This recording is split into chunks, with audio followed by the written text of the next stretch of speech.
Yo, what is up, everyone? It's Daimien Kamiya, Omni King. Oh. Here we go. Welcome, friends, foes, members of the Omni Council. It's good to be streaming again. So, yeah, so, was it, on Monday, I took Monday off because I just wasn't feeling it. I don't know. Sleep's been really difficult for me lately. I don't really know why. But on top of that, like, Sunday, I had... No, it was Sunday shift. Sorry, yeah, Sunday... Yeah, so what happened? It was Sunday. So some things happened and it caused me to have to stay longer at work. That plus the lack of sleep I got, I ended up laying down and just falling asleep. I woke up 8:15, which is when I pushed my stream to. The stream was originally at 6, but because of lack of sleep, I had changed it to 7 early day, like even before I went to work. But then when I got home, I changed it to 8, and at that point, like, I was just tired, so I moved on. And so I just decided to cancel it, push it back, and I do apologize for that. I need to get better at that. And then yesterday, I realized I had my entire schedule wrong. So my boss had said to me last week that he's like, I'm gonna try and have you close Friday. So I thought, oh, okay. And the fact that I've opened every Monday for the past, like, 3 years, barring specific special events, like certain holidays or whatever. Certain holiday events, not necessarily holidays, because the store's closed on most holidays.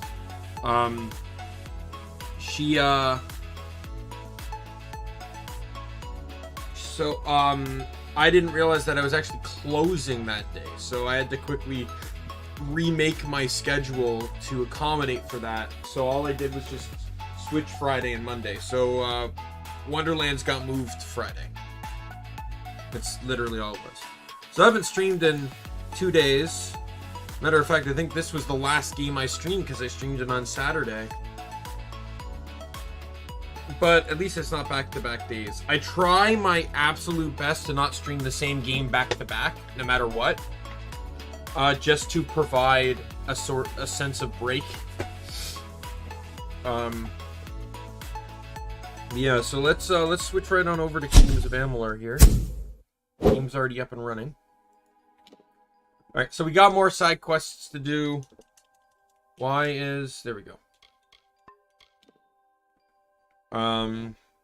Got a ton of side quests to do. If I recall last time...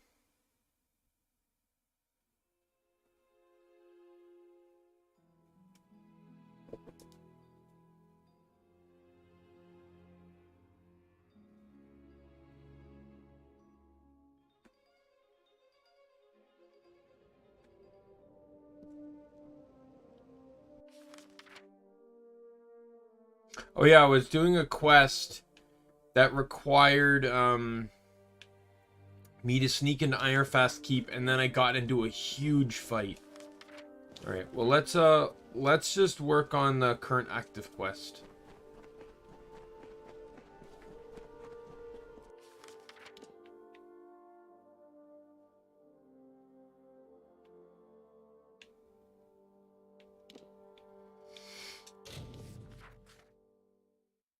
One second.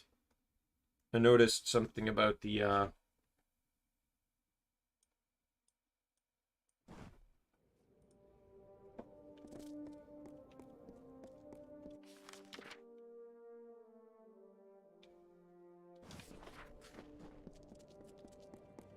are you looking at?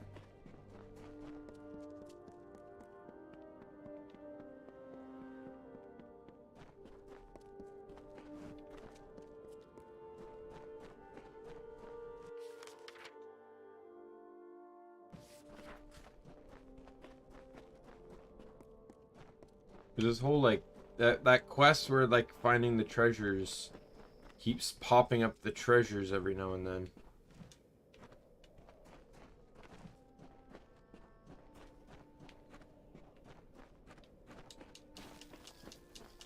I was actually getting the vibration for hidden object here.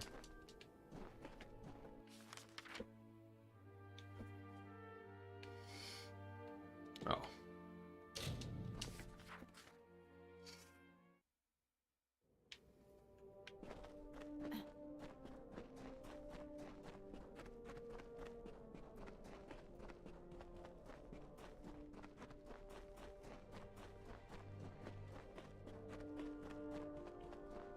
Just gotta run around here a little bit.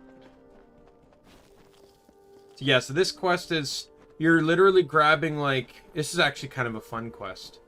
You're grabbing different, like, totems or artifacts from the different, like, species, like the kobolds, the Jotuns. I think maybe one other, but I could be wrong. It could just be those two. And you're literally gonna make them wage war on each other.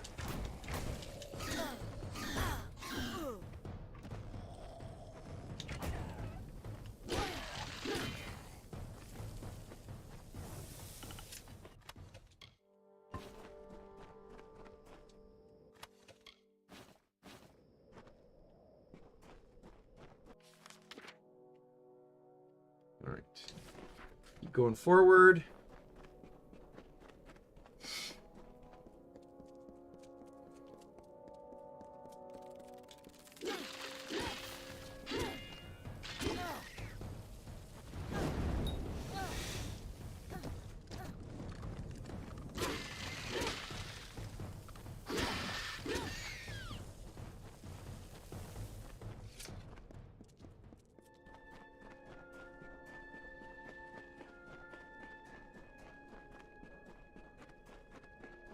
Yeah, I think I was mentioning before about like how powerful, like, bow kind of seems kind of useless, especially when, unless you get all the traits, because the strongest, like I will show you, the strongest bow trait many people will say is scattershot. So your charge attack basically now kind of functions like a 3 projectile shadow flare sort of thing. But the thing is, prior to the level 50 cap that Fatesworn added, it used to be 40. So you literally couldn't get scattershot unless you were a full finesse character or a dual class involving finesse. So you were Shadow Blade or you were Blade Master, I believe. All right, that was the only way you were able to actually ever get to scattershot. So like Universalists wouldn't really use bow too much, but the thing is, if you had enough through crafting and stuff, had enough like strength levels and stuff, like enough power damage, sorry, you would literally be able to just straight up, like, I could go into this 4 arrows, be 4 dead bodies. You'd have so much damage. The arrows just lock on. You don't have to do anything, they auto lock. So you just fire an arrow, and you would have so much damage that an arrow would just kill.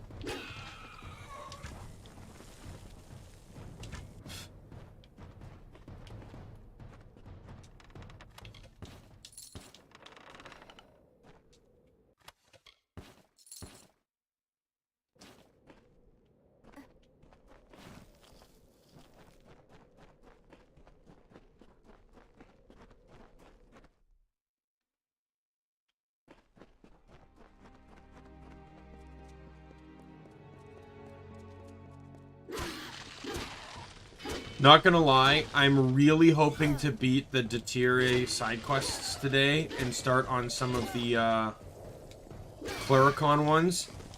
Clericon will suddenly get harder, but that's because all the enemies are going to be much closer to my level.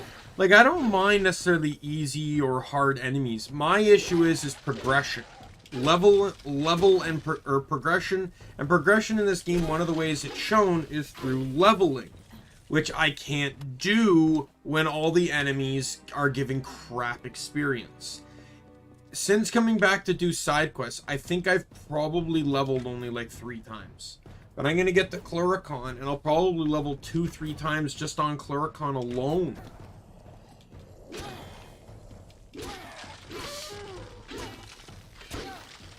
Right, and the 2-3 levels I'm referring to is the entirety of the west side. Here, you know, Dalentarth, Plains of Aratho, and the Tyr.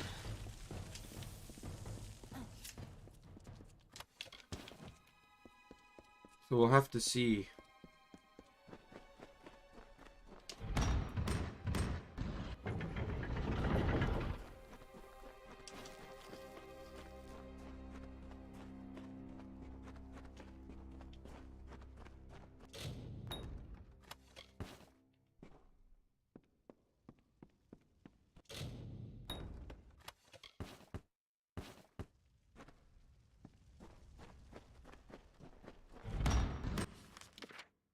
Okay, so I'm going this way.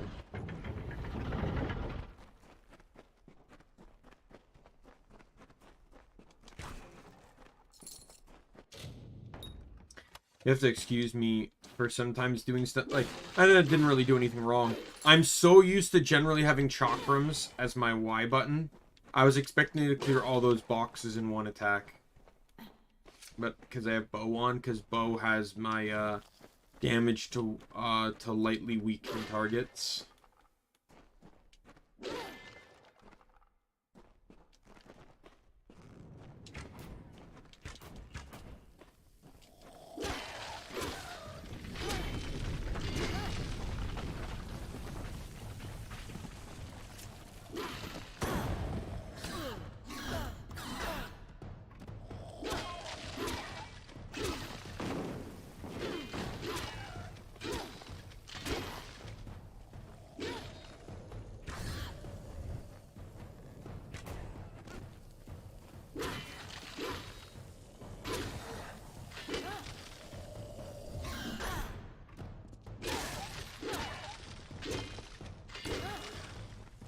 There we go.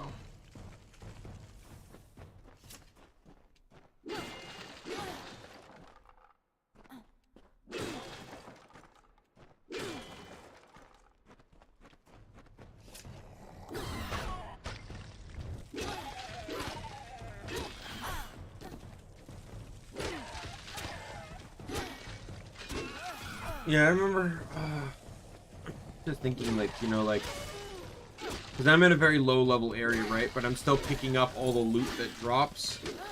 And I remember, like, you know, you kind of do that in games like Skyrim and this. You just pick up the loot, even if you don't need it. The game I actually learned that the most about, though, was actually Borderlands 2. When I was first playing Borderlands 2. I had this mindset of, oh, I don't need that gun, I won't pick it up. Then I actually started running out of ammo. Right? Well, like, and that's nothing really surprising. But the problem is I didn't have any money to replace it.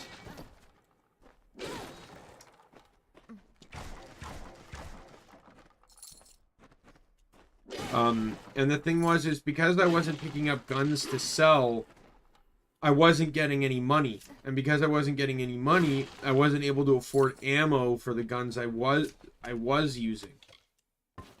It's almost an economy around the whole thing. This is also why I push for the fact that you should be able, in the Borderlands games, you should be able to pick up weapons as junk. Like, sort of like, you know, like this game. Like, I can literally find something. Like, maybe this chest will even prove my point here. Yeah, look at that. Press Y to add the junk. Like, why can't there be a button where, you know, even if it's like a hold or something, I press it and it goes into my inventory, but it's marked with the X to be sold. And then it massively eliminates a step of me having to constantly sift through my inventory to junk things. At the same time, there should also be a button to mark stuff as favorited, too, if you want to do that. Not that that really matters. In all honesty, I kind of think the favoriting thing is kind of stupid. I actually liked pre-sequel for that. Pre-sequel removed favoriting. Because in reality, it was either stuff you wanted or stuff you wanted to get rid of. That was literally it.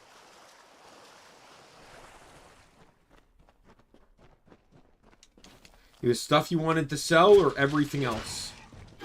So to me, the point of favoriting really doesn't mean anything, because, like, in the eyes of saving things, like, you just care about saving the weapons.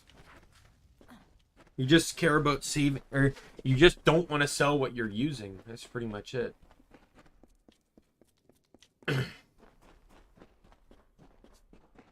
Let's get out of here.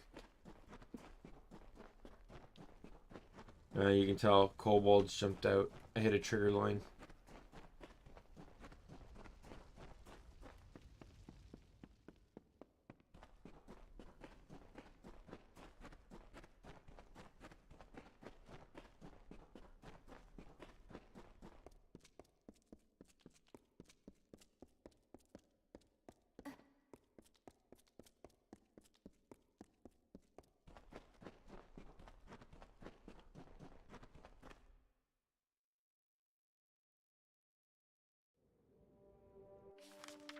Oh god, I saved.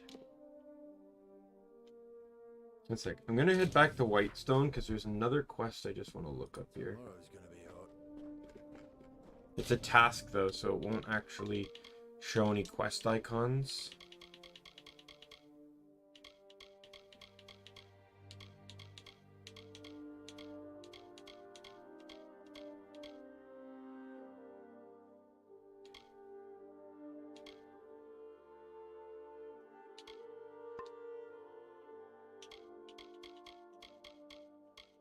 I think.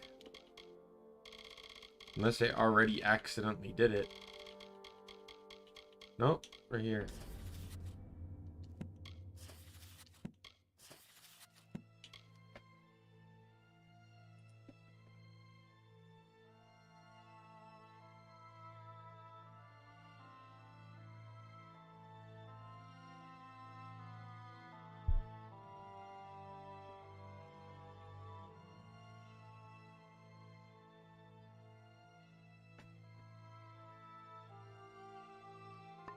Thirsty wench.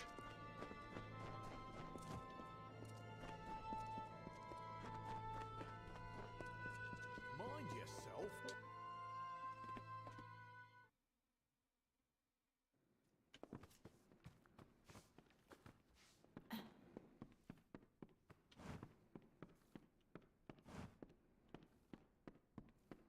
Tinkerer here.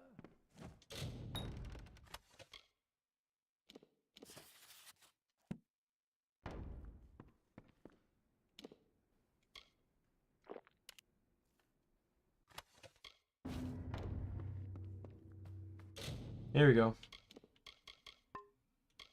It's kind of like a hidden quest, but you can't get rid of that stuff until you do that. But now I can junk them all. Now keep in mind that quest items don't take up inventory space anyway, so What can I do for you? nothing. I thought I could sell stuff to her. Yeah, I do not care for that quest. I mentioned in the last stream why I'm not starting it. Tomorrow's gonna be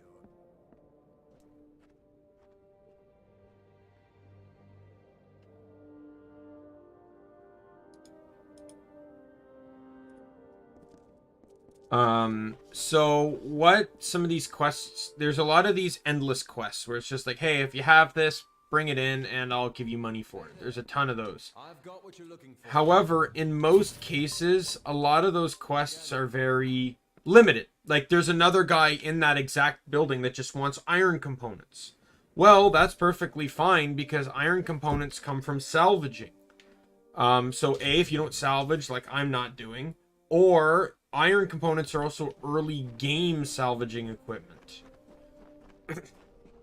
Meaning that after a particular point, you're almost never gonna see iron stuff. And when you do, There you are. it like salvaging equipment also doesn't take up inventory space as well. You just kind of get it. You could go back to whenever you want. Kill 3 Jotun However, known as the so this is something to keep in mind. If you can junk an item, it takes up inventory space. If not, it's counted as an essential quest item and does not. Plant one of these kobold daggers in his chest. Look, it begins. Right? What that and there's other ones like the Freeman armband one, right? But the thing is, you have to fight Freeman assassins to get that, right? And they only exist within the plains of Ithrel. So once you're out of there, it doesn't matter what you do.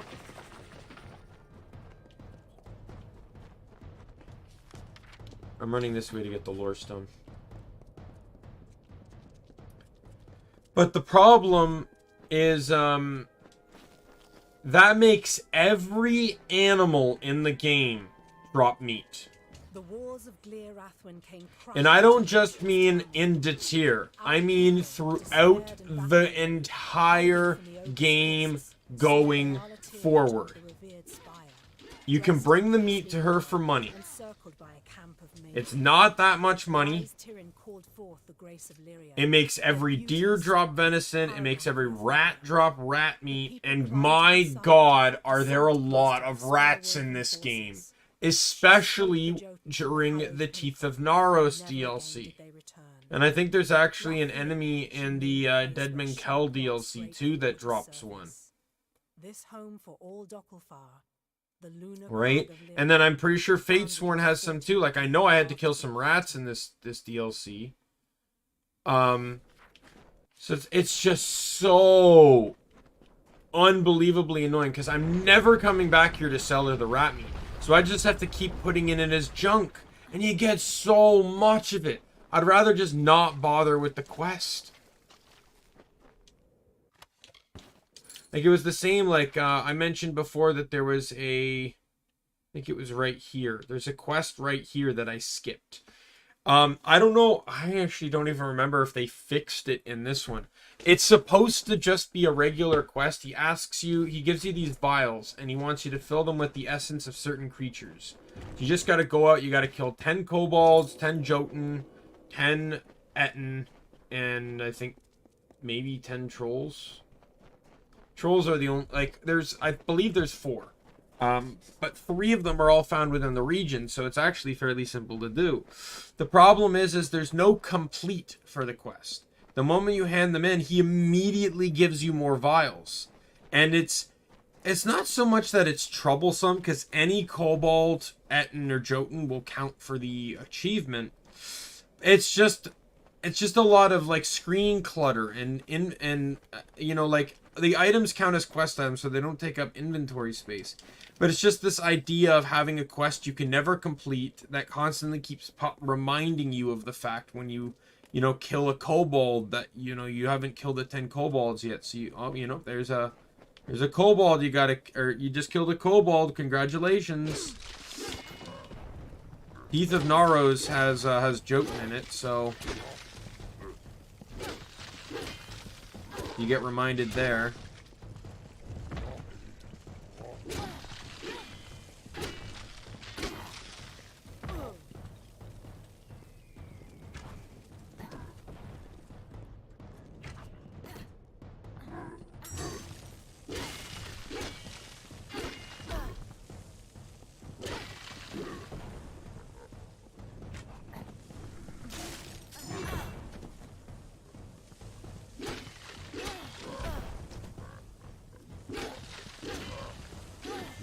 There we go.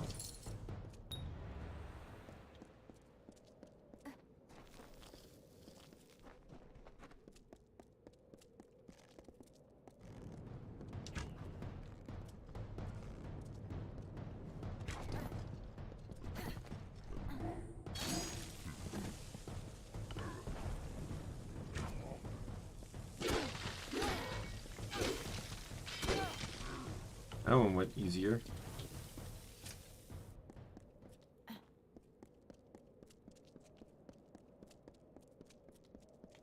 Yeah, like, there's certain quests I kind of come to realize, like, I think there's one in Yesa I didn't start where you make Yesa stuff, and it's a bit tedious, but it does come to an end. I just decided not to start it. Prison keys are endless. Peasant clothes are endless. This one like, I don't know what it is, but it will always tell you it's endless. Like, it doesn't seem like it's an endless one, but it's an endless one. Yeah, the honor bands one.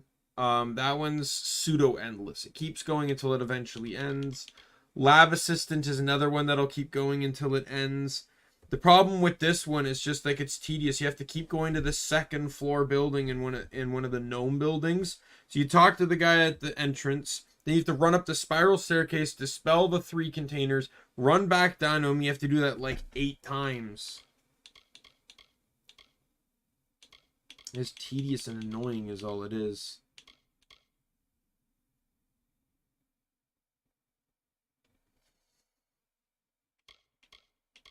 And there isn't even anything in the chests either. And this game's not like Skyrim where doing dispelling helps you, like, level your dispelling. There's literally no point to it. I think you might get experience for it, but it's not that much experience, all things considered. It's like 4,000 experience, I think, in total. And you get like 400 experience a wave, which is like garbage. Like, let me look it up. What's it called?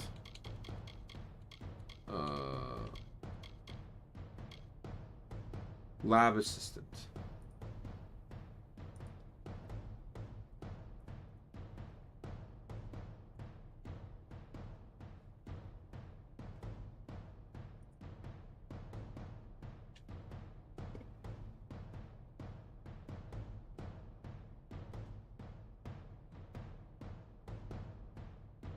Yeah, or it's like talk to the guy, go up to the dispel the containers, return to him, and he'll make the next batch.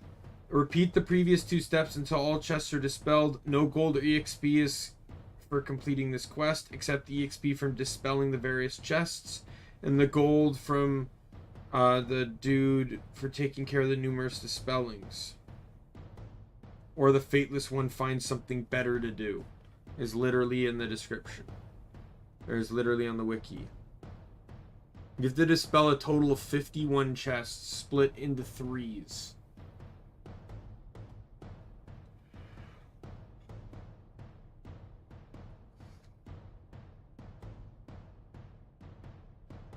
You earn up to 3,800 gold, which is next to nothing.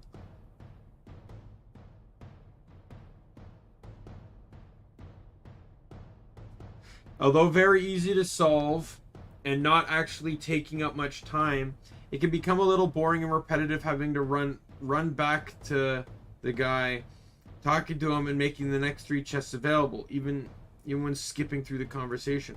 Running back up again and finally dispelling the wards. This has to be done 17 times. 17 times. 17 times!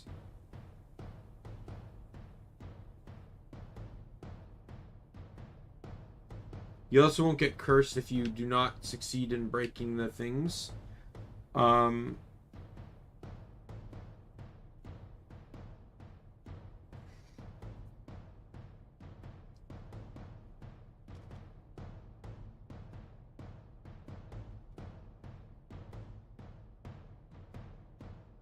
Yeah, so like that's...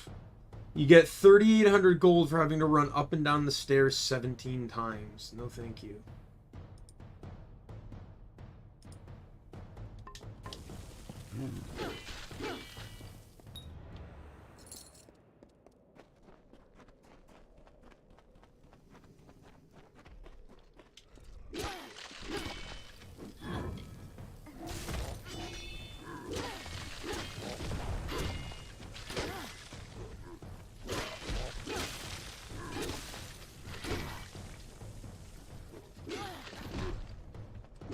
I will admit though, there's a couple things. I like being overpowered in games. I just wanted to try this challenge to see how it worked. I want to try the next one too, just to see like, because like I knew going into this challenge that I would be able to get this armor set. I would be able to get this. Right? I knew I would have, like, weapons were really the only thing I was unsure of. I didn't realize I could, like, at least until Fatesworn came out. I had this plan before Fatesworn came out. I didn't realize, like, there were vendors that just straight up sold the weapons I'm using now. And it worked out well that all of them are kind of my favorite weapons in the game, so... But yeah, like... So the next playthrough, doing very hard, mono class only, utilizing only, and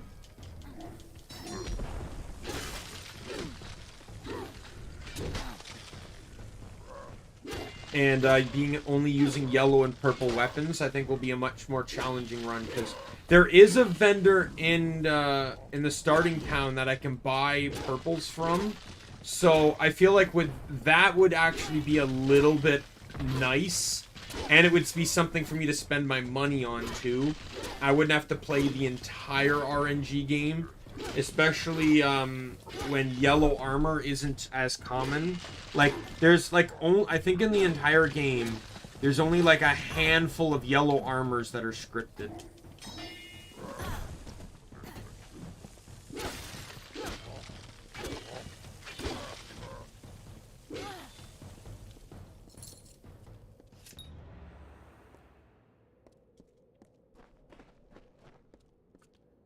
Right, so you definitely want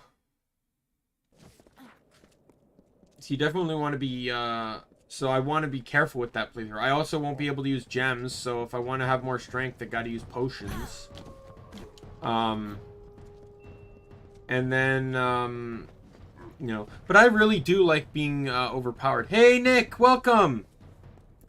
I like this game just because of how overpowered you can get. Like, I love this move. Don't get me wrong, that dash move I just used, because it was one of the first moves I got in my first ever time playing this game, and it's just like, you switch around and then you basically palm strike them in the back, and when you get enough power, that can kill. And when it kills, it looks so satisfying. To just, like, dash behind the target, palm strike them to death.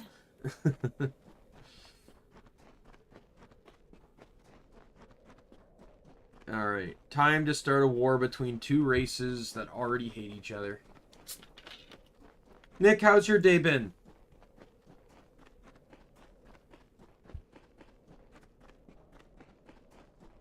Oh no! That sucks. Hope you're doing well. Yeah, COVID seems to be picking up again, but from what I'm hearing, it doesn't seem to sound so serious as like the past waves. Almost kind of seems just like everyone's getting the cold now, sort of thing.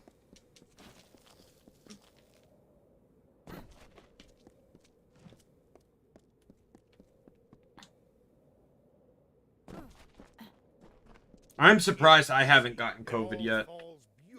Fact that I work in retail. Will come for their totem.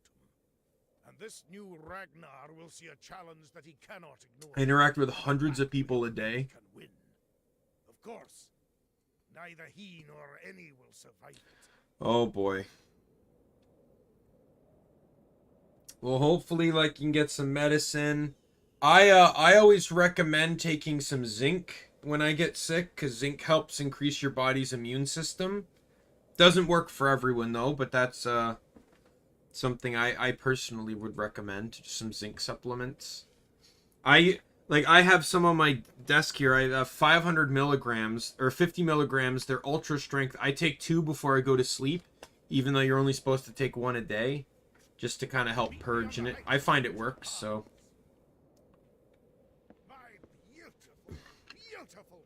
But again, everyone's their own. And make sure to rest up, drink your fluids. You know, the standard practice for being sick. Cut down on the sugar. That helps.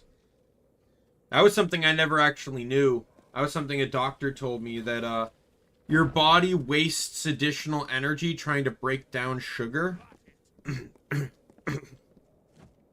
Yeah. So if you cut down on sugar, your body can use that energy to help fight off the what you're sick with. Of course, that doesn't help me because I have a crippling pop addiction.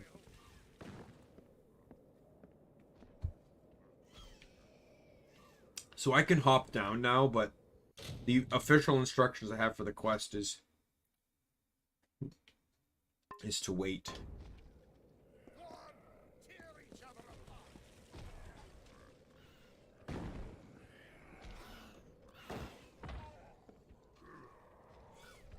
If I hop down now, he'll be like, "What are you doing? You're hopping down too soon." You know.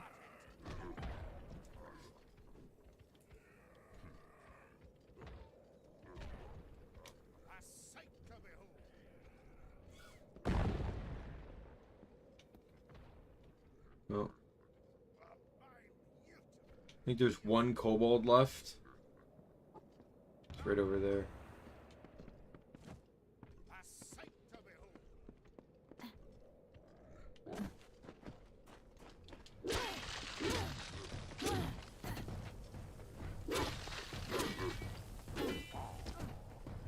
Just make sure to obviously take care of yourself.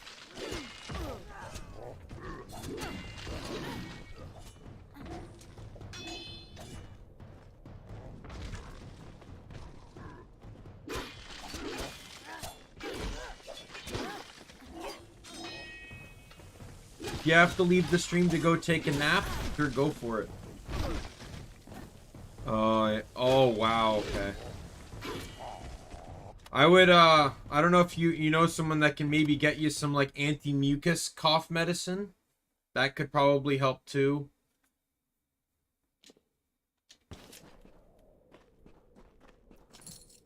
The throat, I would... You could use medication for that. I'd probably just say go lozenges. Because there's certain points where throats hurt to the point that even medication, like cough syrup and stuff, won't help, but... As for me, I have earned it. I would always recommend cough syrup over tablet stuff, though, if you have the choice. Just because I find it coats better and it works faster.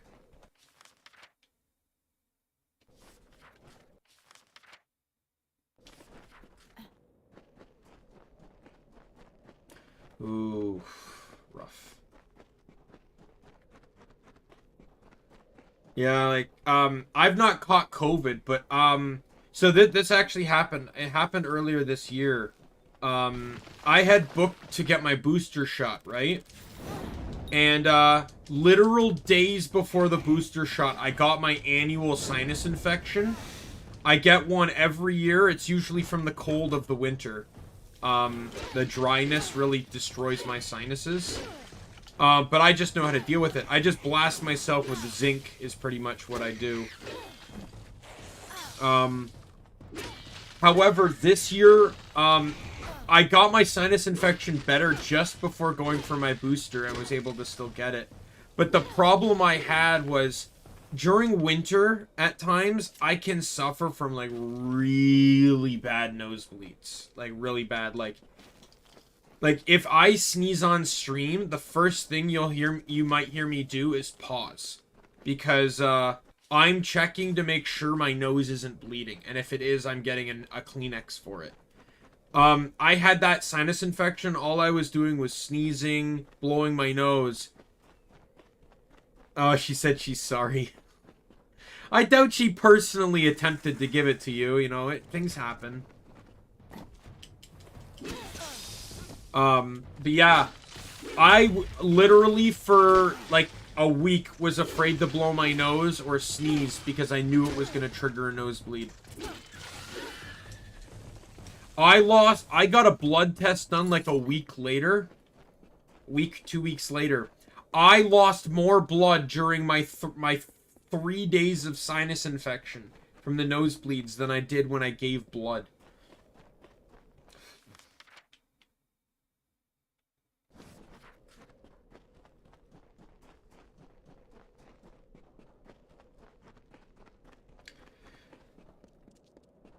So there's always a worse side. But yeah, I would try your best to feel better. I don't know if you have someone that can pick up some medications and stuff.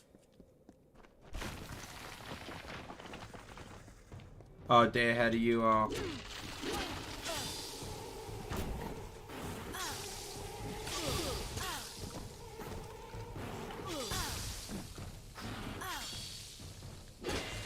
Yeah, I would definitely see if someone can get you, like, at the very least, like, maybe some hulls and like some again, I recommend zinc, but that's a preference thing. You can even get zinc lozenges too. But I do recommend, like, if the mucus is a real problem, to look for some anti-mucus medications specifically for anti-mucus, like not just like, oh, cough, cold, mucus, and phlegm type thing. Like, I would say go specific for that, because it'll target it better. Just if you have, like, a family member that can drop it off at the door or something. Oh, it's okay, yeah. I don't know, sometimes it just helps to try and remove some of the symptoms.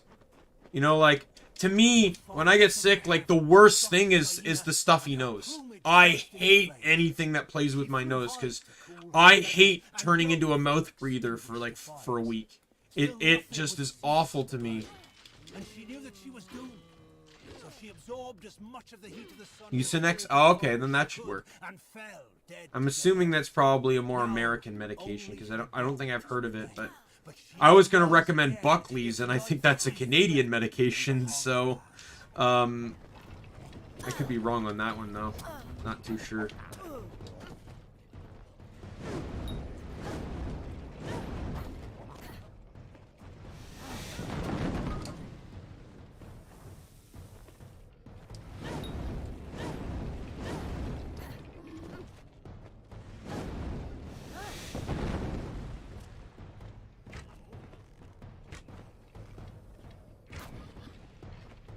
Well, as long as you just take it easy, everything should be fine.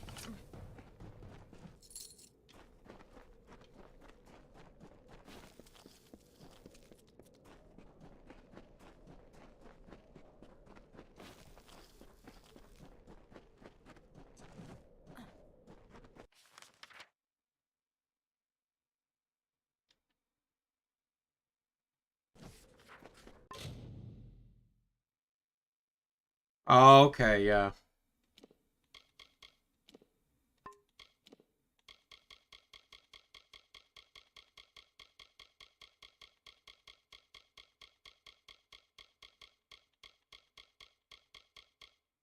I'm looking at the wrong thing. Yeah, I'm trying to go to quests. What am I doing?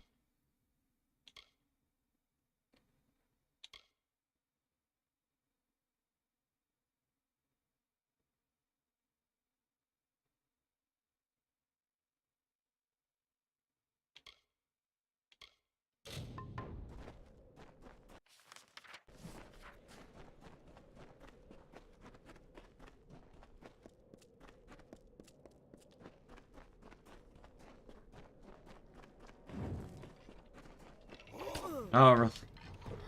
That I'm sure you could probably order through like Uber Eats or something. Just make sure they leave it safely at the door.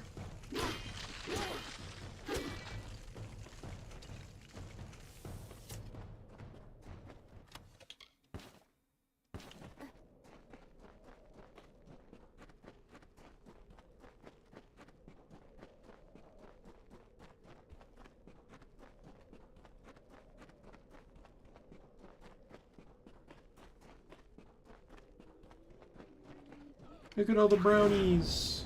They're gonna be baked.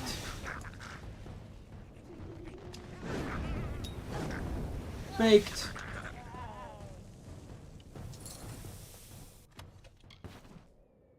We need to open this flower. Oh, come on. Go away, Laz.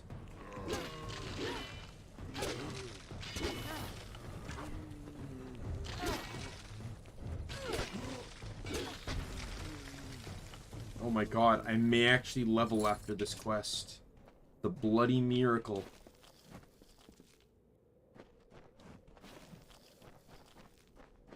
Oh, you can't? Oh, that sucks. Well, I'm all out of ideas to give you advice.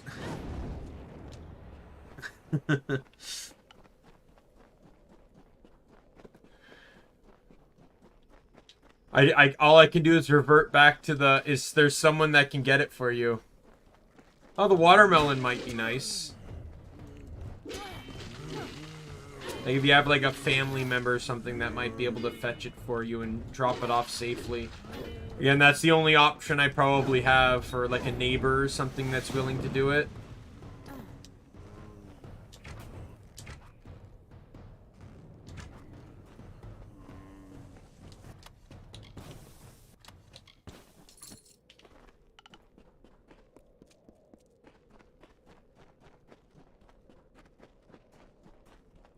Yeah. And you don't want to, yeah, I feel like sometimes you don't really want to hide too much, you know. It helps kind of ease things, you know, like I'm the kind of person like, so I'll admit sometimes it's a bit unsolicited, but like in my job I deal with a lot of people, right? I work retail, right? So I deal with a lot of people. Customers and employees. And the thing is, while customers, I only have to interact with them like at best, like, maybe for a couple minutes. At most.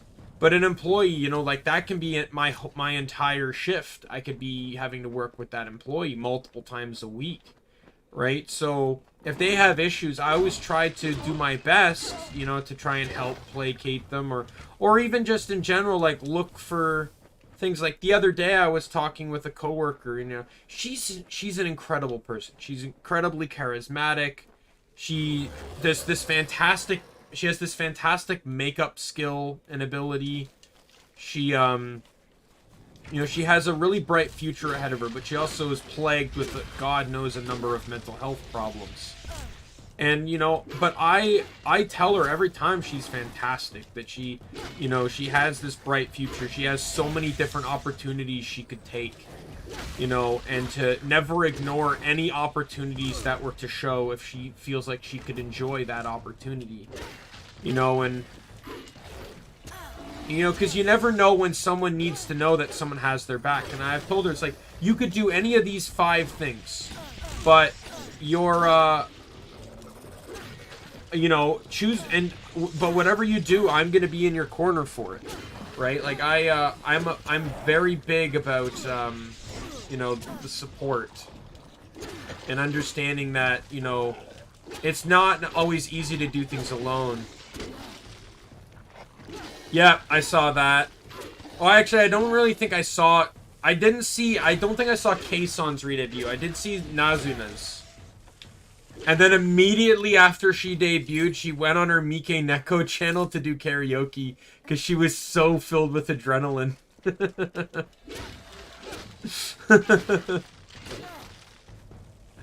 I think it was pretty good, though, for me to wait to do the VShojo, Digimon thing, because now I can include I can include Kason. Thing is, I was probably actually going to include Kason anyway as one of the indie tubers, but I can actually include Nazuna as well. Might include Mike Neko as well, because even if their personalities would be somewhat similar, I do factor in, like, character as well. Like, a good example is, I did Coco in the HoloLive one. But, you know, I'm going to do Kason for this VShojo indie talent one. And, you know what I might do? Instead of doing indie, I might do VShojo, VOMs, and Project Kawaii. Keep it to various companies. Right? And then I could just do a separate one later that's just a bunch of indie talents. Right?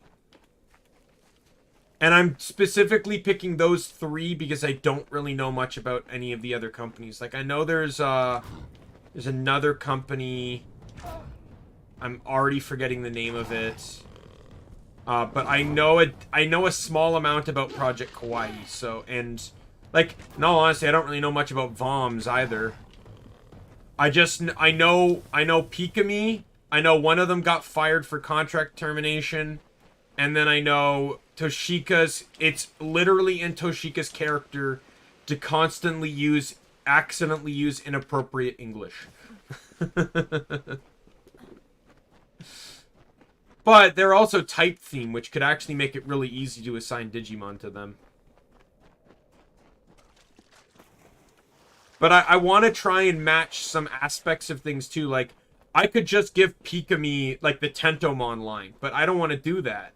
Like, in all honesty, if Beetlemon had a rookie form, that would probably be her line. Because it's the Spirit of Thunder.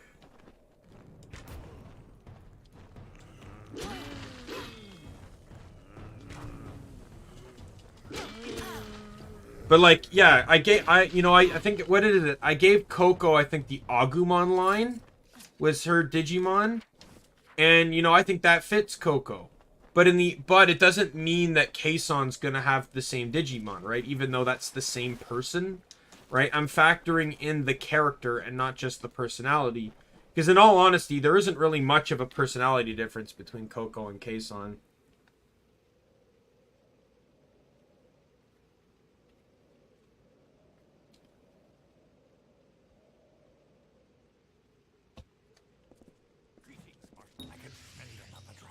Oh god, I leveled up, thank god.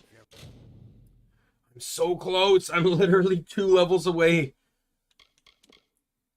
from,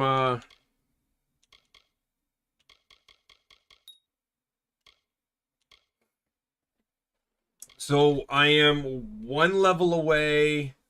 Yeah, 2 levels away from being able to go into the next tier line, and 2 levels away from being able to access Universalist.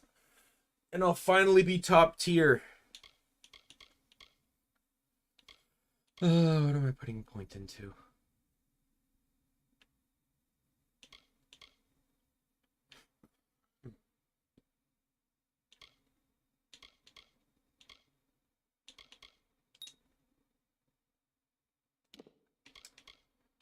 And then I also have to respec in 2 levels too, but I did get the screenshots for what I need to respec for. And once I respec to Universalist, I literally will never touch Might again. I just want to double check it. Oops, I clicked the wrong thing. I wanted quick picks. I have a folder called quick picks that just carries all my builds. Yeah, Might has 39 points into it. So 2 levels after Universalist, I will never touch Might again. And the rest of the points go into Sorcery and Finesse. This split ends up being 59 Sorcery, 39 Might, and 55 Finesse.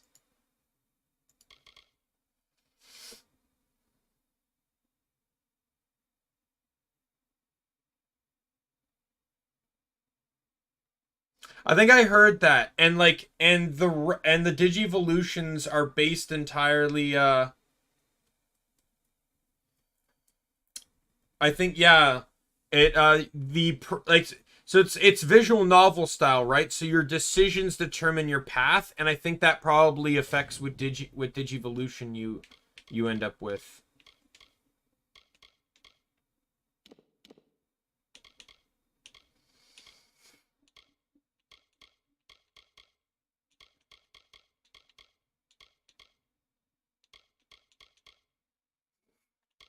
I guess I'll just put it into that.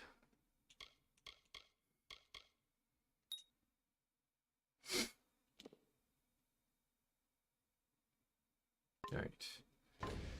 Oh, I'm level 33. So no, actually I'm 3 levels away. Crap. I'm 33. I need 3 more levels.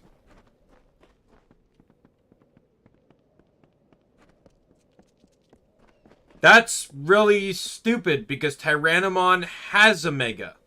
Tyrannomon has like 2 or 3 megas. There's like what? There's like Rust Tyrannomon is a mega.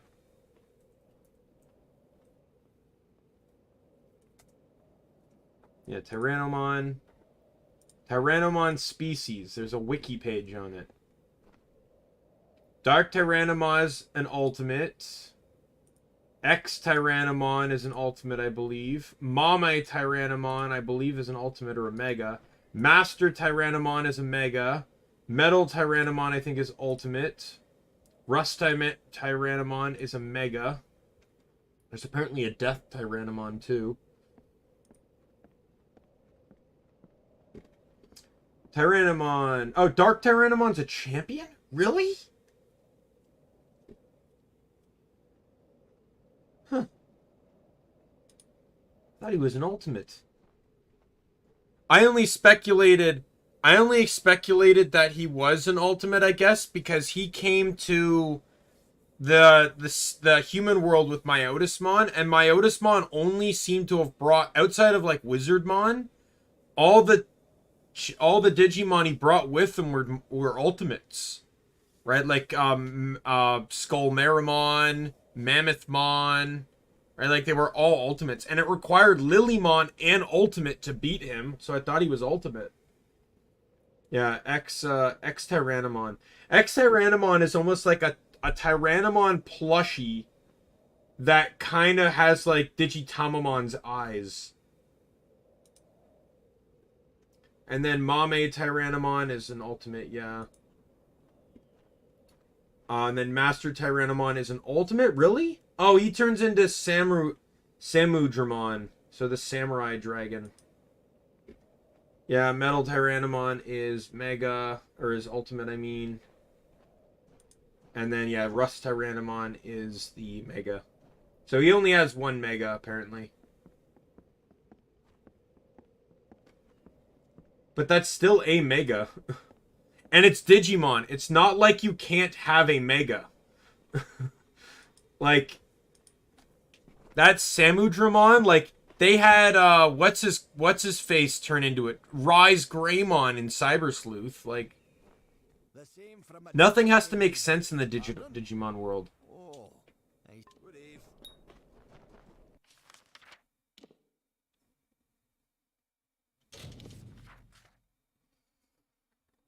I think that's part of like one of the things I really enjoy about Digimon, at least to some degree, is the potentiality of nonsensical Digivolution. Right? Like, you don't know what something is going to turn into from face value. You do not know. It can turn into literally anything. More or less.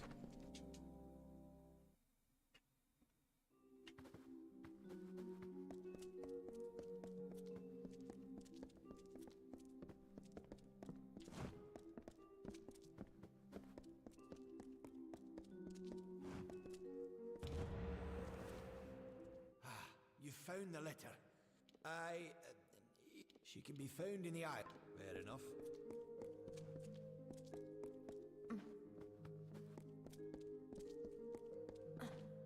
That could be an interesting fight, Rust Tyrannomon and Machine Dramon.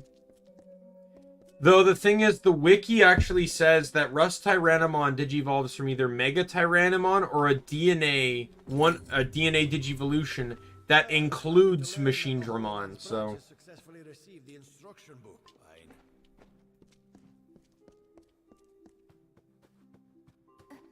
you know what I would really like to see? I would like to see an anime movie, like a Digimon 2000 or 2020, sorry, movie, where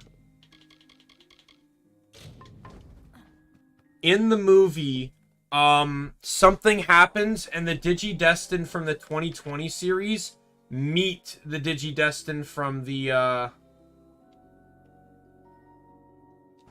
where is this quest? Oh, okay. Meet the Digidestined from the 99 series. I would love that. Right? And they literally realize, like, the difference in power. Because, like, I think it goes without saying that the Digidestined of the 2020 series are stronger. Because not only do they go to Mega sooner, but they also had to deal with much more dangerous world-ending threats way earlier in age. Like, my god. Seeing TK and Kari literally go mano-a-mano with Machine Dramon, or with, Millenniumon, like, holy fuck. Malomyotismon doesn't even compare to Millenniumon.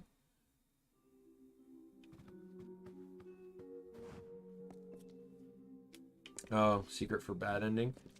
It probably wouldn't be Black War Greymon. It would probably be something unique, maybe. Well, look at you. I have heard that someone was helping my subordinate, Corden. It seems he has lost a bit. While I applaud your... I see. When was this? While I applaud your diligence, that is a Templar must be obeyed. Are you talking about, like, the end of Fusion? Because I'm not really fully counting that. Like, I'm talking about the 2020 season and the 99 season meeting for, like, a movie plot. I will not... Oh, I would be very careful. I see. Well, look at you. Like, I know, like, I think Fusions did it, where it was, like, the main characters of each team showed up, and they fought, like, the army, or I think it was Fusion, or Cross Warriors, or whatever. Like, I've seen that moment.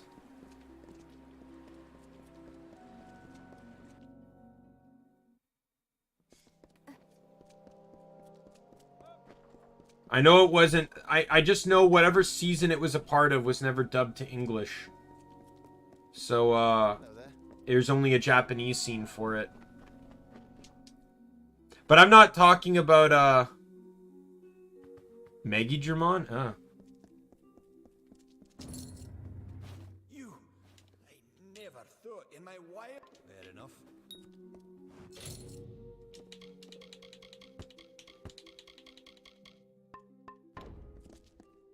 Kind of interesting with the idea that being evil means you can't go to Mega.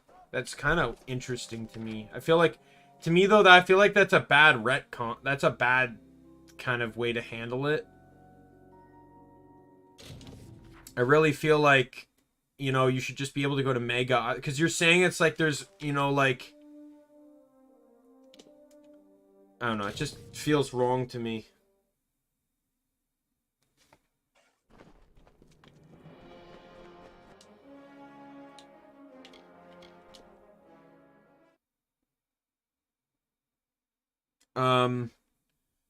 But I'm just talking about the 2 seasons where it's like they realize that they're the same people from different dimensions, and that the and just the difference in power, and like even in some cases the difference in digivolution. Yeah, both ties can go to War Greymon, but only one can go to Blitz Greymon. And imagine having Omnimon and the newer Omnimon, the Blitz Greymon, Crescarurumon Omnimon, standing side by side against the same threat. That would be so badass.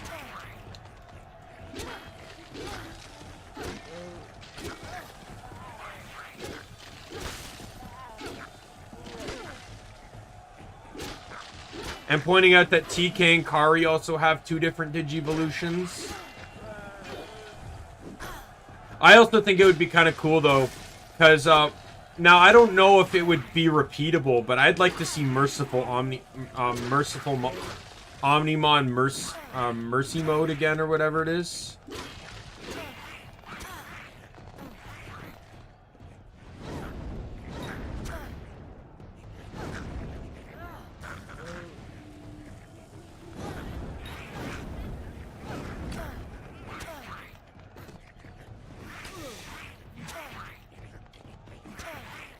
Can you stop?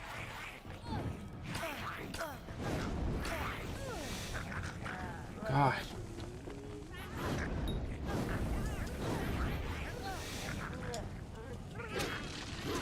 This is actually a lot harder without crafted equipment. Normally this would be over by now. You'd just be one-shotting all the brownies.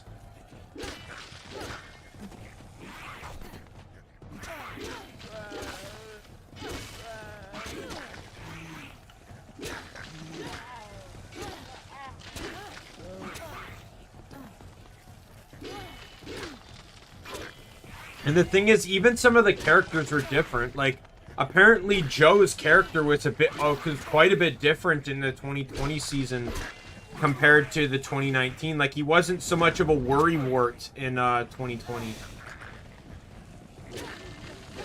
And I think in some ways Joe was seen as a leader in the 2021, which I think would make sense because Joe's the oldest. At the same time, though, I felt like Joe's sense of responsibility also did kind of make sense in the 99 one, though, because I think Joe, to some degree, being the eldest, felt responsible for the safety of everyone.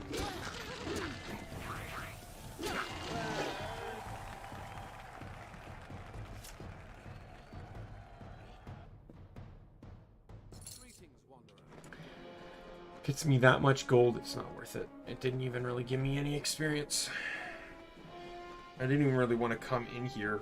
I just fast traveled and it took me inside the location.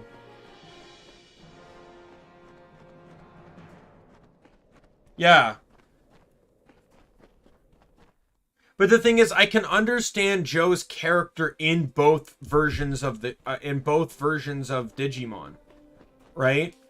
I just but like I just like to see the clash of opinion, the clash of those personalities. Oh, you're me from the future? No, I'm you from the future and from an alternate timeline.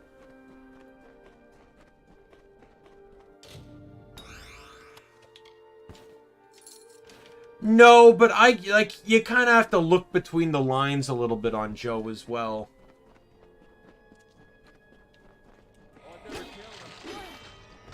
like, you gotta keep in mind, in his house, Joe was literally raised to be a doctor he didn't want to be. Joe did not want to be a doctor at all. But his dad was making him be a doctor, even though he fainted at the sight of blood. You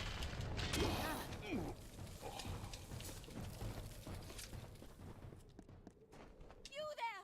Please, they took him to... I have no idea what they're speaking of. Please, thank you so much. Right? Like, I can understand why Joe's personality is exactly the way it is. I'll just, like, I can say it like that.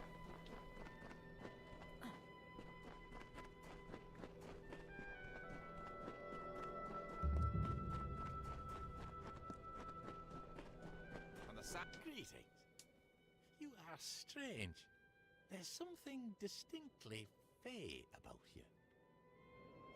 Joe also didn't want the responsibility of being a Digidestin, which I think is why it's so good that he had the crest of reliability. I haven't seen the... I didn't know there was an abridged version of Try. I have to check that out.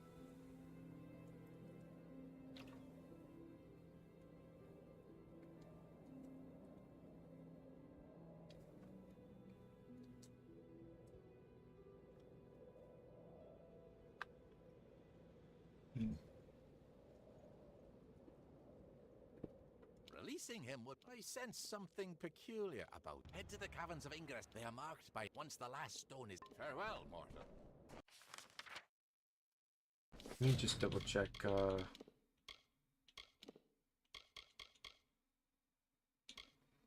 yeah. The midden. Okay, yeah. So, yeah, this area and this area are the last areas I need lore stones for.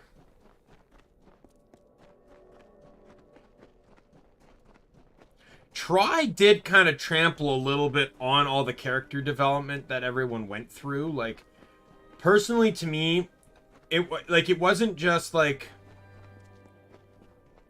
how do I explain it?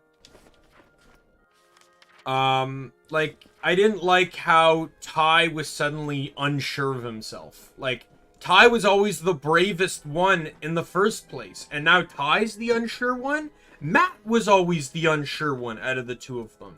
Because Matt wanted to protect his friends, but also understood that Matt was always conflicted on how to act, because he always wanted to agree with Ty's course of action, but also kind of had to be a voice of reason to bring Ty back to the ground, like, to prevent Ty from storming off into the field of battle. But in Try, it almost seemed like their roles were reversed.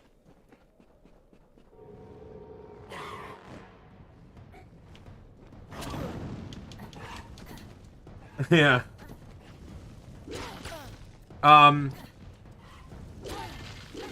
Like, and you know what other part really bothered me too? When Mimi was fighting Ogremon, the corrupted Ogremon, and the helicopter almost got hit, and Mimi felt so upset that, like, they basically, like, attacked the helicopter by accident with the needle spray. That's not Mimi's fault! Like, holy fuck, you see two giant monsters fighting, and the first thing you think to do with the helicopters, let's fly in close. Like, holy hell, they were the idiots. I was so pissed about that.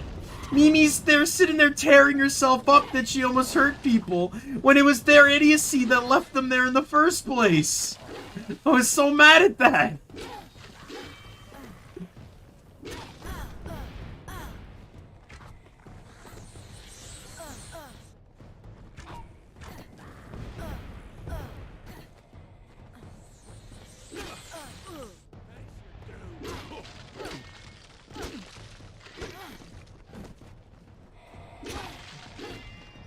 I know, like, in Try, Joe's character kind of got a little destroyed as well.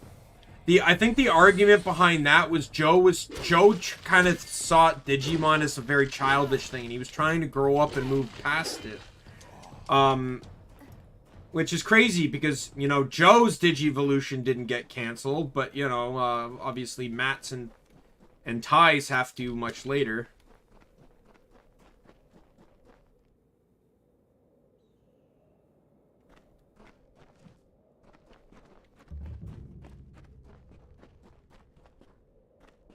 Oh, really?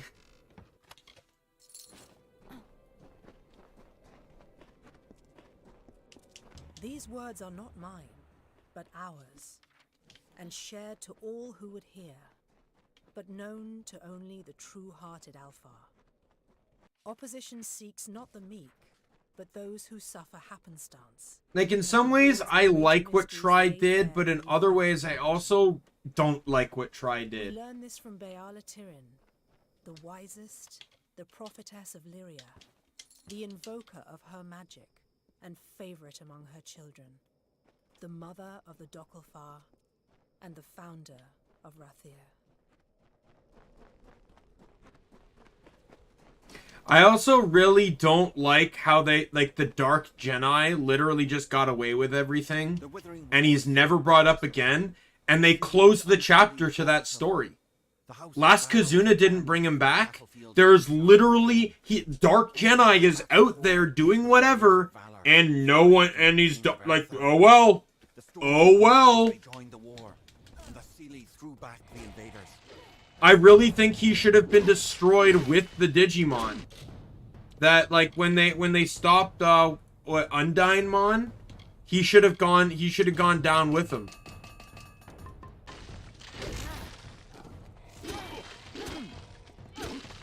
He just walks away unscathed, no consequences for his actions, and he's never talked about again, and then they reboot the franchise.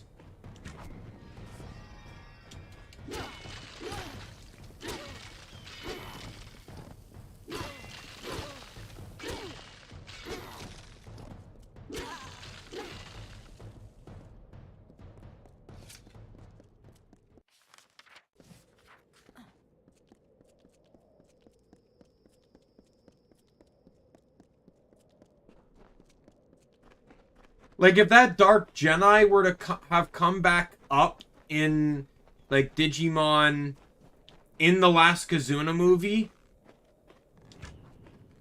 like, as, he, you know, he was, like, a manipulator of events, and they defeat him there, like, that's literally a loose end to the original Digimon 99 plot. Like, the original Digimon Adventures plot. What, like, effectively a very potentially large villain is still at large. And they did nothing to stop him.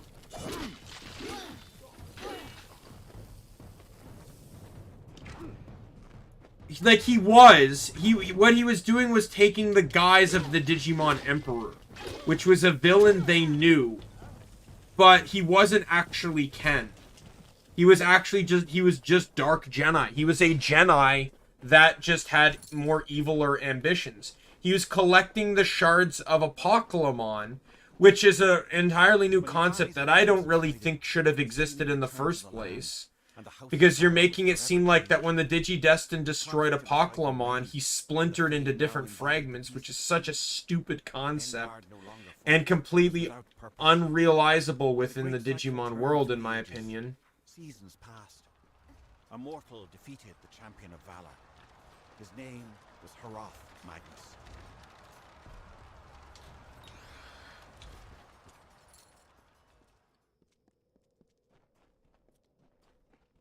But at the end, I think he said something along the lines of, like, let me see if I can remember what he said.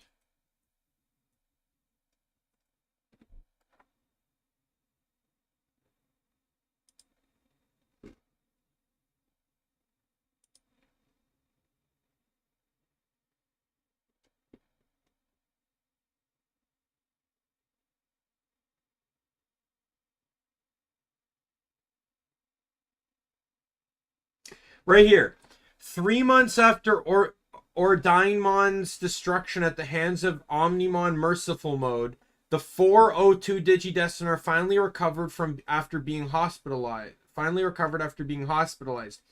Dark Jedi is then seen with the Apocalypse shard and states that he will try again with Daimon and Diaboromon, then opens a distortion and leaves. That's the last we see of him.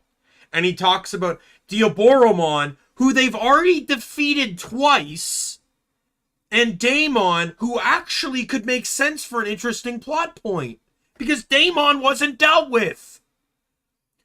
That could have been the final movie. Dark Jedi, Daimon, and the Dark Ocean. That could have been a fantastic movie. And that could have been a great way to end the franchise. But no, they had to pull the last Kazuna bullshit.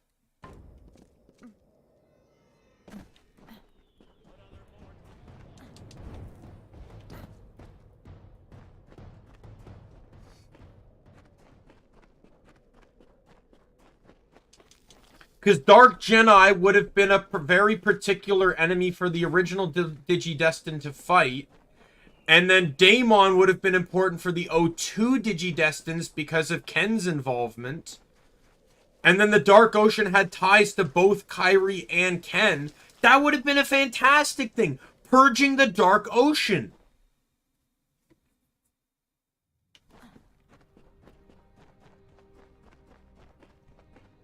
Or at least they maybe coming to some sense of terms with it. Oh, this quest. Oh dear, I'm not gonna like this quest, am I? So this will have my like that one effects. Damage resistance halved. Oof.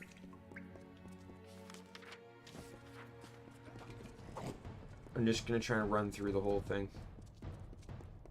There's another one that halves the damage I deal as well.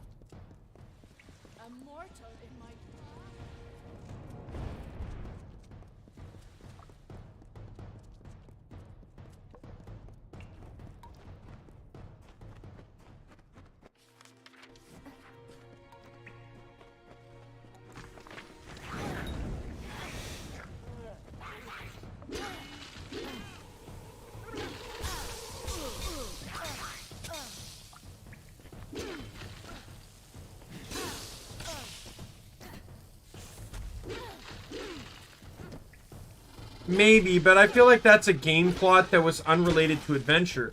I'm referring to a plot that already existed within Adventure. Dark Jedi was left as a loose end.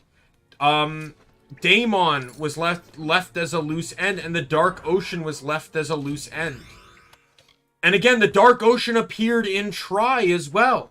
So I think that would have probably been the better last movie. So now I'm doing half damage. Literally 3 concepts they never really continued or finished exploring could have all been wrapped up in one movie.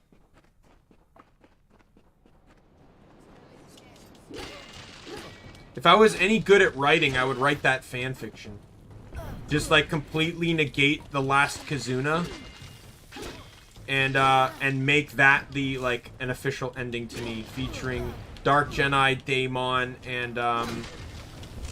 and I would also throw in a line that Digimon's or Diaboromon's data was too scattered on the, like, just to match the tagline he says at the end of the that he would try Diaboromon, and just say like Diaboromon's data was far too scattered to reconstruct. Like the final boss, like the end fight of that thing could be that he absorbs power from the like Dark Jedi uses the Apoclymon shard, Daimon's data, whatever the Digimon and the leader Digimon in the Dark Ocean absorbs all their power to warp into a Digimon. Yeah, but I feel like it would be, I don't think it would be right to cram fist that into the Adventure season.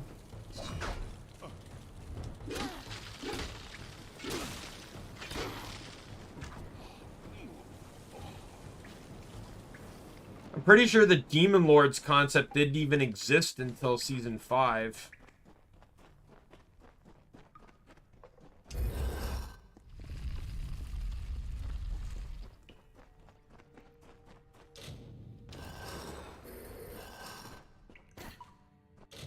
What's agility do? Chance to evade.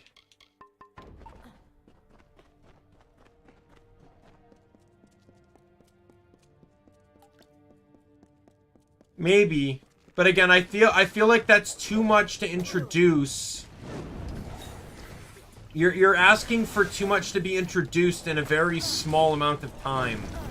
That would have to be its entirely its own season, in my opinion.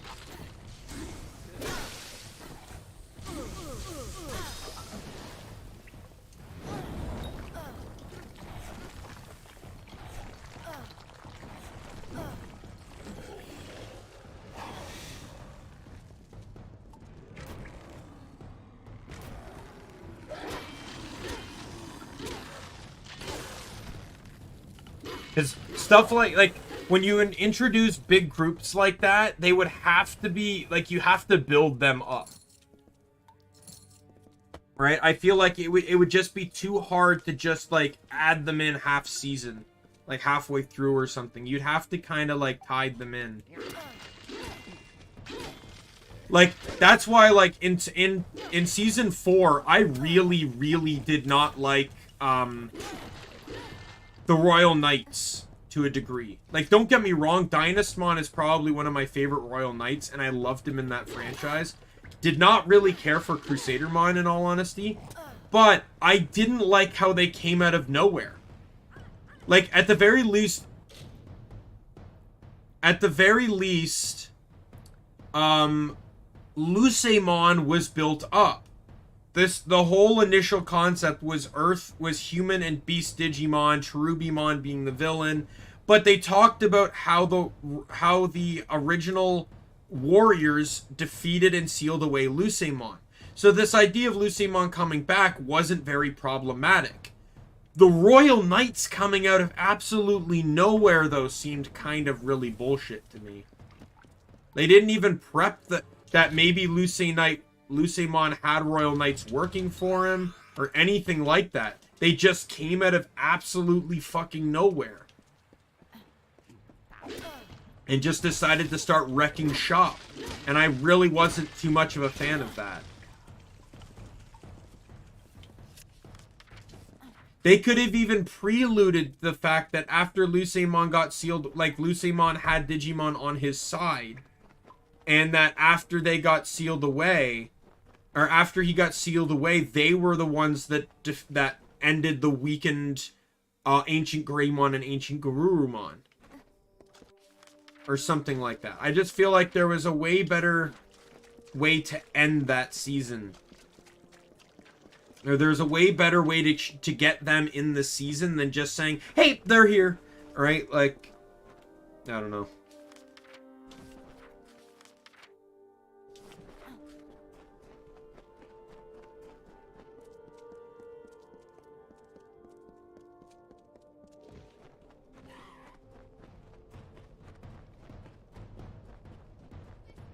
But I feel like that would, like...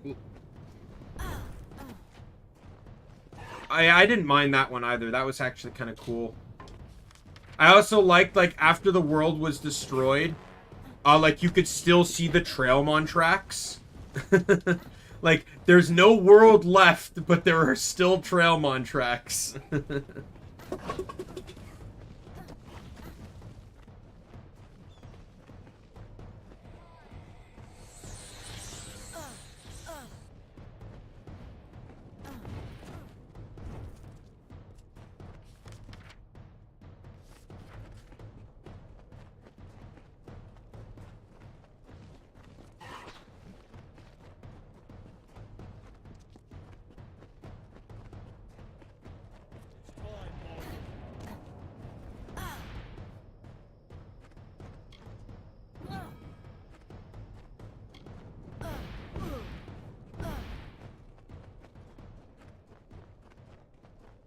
But yeah, I think if they did that, they could have wrapped up the entire, almost every major loose end that they left with the adventure series, rather than doing what Last Kazuna did.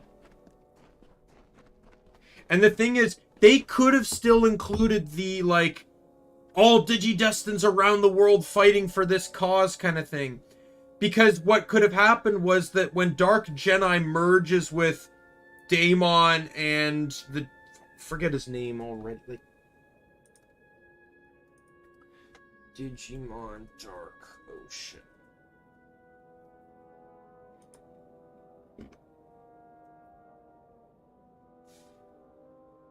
Dragomon. Like, say he merges with those three, and then he opens up portals to the real world, and he sends like a huge army of Dark Digimon to the real world. And that's the scenes we're seeing where the Digidestin around the world are fighting off this army, while all of the O1 and O2 Digidestin are fighting off, fighting against him in the real world. You know, where they have to use the true power of the crests to beat him. So they all go into bond forms of their crests. There is no Omnimon. And they could even introduce like what would you think of like this idea of like armor fusion, where like Armadillomon digivolves to like a new form by fusing with both the Digi-Egg of Reliability and the Digi-Egg of Knowledge. And like Yoli does the same with Love and Sincerity, and Davis does the same with Friendship and Courage.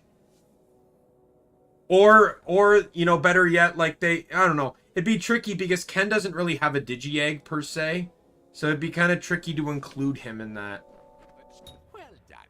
I can use the They could make it so that Ken activates the Crest of Kindness, only to drink this. and he ends up using the true form of that, And I will find right? And like, and then every single one of the O1, O2 Digimon or Digidestin introduce a brand new Digivolution. Guess what? There's your toys right there. Your money-making potential. And you have probably what would have been one of the most badass last-minute fighting scenes of all time. Perfect way to end the franchise. One of the most dangerous, baddest, darkest villains in the franchise, taken out by basically an entire range, taken out by basically 12 ultra-level Digimon. And it takes all 12 of them to beat him. That would be fucking insane. Will they'll let me... I should get back. If I believe that you could... The pit is located... Exercise caution. I'll run, traveler.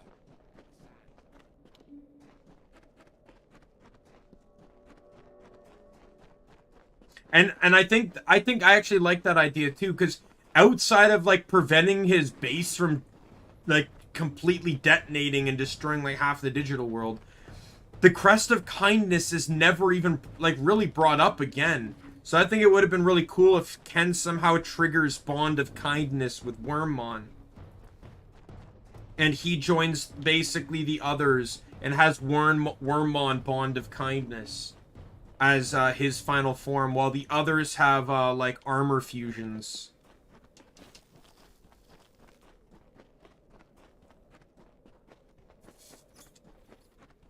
Biggie, welcome! Good to see ya!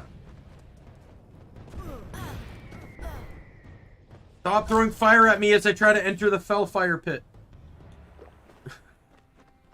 Alright, where am I going here? I'm so close to getting done here. You don't even... like, no idea. So close. What the hell happened here? Goodbye. I am... like, I literally do not care, sprites. Like, I am so done fighting gray-named enemies. You have no idea.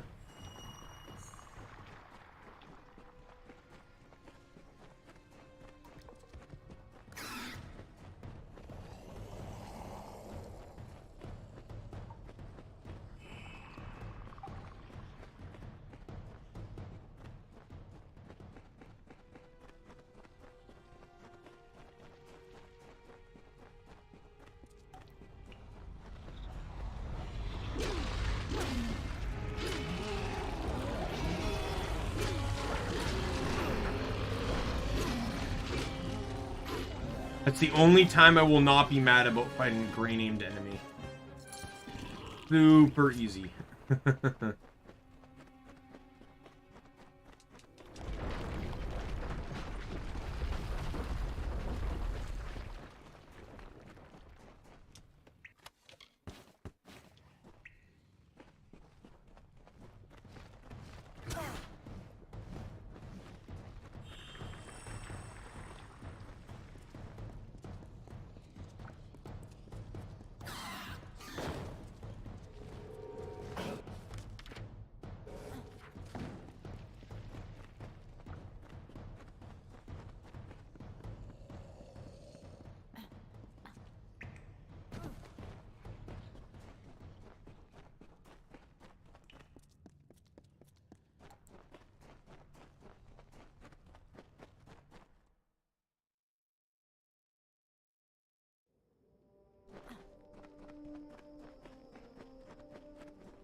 Stop hitting me! Being so mean. Suck it. You guys don't know how to jump.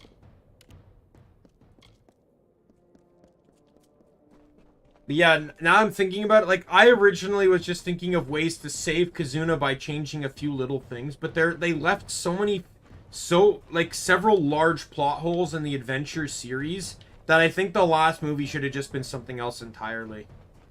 They could have included Dark Jedi, Daimon, and Dragomon as means of You will free this in very at the bottom. If our theory is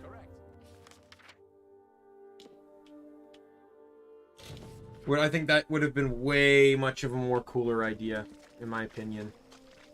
You end three incredibly important plot points that the series brought up in the past.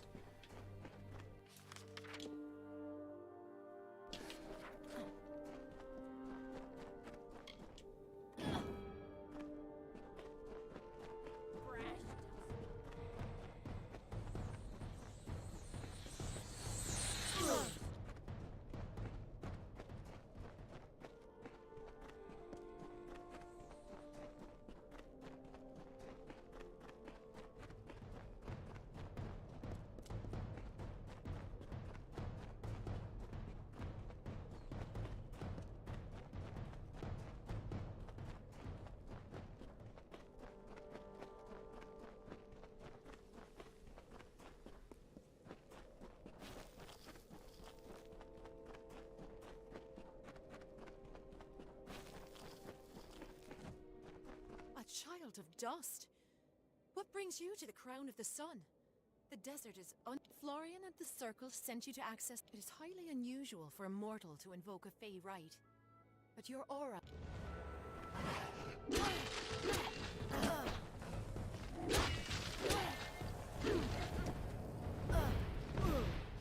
Rights, go away. Oh, whoops. Didn't switch back. Okay, well, let's use that then, since I'm on here. Oh my god, what am I supposed to be hitting here? Because I'm just swinging at the wind.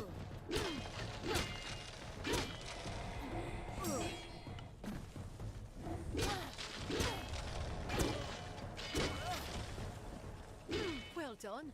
You are a skilled combatant. It's no the amulet.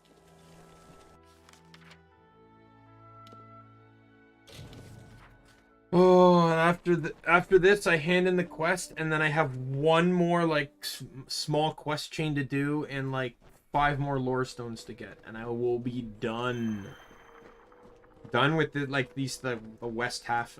I still have Clericon and Alabastra side quests, but those won't be nearly as annoying or complicated. Welcome to Caer-Alatha, mortal. We have not had visitors in a very long time. What do you seek? To deal with the Narca curse. If Purra is given, you should seek out Halcyon. He will assist you in this. Take caution in these lands. No, he won't, because he's the one that did the whole thing, if I recall.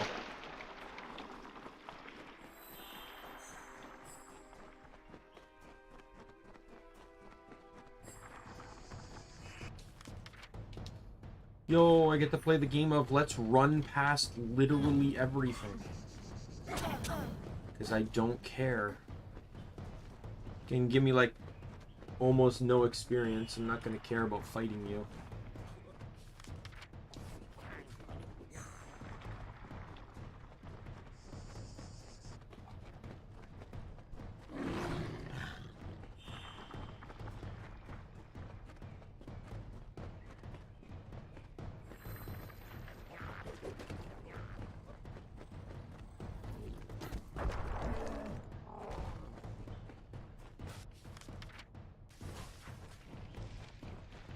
Do I get to swim? If I get to swim, it means they can't follow me. Oh, yeah, I get to swim.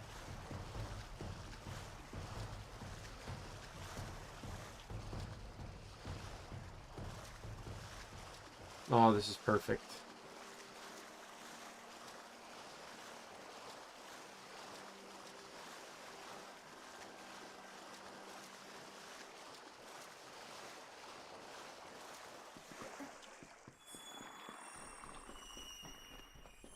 You should feel privileged. The crossing is not a place of mortal business. That essence of the Felf, I will not allow it. Florian, in all his wisdom, does not see what I see. That the crossing is a solution to this long winter. No Fey empire has ever risen so. It is not the way of things. I have been using the power of the crossing to gradually tip the balance of magic in favor of the summer Fey in Ulcerund. But this had unfortunate side effects. The crossing is tied to the magical essence of this land, and so are the Fae of this region. My tampering has driven them to madness. It is a necessary corruption. Better for a few of us to be mad than to wait for this long winter to end. Perish. I cannot allow you to... Fare you well.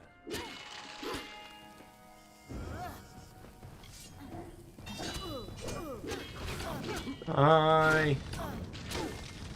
And you're dead.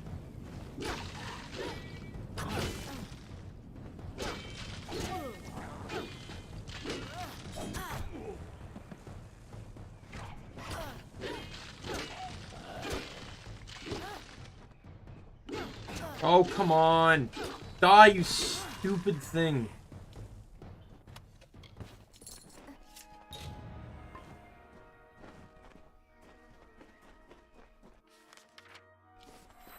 Of course, there's no easy way out.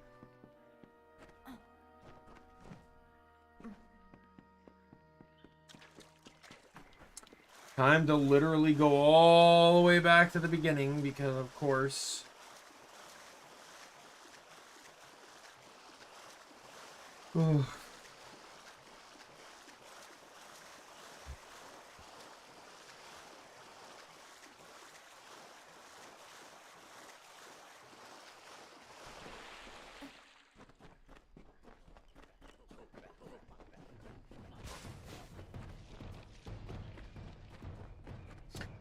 Now, Nick, if you're still here, I gotta ask you, though. If we were talking about the armor fusions, in regards to the circumstances we're bringing up here,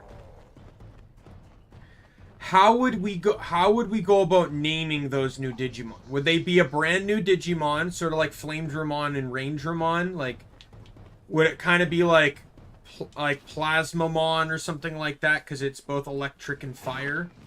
Or... would it be Vmon armor mode? I feel like if you were to do that, you'd have to include every single Digi-Egg, which I feel like really wouldn't work. I see. You have my thanks. Take caution in these lands. Or would it be something else? I'm curious.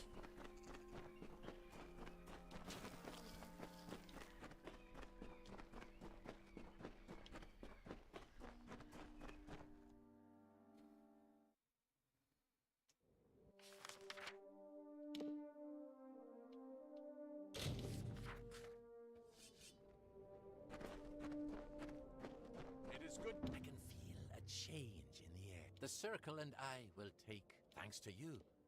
Exercise caution in Ulcerund.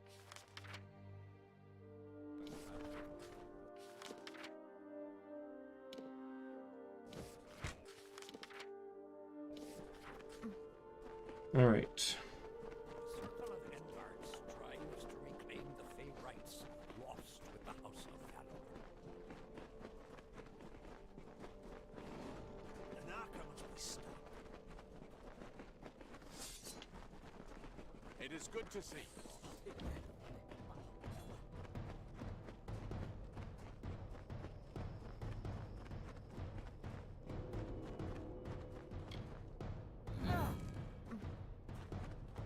All right, let's head to the last area I have in the Western world.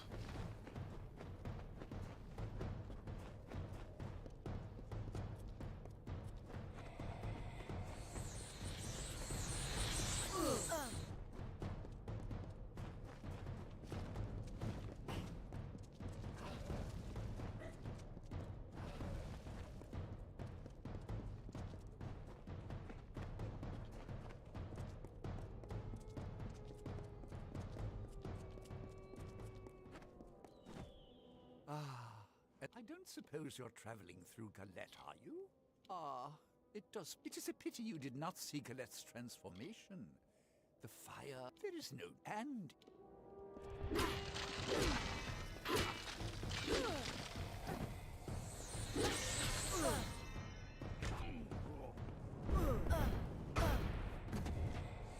Die, die. Ah, stupid projectile blocking bullshit.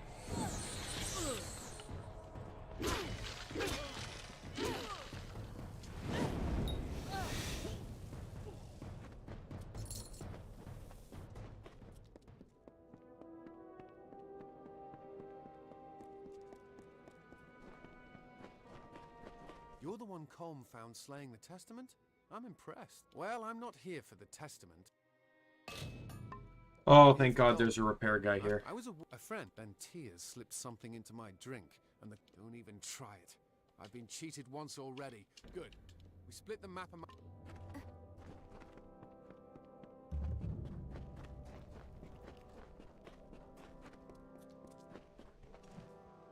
So, you made it to our camp. After seeing how you handled yourself against the Testament, I was hoping you might. Those of us in camp trust each other, but aid is not a... I will be blunt. I managed to track him. Excellent. I will meet you there. Okay. There's, I think, 3 or 4 guys. I have to help them each with an individual quest. And then it will unlock the final quest. The burnt skin of the world glows red with soft... This area of the map is actually... I kind of like... It's pretty well designed. Death settles on the people of Amalur. Everything on this in this area has to interact with itself. Whispered laughter. As the embers cool and the wind blows... And like you can't... You have to do the quest chain to get all the lore stones too. And the struggle begins.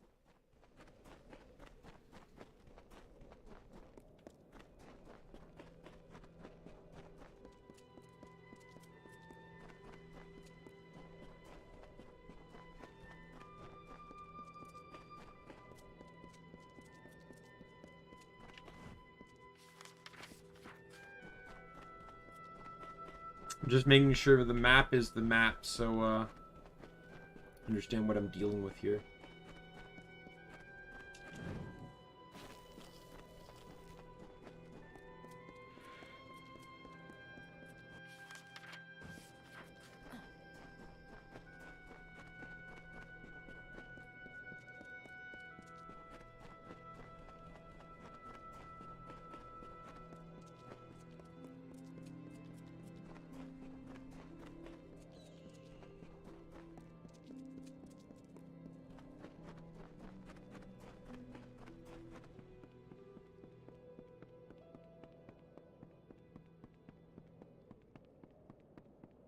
I will say though that this area can get a bit kind of turned around. It can be easy to get confused as to what level you're on and what entrance you need to go into.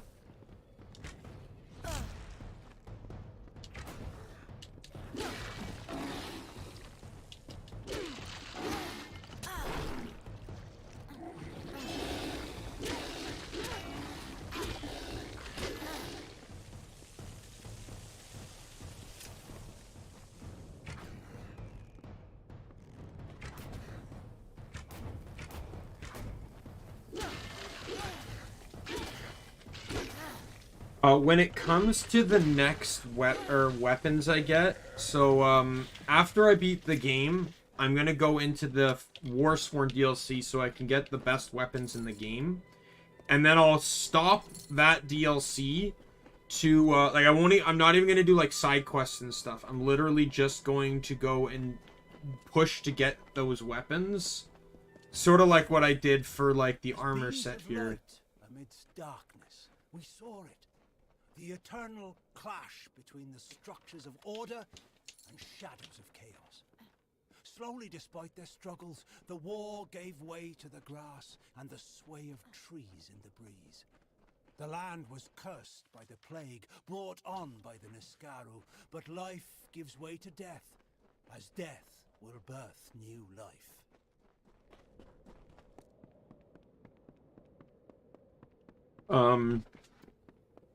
Now, you can kind of think of these weapons sort of like...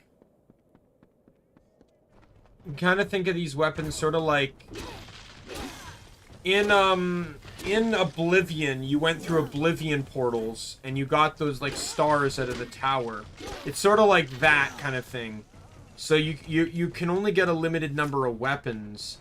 But I don't think it restricts you to one of each weapon. I think I did that in my normal file, but if I don't plan to use every weapon, so I might get 2 versions of every weapon I have on me. So 2 great swords, 2 daggers, 2 Fey blades. Hell, I might not even do the Fey blade. I might just do 2 daggers.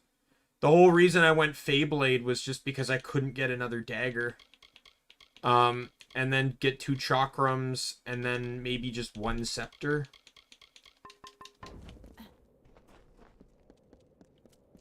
And 2 bows, obviously, too. And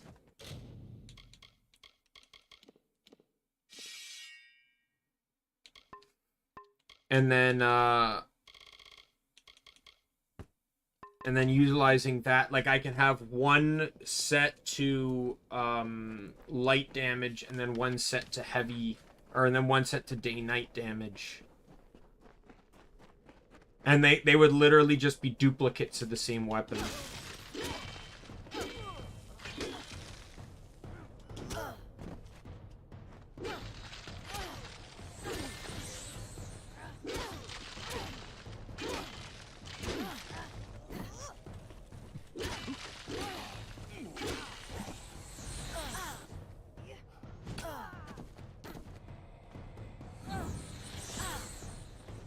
Did the mobs drop OP items? No, not really. I don't know if I would ever say that there's anything OP in this game, like drop-wise. You can get some interesting drops, sure, but in this game, OP stuff comes from crafting. But like this, in this playthrough, I'm not crafting anything. I'm just talking about, like, there's the strongest weapon type in the game comes near the end of one of the DLCs. And I'm just talking about, like, how I'm going to plan things out once I get to that DLC.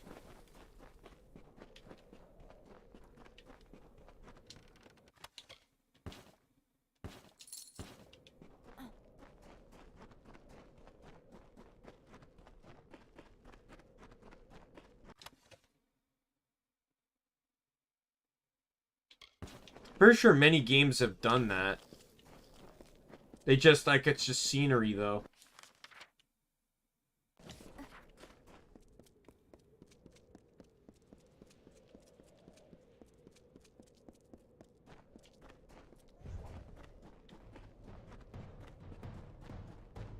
But Nick, I was saying earlier, do you think that, like, if we're talking about, like, the Vmon, Digimon, the Vmon, Crest of Courage, Crest of Friendship, Crest, or Armor Digivolution.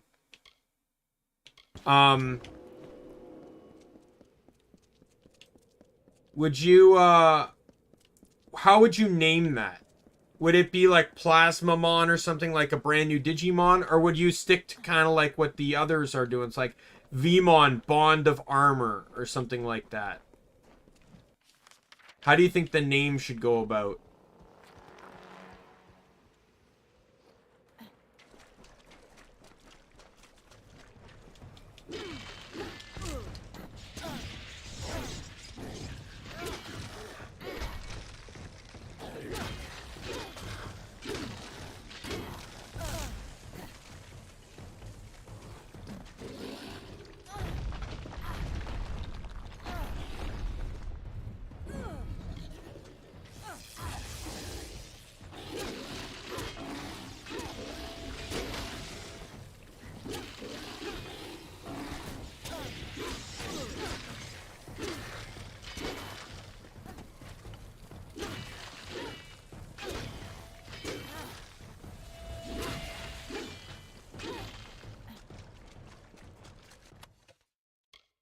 Well, I think the Digivolution would be like Beamon Armor Fuse 2 or something like that, right? Like it would have like I feel like Armor Digivolve could not work as a term because it's not just a single type of Digivolution, it's using 2 Digi-Eggs. I feel like or two Digi Armors. I feel like it would have to be called something different. Hell, to be perfectly honest, they could just do what the other Bond, like what Agumon Bond of Courage kind of did, where it's like there was nothing. No one said anything. They just turned into that.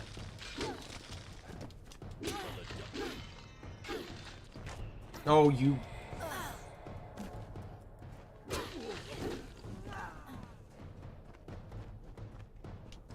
But I'm just wondering, it's like, what would the final form be called? Would it be called something new?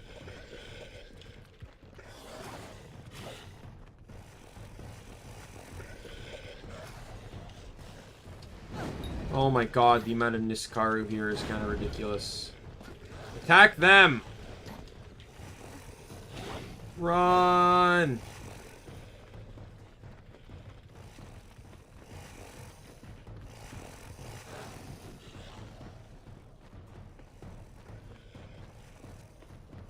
Because I feel like the armor, the bond of armor sounds interesting, but I feel like it really wouldn't work unless it was like Vmon merging with every single Digi-Egg type situation.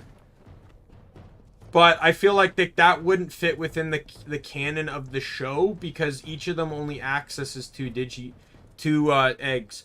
Now, I have a question though. So say this plot point were to happen in the show. Or in such a movie setting. Do you think that should include the Digi-Egg of Miracles? The one that turns him into Magnamon? Or do you think it should be just Ranger or just the Friendship and Courage eggs? Because I feel like I wouldn't be against the Digi-Egg of Miracles just simply because it is a Digi-Egg that Vmon uses.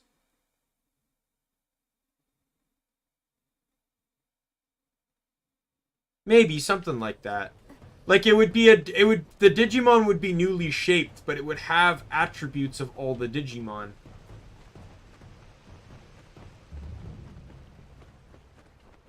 That were involved. So like it would be like obviously a form of like Vmon, but it would have like armor parts of both Rangermon and Flamedramon in a unique fashion.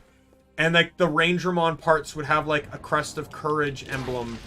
And Flamedramon might have the crest of Courage and yeah, the Golden Egg too. Yeah, I feel like that would be important though too, because it would help him stand out more. As Davis is generally supposed to be the unique one amongst Davis and Ken would already be unique as it is, because Ken would be using the same Digivolution as the original 8.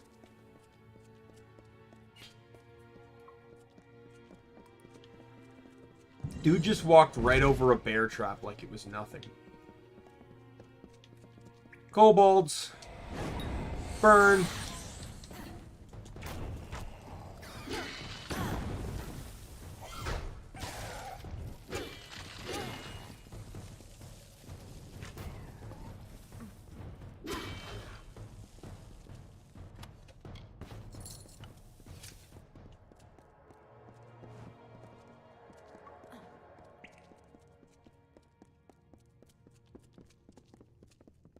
I don't know about that.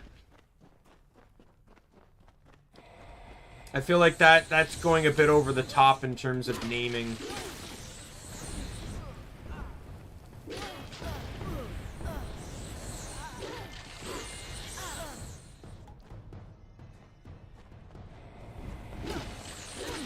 Yeah, it could be. I don't know. Because this game kind of fits similarly to how, like, Oblivion and Skyrim function, where it's like that kind of stuff doesn't really bother you.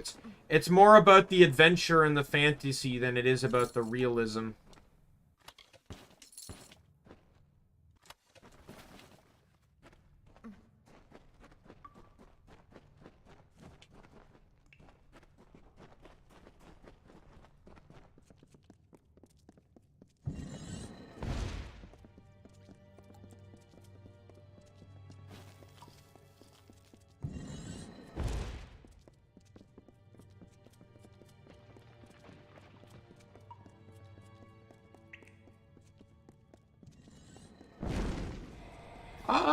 Maybe. I don't know. You kind of want to take in the attributes of what each Digimon was. The best, like, it could be like Plasma Vmon or something like that. I think would be a cool kind of naming scheme. So you're the one. You are both fools. You are correct. Being a... Oh no, guys, he has a gray name. Oh, it's gonna be the hardest fight in the world.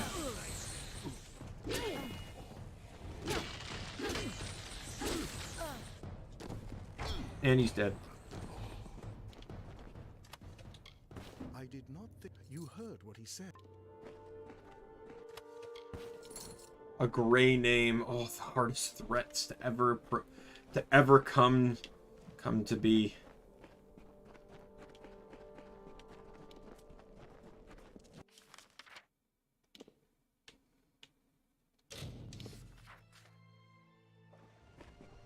I don't know, because again, he's only using 3. He's only using miracles, Something is wrong. miracles, courage, and friendship. And none of the other Digimon were ever named in regards to the crest. They were named more into regards of what the Digimon could do, such as like Flame Dramon, right? Maybe that could work. I'm curious about the other ones. Like, what would like Armadillomons be? Because it would have to be a hybrid of Digmon and, God, I already forget the other one.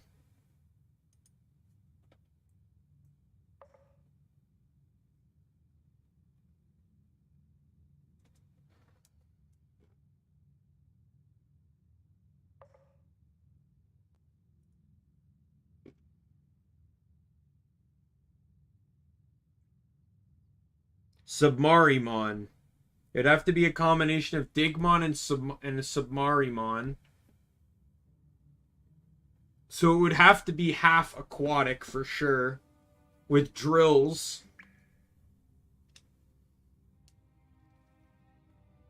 And then Hawkmons would have to be a combination of Halsamon and Shurimon.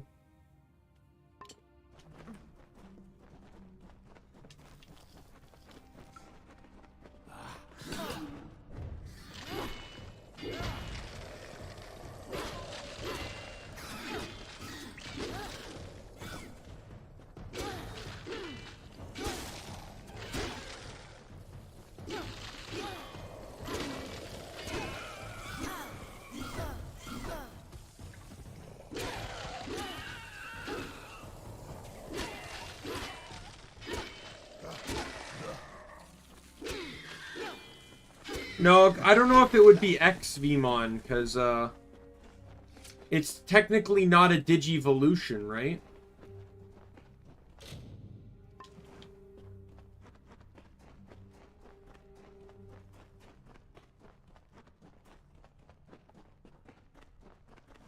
We're here. Something is wrong.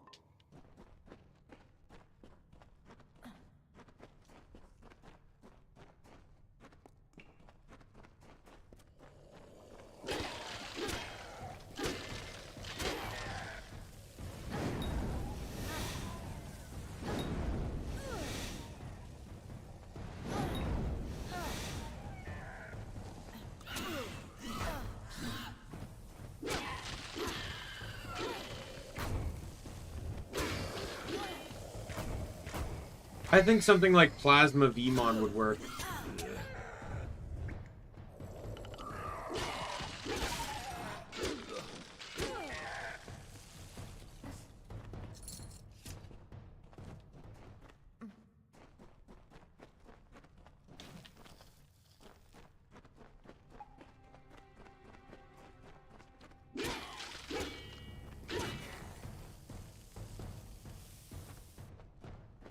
Kobolds at tears, they must be of the Testament.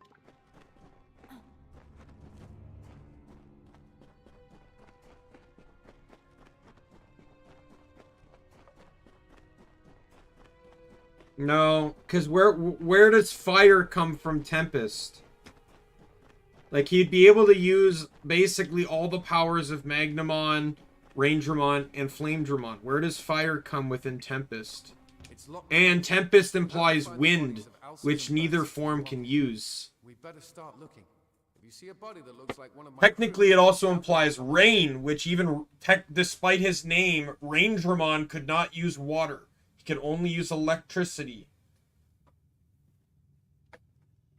It's kind of misleading. Oh no, because he wasn't Rangedramon, he was Raydramon.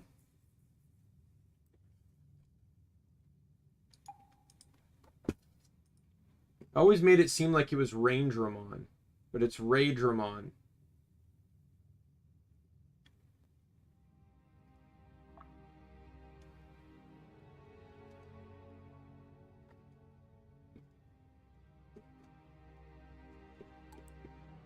But he would still digivolve and say the storm of friendship.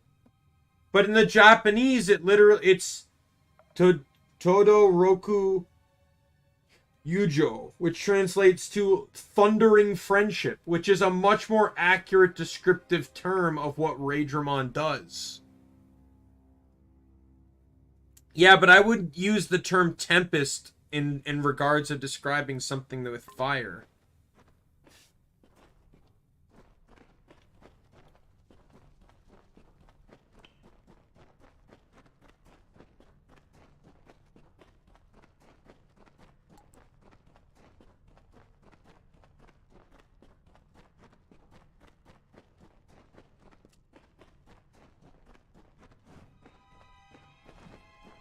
Alright, good night, Fagea. Thanks for stopping by.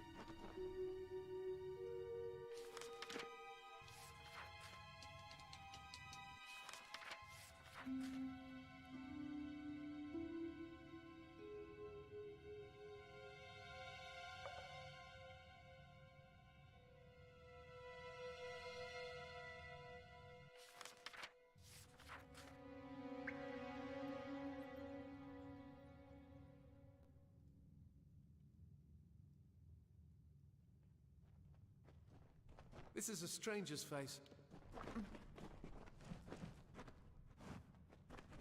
I don't know them.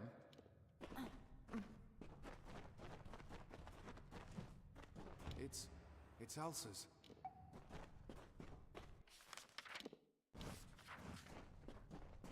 I don't know them.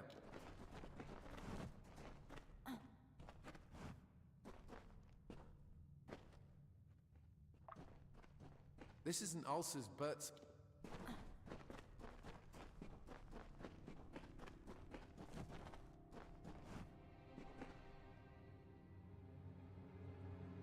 Why does he have to keep running back to the front every single time? This is a stranger's face. They weren't a part of my crew. Can it give you some? Sure. Well, what kind of games do you like? This is a strange... Have you had any luck This isn't Ulcer's, but...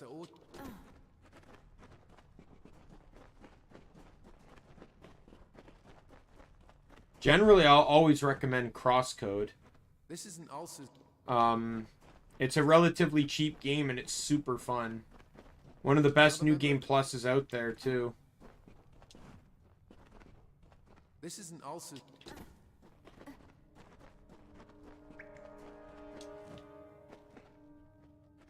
This isn't Ulcer's...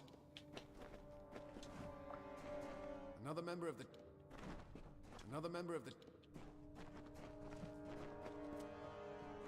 This is a stranger's...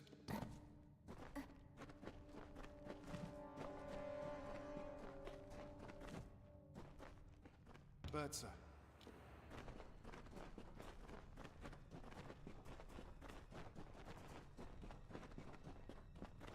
Medievalmon makes it sound like he's a part of the same area as Dukemon. I think we should probably just drop it. GTA, Elden Ring. I don't know about the Elden Ring thing because I do not like Souls-like games, so I can't give you. It's tears. We're already too late. So I would say that Crosscode can potentially have some mechanics that can make it like Elden Ring. I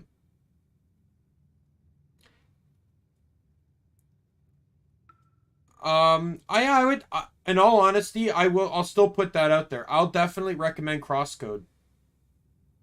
It has puzzles to it, kind of like, you know, that are a little Legend of Zelda-esque, but it also just has really fun combat.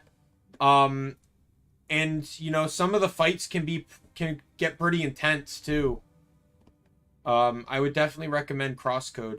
I've streamed Crosscode, so if, and on top of that, Crosscode is on every console right now.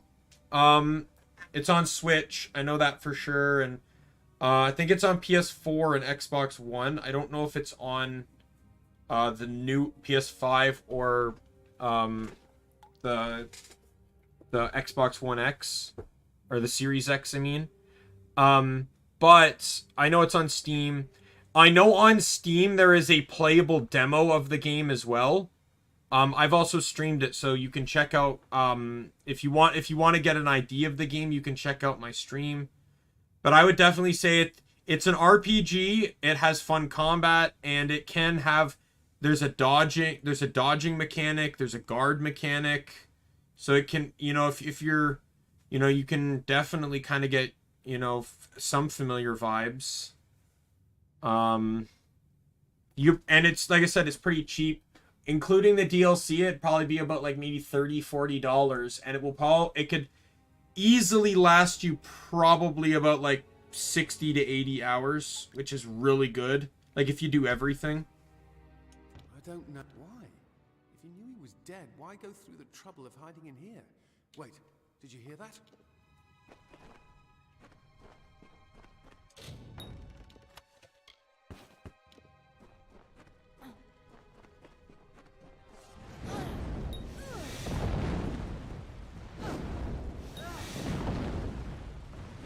Let me try and think of some other games.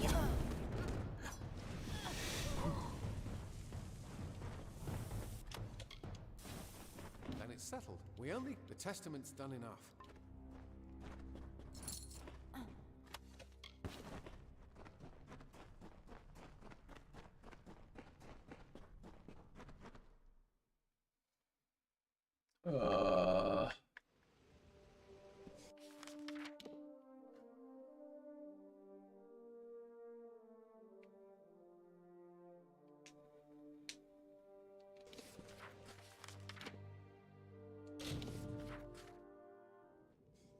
Yeah.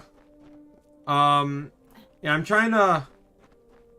I'm just trying to think, like, I could throw games at you, but a lot of them are also more mainstream games. So it's like, I could throw out a game at you, likelihood is you've already played it, or, So you're the Dread Comb found. But, Testament.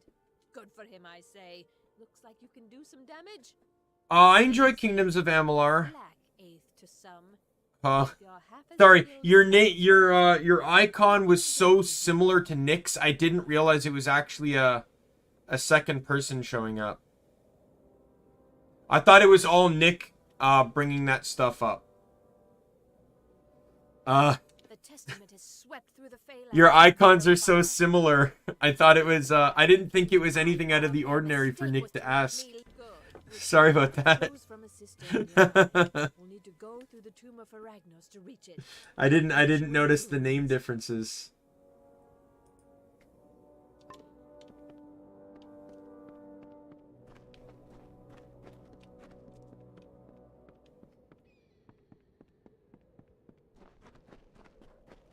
I'm just like, oh, Nick just wants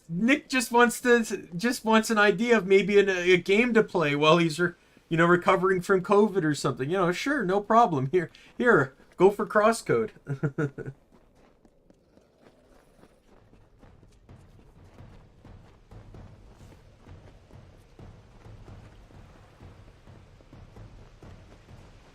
I didn't even think it was someone else. Games of Amalur is going good though. Like the challenge is a lot more different than I'm used to, because like even on very hard, with all the damage bonuses you can get from crafting, I should literally just be wrecking shop right now. I think that's what I'm probably going to do is, once I get everything done, I will fully craft the set of armor as best I can from components I can find. And then I'm going to, just go to an area and literally show how utterly devastating crafting can be. Knew much about this Faragnos or why it was entombed here. The testament wrong it can't be.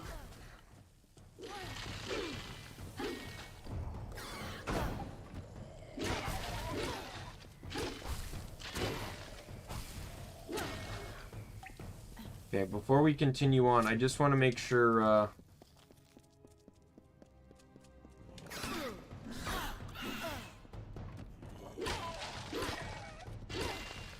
I'm getting all the lore stones here.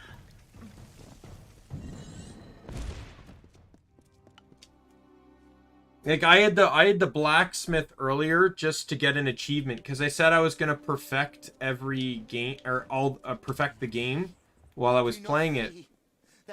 And I made a chest piece that contained 29% damage bonus and 22% damage resistance, and that was literally like just off of stuff I bought from vendors.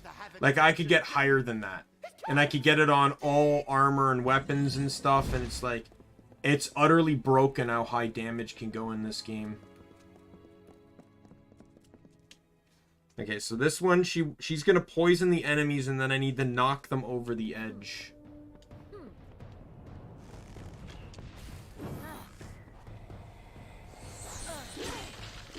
Like, I need to knock their bodies over the edge. Okay, that didn't work. Basically, I gotta hit the last attack. Can you... Okay, I gotta kill the mage, because... Okay, you're over the edge, for sure. There goes one body. I gotta take out the mage, because he's going to interfere with her ability to shoot poison arrows. Oh, and you're not even gonna fall in, you piece of crap?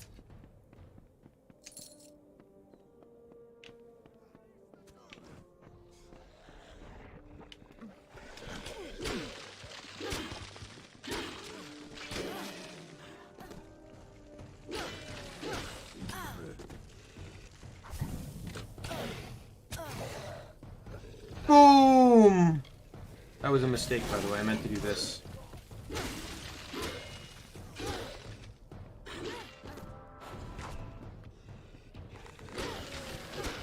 The dude, go to hell.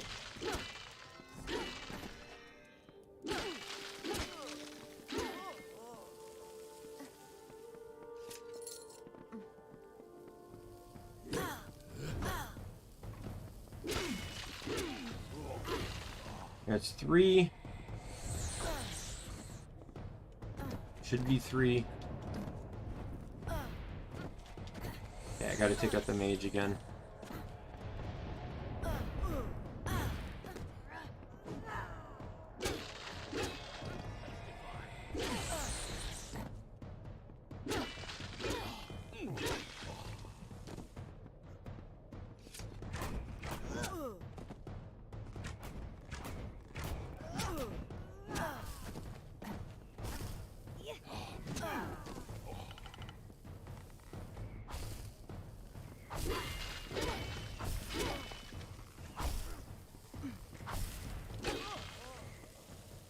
Oh, come on. No!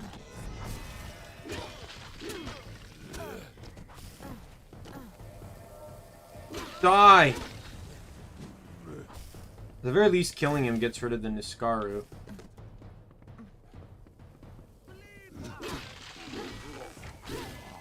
Fall over the edge!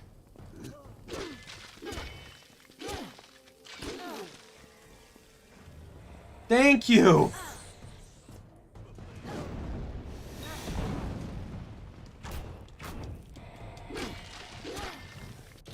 I got it, right? Yeah.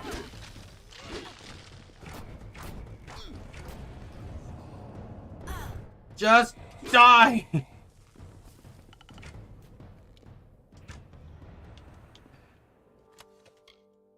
Trying to loot the corpses. Then it's finished. That's it then. I don't feel anything. I've killed how many of the Testament? And I feel nothing at all. You're right. I didn't murder. I didn't know what the Testament was up to when I first came, but I found these on one of the ones I killed. I don't know much about this Niskaru Feragnos, but the Testament is interested in him. From now on, I'll keep 2.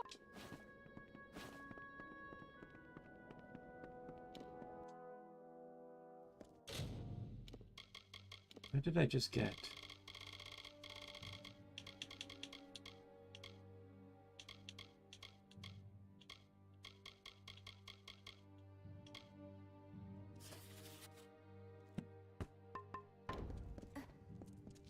The purple bar is my fate meter. So basically it's kind of like a super mode. I'll show you in a second. Because I can recharge it. If I get into a fight, I can use it.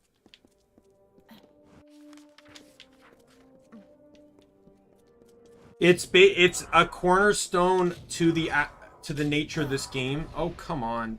At least I didn't get cursed.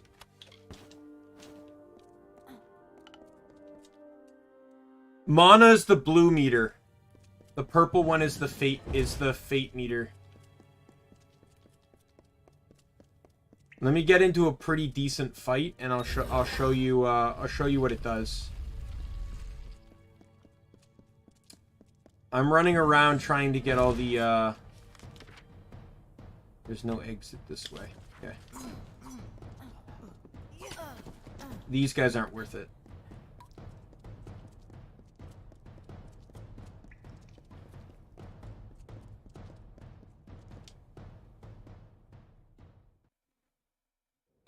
Here, this will do.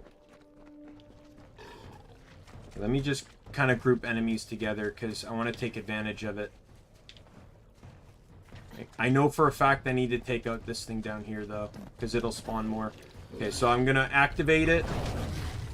So I now do a lot more extra damage.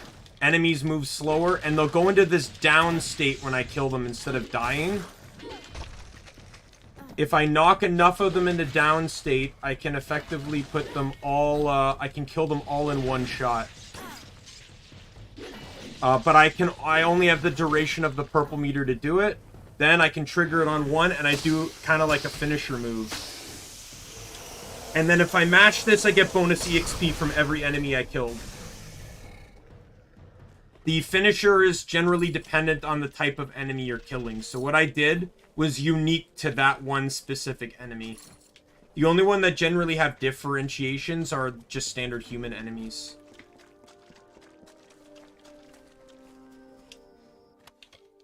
I should probably start using that more because, like, I'm near the part of the game where, you know, getting that power back is actually a lot easier than it was early game.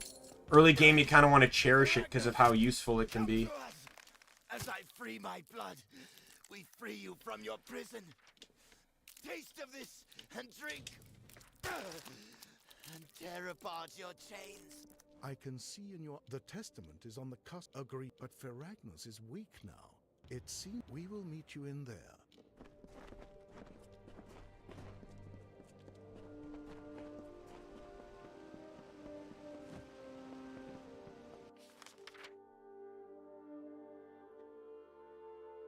Yeah. Some of the finishers are downright like a step down from Mortal Kombat finishers.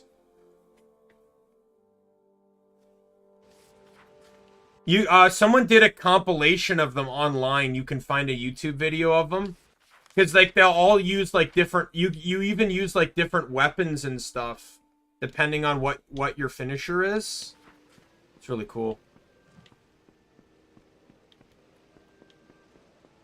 One of my favorites is when you fight the, what you call it? The, tree enemy. I forget what it's called. You drop kick him, and then you form a bow, and you just start unloading him with arrows.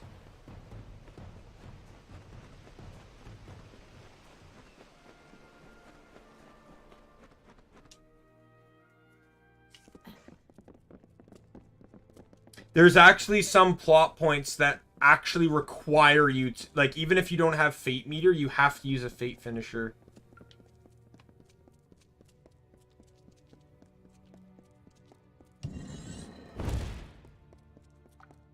Oh, wrong way.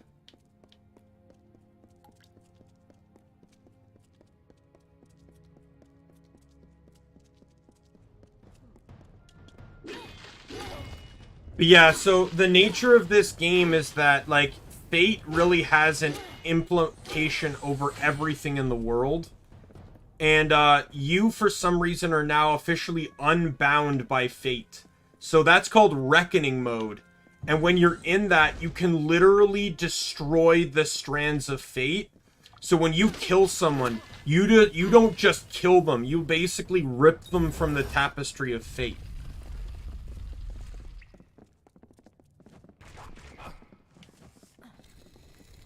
Curse it all. From the look, we don't have time to break down the door. Someone is going to have to stay behind to keep this open. We do not have... You've got to make up your mind. Want me staying I behind? want you to stay behind. I understand. You have a bow, so you can attack while you stay put. I want the mage guy to go with me. Provided I don't get options. I don't remember if 2 people go with me or just, or what, but... yeah, 2 people go with me. Yo, boss fight time, let's go.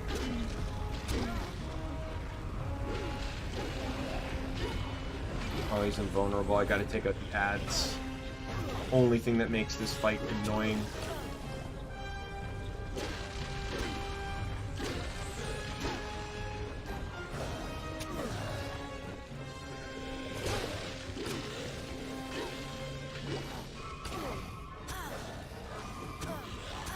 Okay.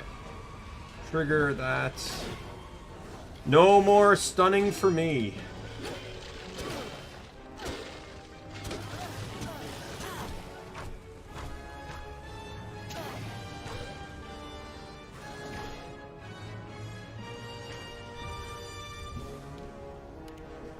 Arrow!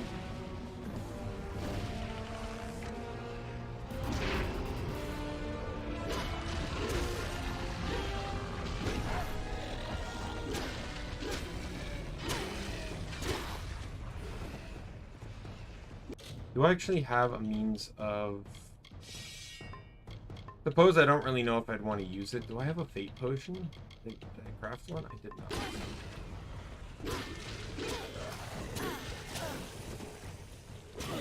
Just go up there. Hold your horses, Uniskaru. Okay. You're dead.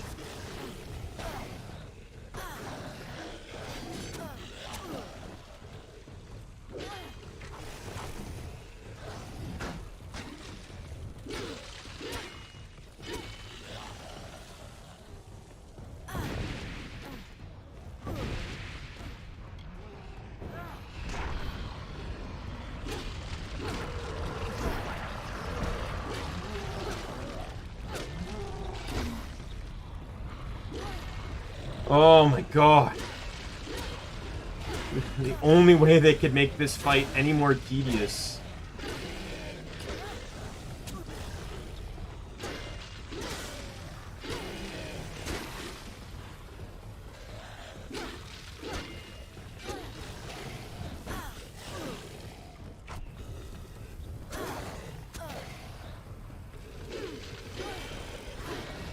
Oh, come on. What am I swinging at?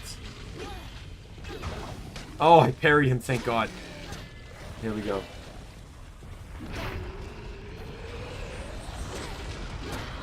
Hey, look who finally showed up. Not as if I could have used your help earlier.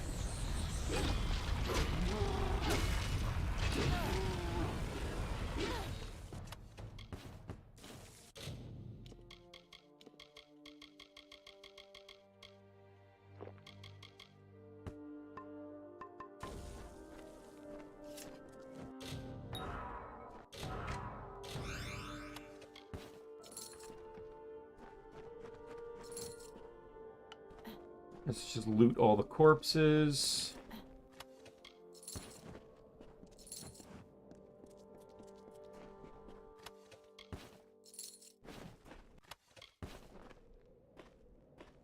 It is... we finally... the world will... I will remain here for the time... Good, remain here. I don't care. Oh, inventory's full. Are you kidding me? On the last pickup. Alright. I got 2 quests left here. That one, though, is actually a quest in Alabastra. So I won't even get to that one yet. Messenger I can do really quick. Because I believe it requires turning in something in Rathir, and then in Melson Shear, and then I head over to Melson Shear for Clericon quests. I can also sell the massive amount of inventory I've stockpiled up here. Magic, masters of spells. Curios, class. Take my stuff. Staves, go forth, live boldly. Let me get a drink here.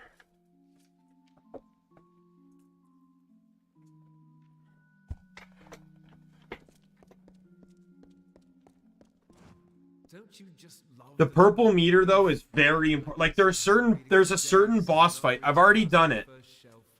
It literally makes you feel like you're a god. Like, the level of power you show in that fight. Oh my god, it's so incredible. I told him this would happen, but he wouldn't listen. Pig-headed fool! War isn't the way. Anyone who knows history knows that. But Ram was too impatient for words. He was so brash, so brave. Yeah, this is one of the major cities. It's called Rathir. You have, I'll show you, you know what, I can show you all the major cities. So this is Rathir. You have Yisa down here. So this is kind of like one of the homes to the Summer Fae. So it looks more. This one gives me what's it called? Oh, I forget the name of the city. I feel bad about that. The home of the Sylvari in Guild Wars 2. It's kind of the vibe it gives me. I'm mad that I forget the name of that city. I only have 10,000 hours in Guild Wars 2. And then you got Adesa here, which then home of the gnomes. So it's a lot more like, you know, don't really know how to describe it, but the building aesthetic is different. And then we're heading to Melson Shear, which is kind of like, this one's kind of like Helm's Deep from Lord of the Rings. Like, not gonna lie, you even had a fight that reminded me like it was like Helm's Deep. So Looking to restock.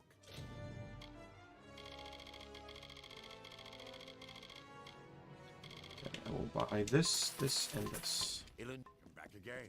All right. Let me go turn in the quest here. This will get the quest done. Then I think I need to go back to the tier to turn it in. And then oh great, the stupid pledge shields. God damn, you become the enemy of one entire organization, and then everyone's out to kill you. How unbelievably rude. So what if I decided to join with an incredibly powerful demonic being and kill my allies because of it? I just wanted power. I think probably, you know, I know it has the similar feelings of, like, Elder Scrolls franchise. Like, I do know that the art style of the game and a lot of the monsters were designed by, what's his name? Todd McFarlane. It contributed to one of the reasons why the company that made the game went bankrupt. But yes, Todd McFarlane designed a lot of, like, the enemy designs. Oh, you can buy stuff from him here too. Well, this is gonna be pretty nifty.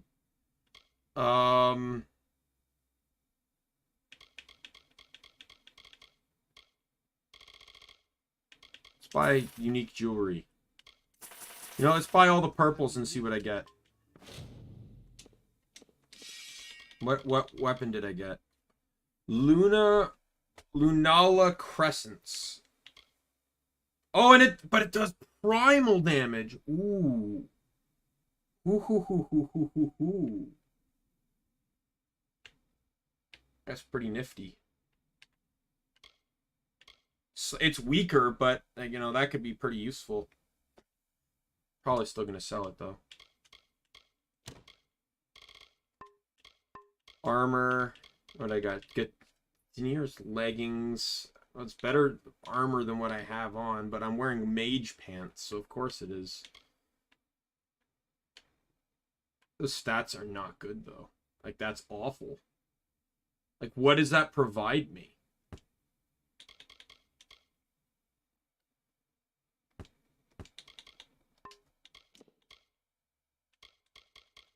But that, oh god, that's awful. A simple gold ring is right.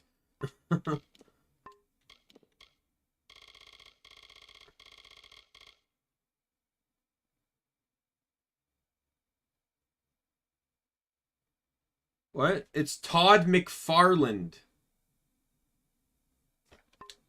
I don't know why, if you're trying to make a joke or not, but his name is Todd McFarland. He's legendary within like figure making. If you're into like certain comic books, or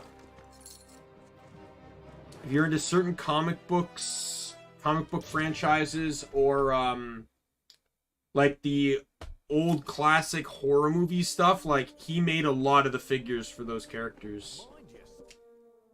Legendary in the industry, and he comes with a heavy price tag, which is, you know, one of the reasons why, you know, the game shelled out so much money to get him to design enemy types. Thank you.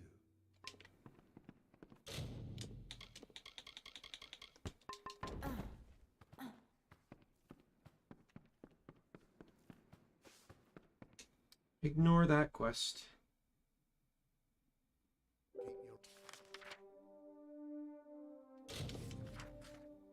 Alright, finally we're in Cluricon. Oh god. Thought I would never get here. There's a lot of side quests I had to catch up on. I'm still doing side quests, but at the very least, like, I'm in a new area of the game. Honor to you have earned. If you have a moment, since the battle, 5 of our greatest fight. Excellent. Go with Oh yeah, just fighting after fighting. At least I won't be one-shotting them like I did before in my previous file, because I crafted. I just won't give this guy a chance to attack as well.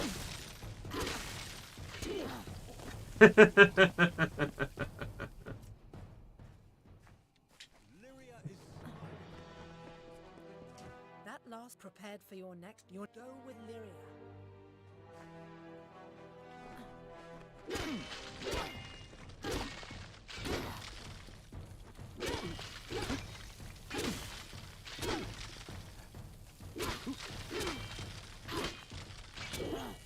God, seeing an orange name again, it's like surreal to me. You certainly did. Saphedra will. Go with Lyria.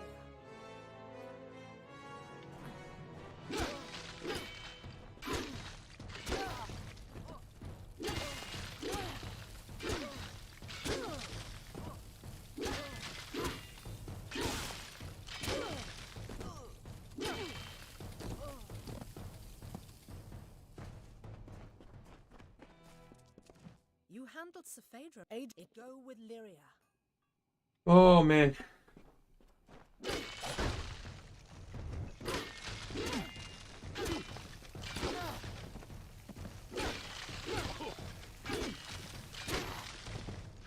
You are not allowed to attack.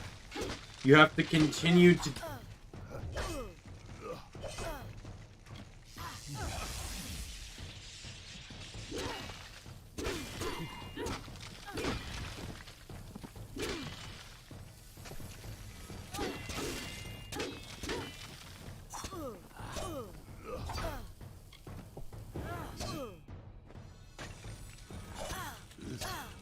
Go for it.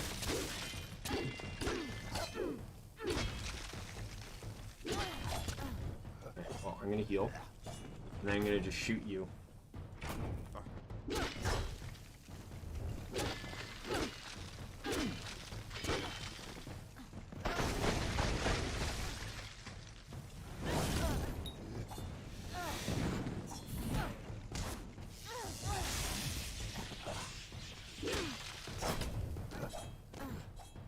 Sucker.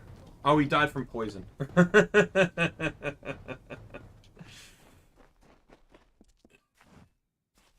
No, I don't. Look, if I can't one-shot him, I just gotta juggle him. Go with Lyria.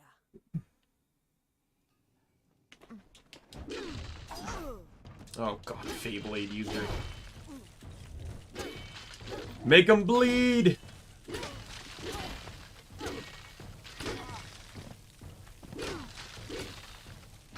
Pin him in a corner.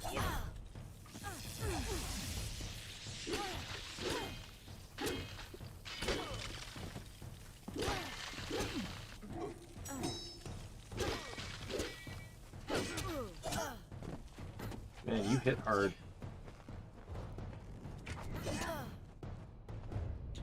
Good thing I have potions. I have more potions too. Let's drink that.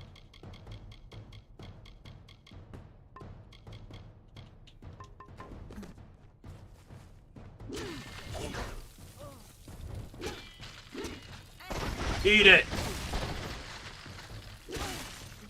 Eat it!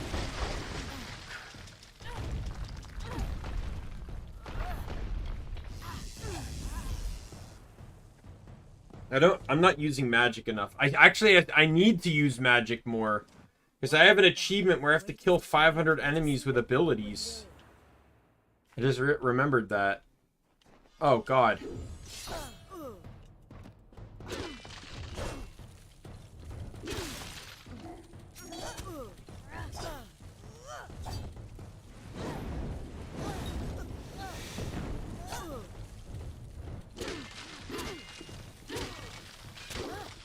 Change up weapons here.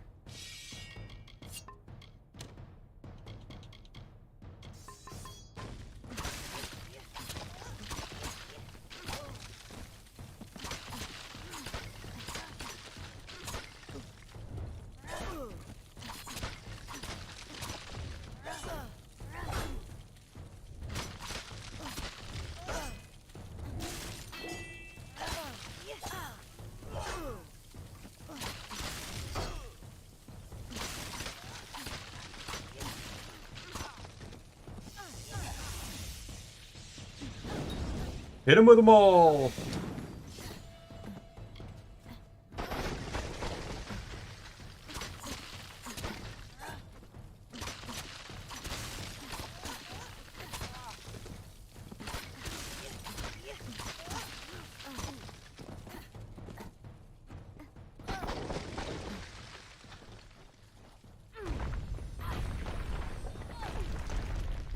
You got stunned! Ya got stunned!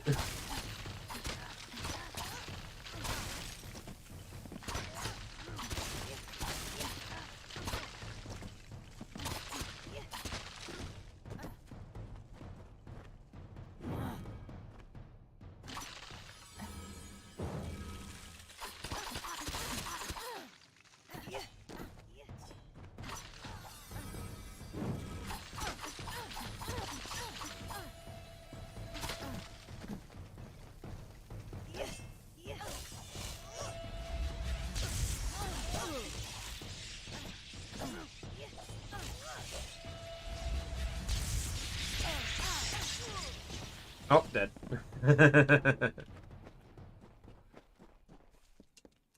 You are worthy of take the alpha honor you. Go I beat a demonic god that towered over this entire area. And you're telling me, oh, I'm surprised. You're acting like you're surprised that I'm better than you? Dude, fix my armor. I got some I got weak people blood on it. Stay safe.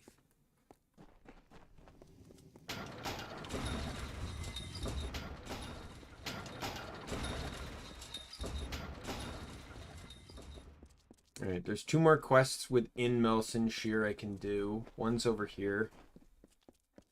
This one's actually a fairly simple one, too. I literally just have to go out and come back in. The Tuatha lines have broken. I am Adrian. It shames me. Oh, this is one of the guys I just literally beat the shit out of. Good to know. Good to know.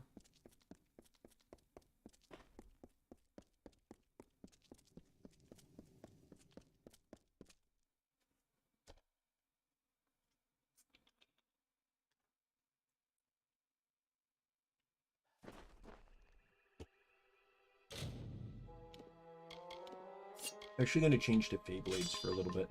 Haven't used Fey Blades much.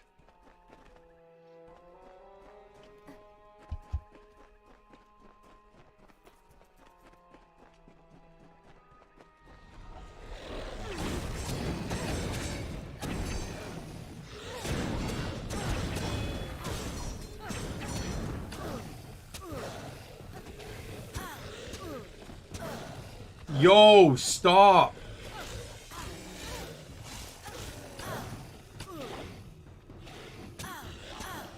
Can I get my move off, please? Thank you. So I can attack you without you just constantly interrupting me.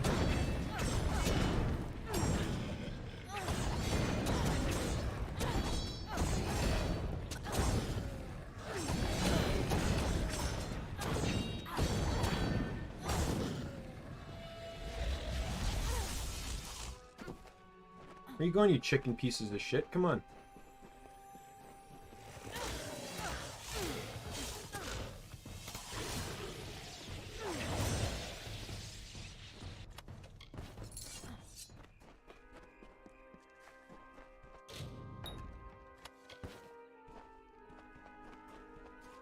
Alright.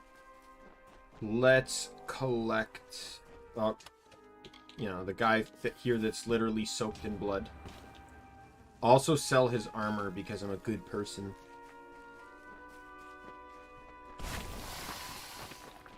Oh, like the spiders needed to be there.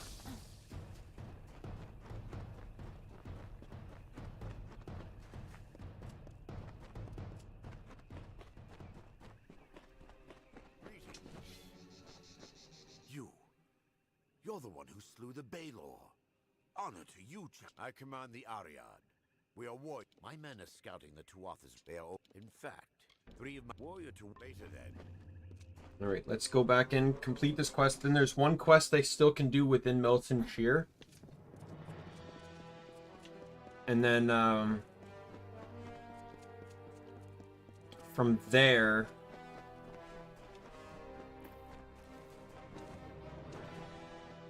A journal. He speaks. Thank you, champion. This book has brought...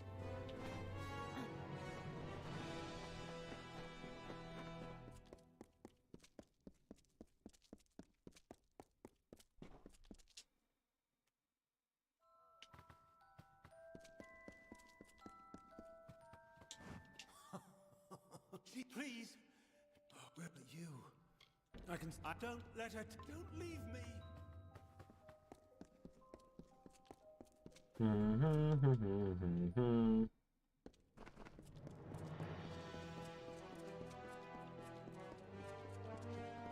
Oh, wrong way.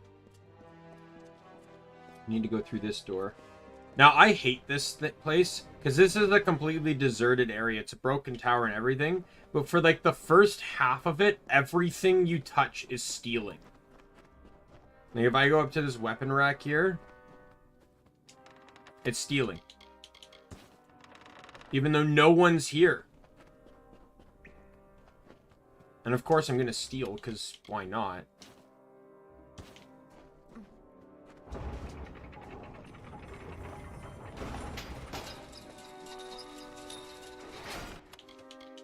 I can sell everything, so of course I'm going to steal.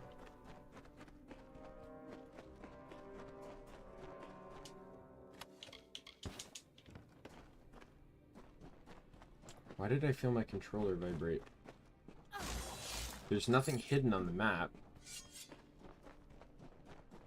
Oh, I guess maybe that moved out of the way.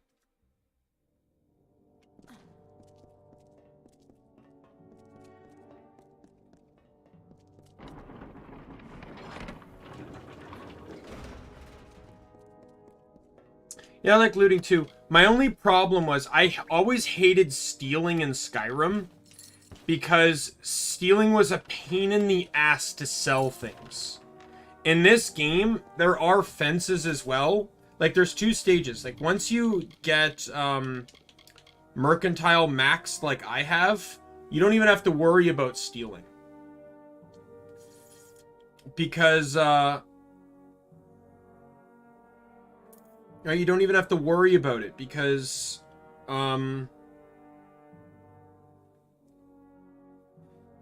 you can sell stolen items to any merchant in the game. But prior to that, fences aren't even that hard to find. I can literally go to Moon Camp, there's a fence. I can go to Star Camp, there's a fence. In Skyrim, like, the fences are always, like, 3 loading screens away, and it's, like, super annoying to deal with them. Technically, Sun Camp has a fence, too, until the plot of the Travelers removes them. Like, Sun Camp's just basically deserted now. You couldn't leave the prattling of a madman alone, could you? This is my sanctum, trespasser. You couldn't possibly understand the work I'm doing. I fear I will need to kill you now. Perhaps the process will provide some insights into your unique power. Yeah. Like, I have no issue with, like, the stealing aspect of things. To me, the hard part is, like, the annoying part is just getting to a fence. And then they also have limited money. So you can only sell so much to them. Right? And in this game, vendors don't have limited money, so you can literally sell everything to a vendor. You know, I can literally go up to a guy and he will give me 300 grand in gold from the stuff I'm going to sell him. No questions asked. How unsurprisingly, very well. Yo, can you believe it? Someone's actually begging for death here.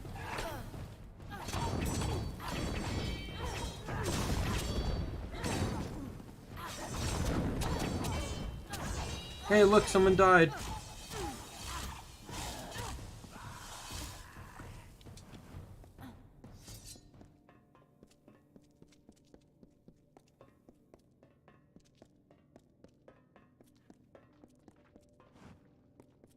Yeah, I know you can do that, but most people generally don't consider persuasion to be persuasion to be a valuable thing to invest into right off the bat.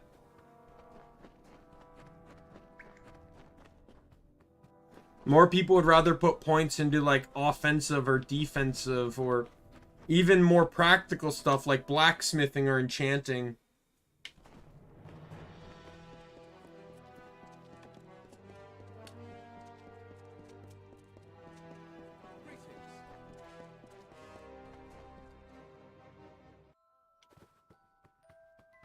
She's dead, isn't she? The moment she passed, what a wretched woman. Who knows? Seems I named you well, Scarecrow. I cannot thank you enough for...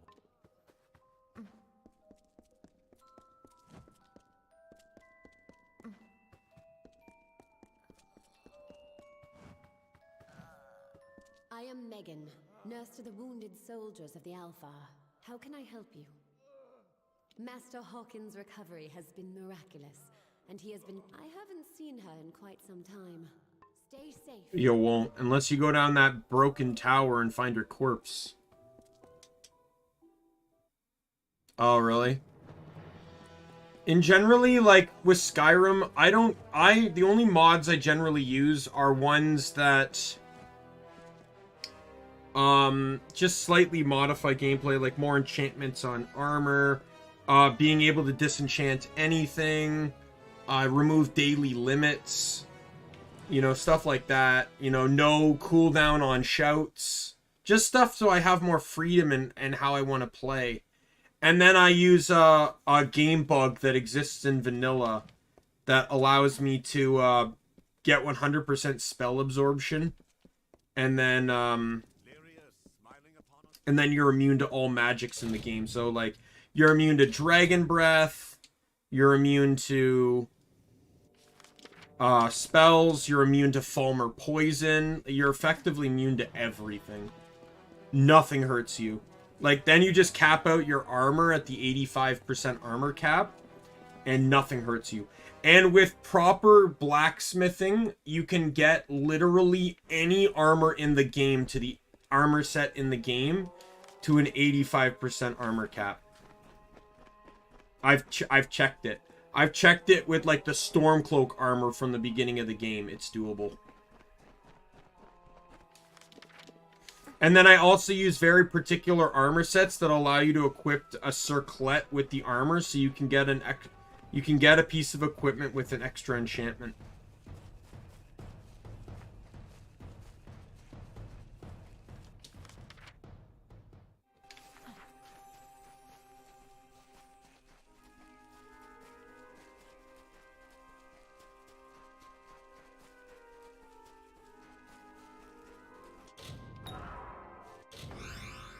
I also generally like to use mods, too, that buff magic, because magic gets really underpowered late game. Because enchanting and weapons get so strong that magic just kind of becomes garbage. So I use various mods to help buff the power of magic.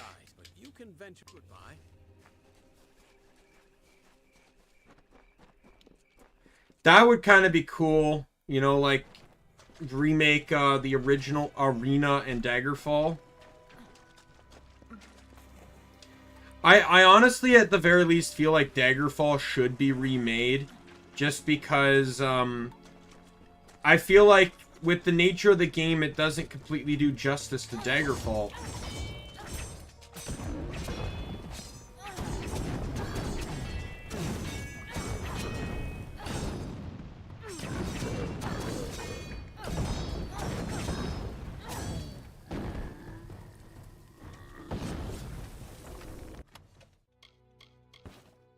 Like, even Morrowind, as dated as the game looks, actually still does justice to Morrowind. It's still a very highly rated game, despite its graphical setbacks, compared to games like Oblivion or Skyrim. But it still does justice to Morrowind.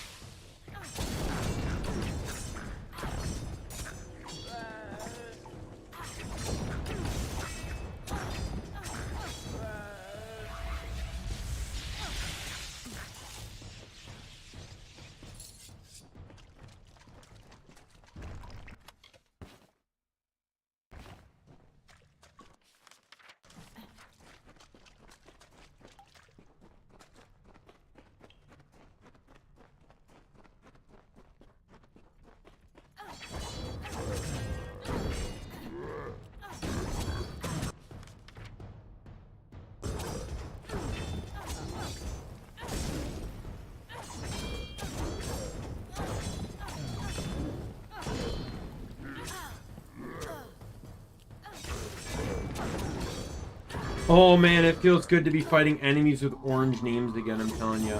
Like, I actually can get decent experience from enemies now. I'm not getting, like, double-digit experience anymore.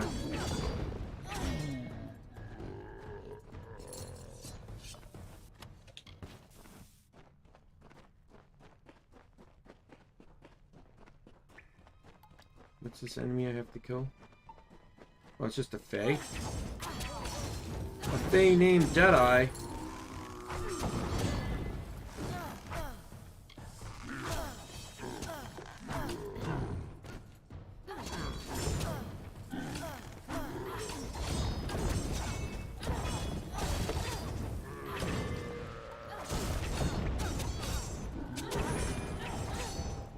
Hey, look, my power is back.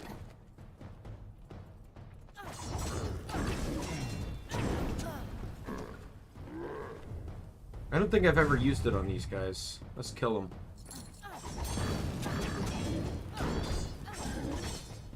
Oh, I think I actually killed... Or no, yeah. Okay, he's down. And then you're down. Alright.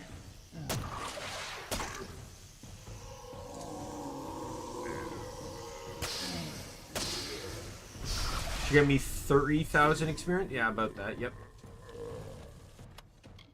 Oh, I got Sin. A bow called Sin, which I'm going to sell.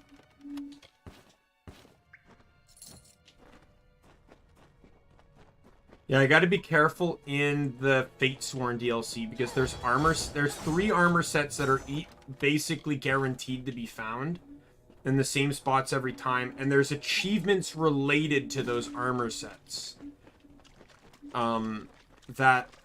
Basically to get the achievements you have to use those armor sets. Like, there's no exception. I know the mage-based one is you have to have 6 summons out at once. And the mage armor set makes it so you can, when you're like hit or something, you summon Boggarts to fight by your side. And then you can summon your skeleton familiar and it works. Deadeye is finished, and now farewell. Okay, so that's a scout there. Is that also a scout? Yeah, okay. Okay, so let's head south for the scout down here.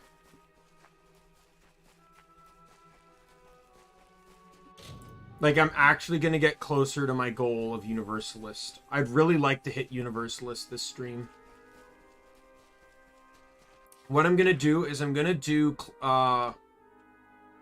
Cursewood and the Midden.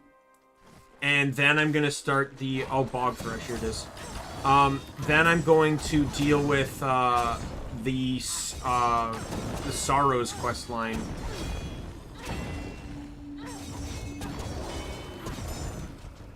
See, this is my one problem with the Feyblades, is it's like an endless stream of knockback.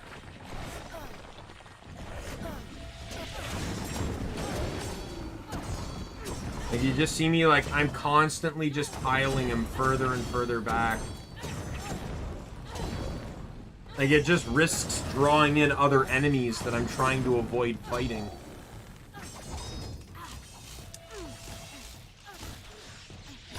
Suck my ice. There you go.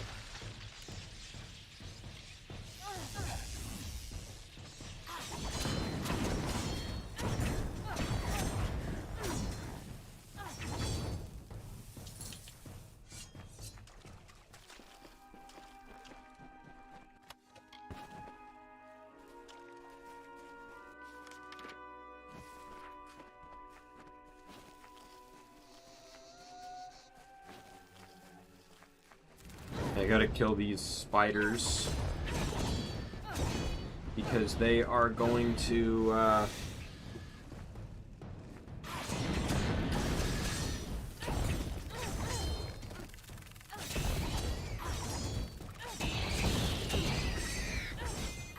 I won't be able to interact with the lore stone until they're dead. I can't do it in combat.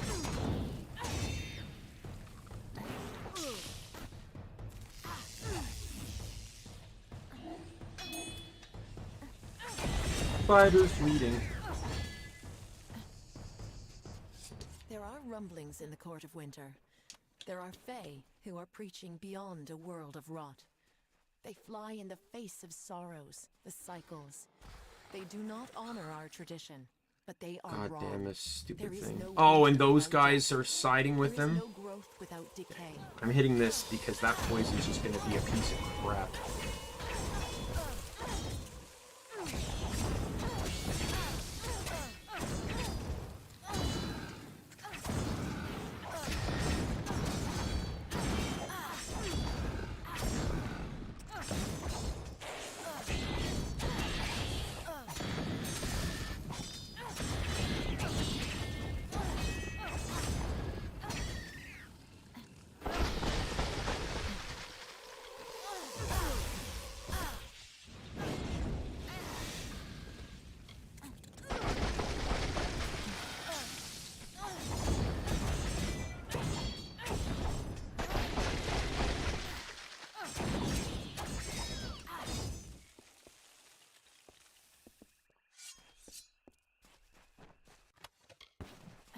Very hard, and not having broken armor or like broken equipment does make these fights go on actually a lot longer than I'm normally used to.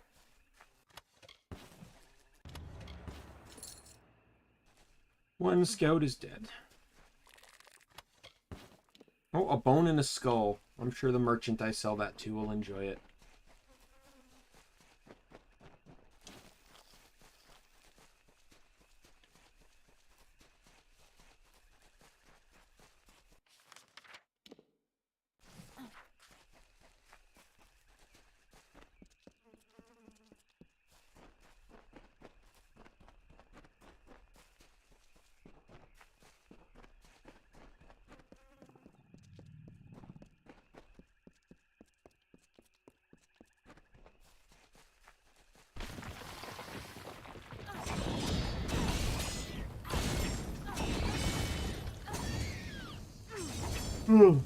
Nope. Okay, the terrain saved me there.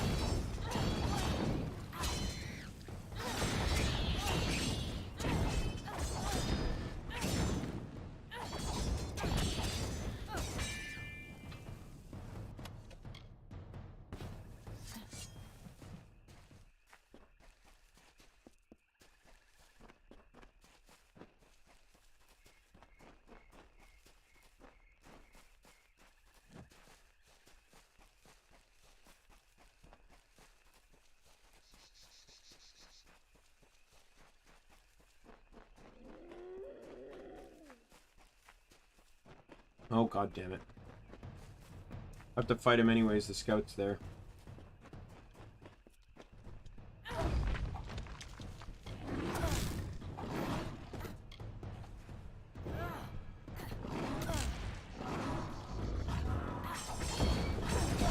I'm not a tattoo person. So, I wouldn't be able to give you any advice on that.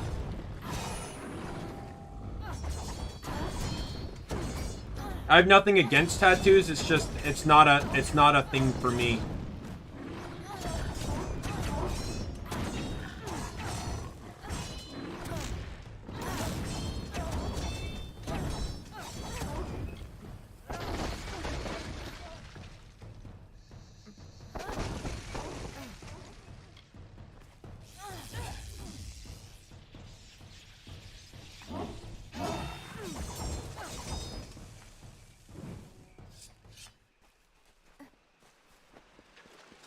Oh, 2 of the 3 scouts are dead.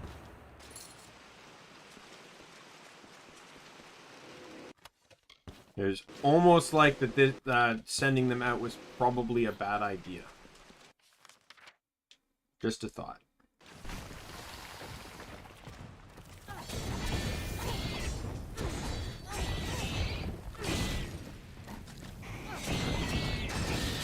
To me, it's not even like I'm indecisive. It's like, if I were to get a tattoo, I'd know exactly what I'd want to get tattoos of, right? Because it wouldn't be anything that would be bad to the point that, like, I can look back and say, you know what? I'm happy I got that. Like, it'd be like, oh, well, favorite video game at a time. Because it'd be like, yeah, that was my favorite video game for a time period. And I still enjoy that game kind of thing. But, but to me, it's just like, I'm not someone that likes pain.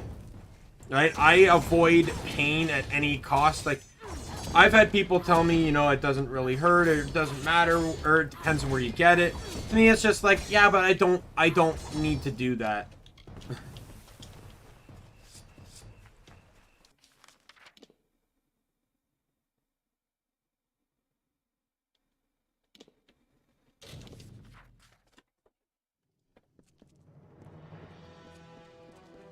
Looking to restore.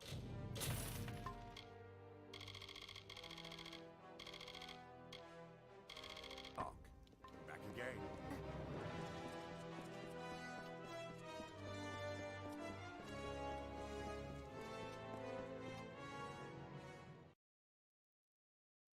Like, I have a friend that has quite a few tattoos, and, you know, a lot of hers are sentimental. So still I owe later then. Like, she has angel wings on the back on her, like, back shoulder blade in honor of her dad who passed away when she was young.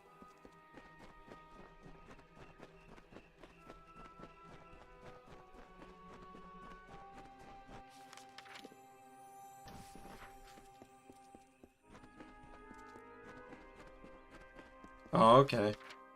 Mine would probably be game themed, in all honesty, like, if I were to do it. Like, I'd probably want, like, a crosscode tattoo, maybe an Amalur tattoo.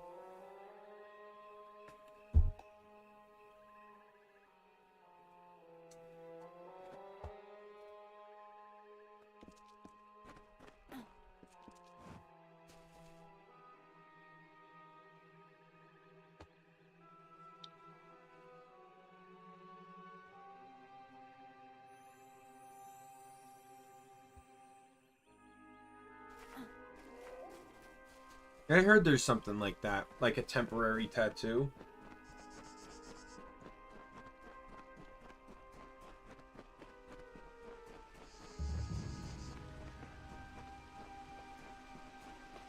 Solemn, solemn, hallowed tree, glory to the graveyard be. Far from forests of the west, do the... And so would, but my desire to extinguish mortal, I'm afraid I cannot grant you the courtesy of fighting at your leisure. Prepare yourself.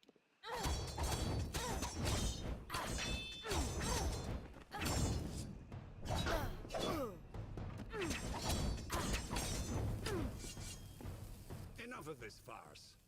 I have fought more than enough mortals on your terms, on your ground. Let us see if we will finish this fight in my home.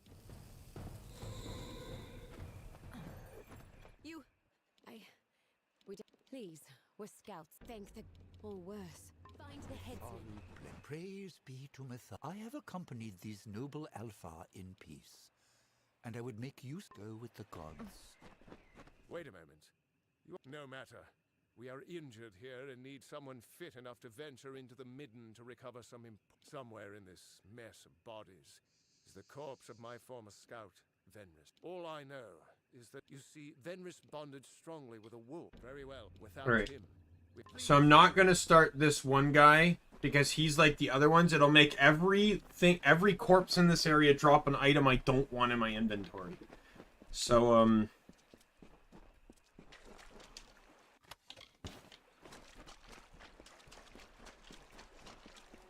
they sleep beneath the limbs. Sing these mourning hymns as the dead embrace the land in the earth's embalming hand.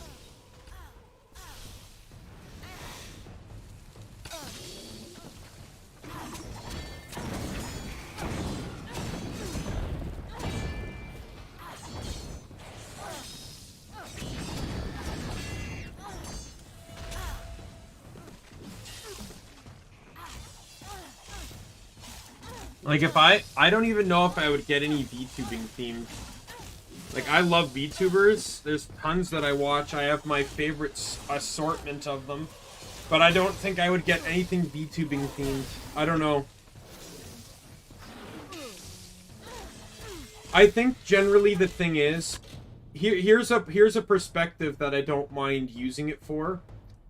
You can never, in the end, you can never fully trust anyone. Like, you can 99.99999% chance trust someone. But here's the thing. Here's the hypothetical here. You decide to get a Skyrim tattoo, right? And then Bethesda gets in massive hot water and the company goes bankrupt and they're tarnished. But that doesn't affect your Skyrim tattoo because Skyrim is still a fantastic game, right? But if I got a tattoo of a VTuber, oh, you know, I love that VTuber. It's as it's shown with my tattoo here, and then that VTuber gets into massive controversy, and now I have a permanent mark on my body in regards to them, right? I don't think, like, I'd want to avoid the potentiality of doing that. So I would only go with something that would be connected to a franchise and not an actual person.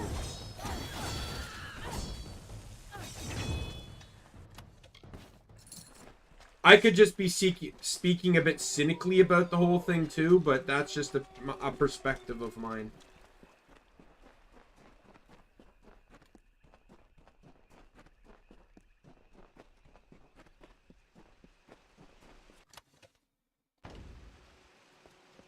wooden gravestone standing tall by the sorrow's weary hall.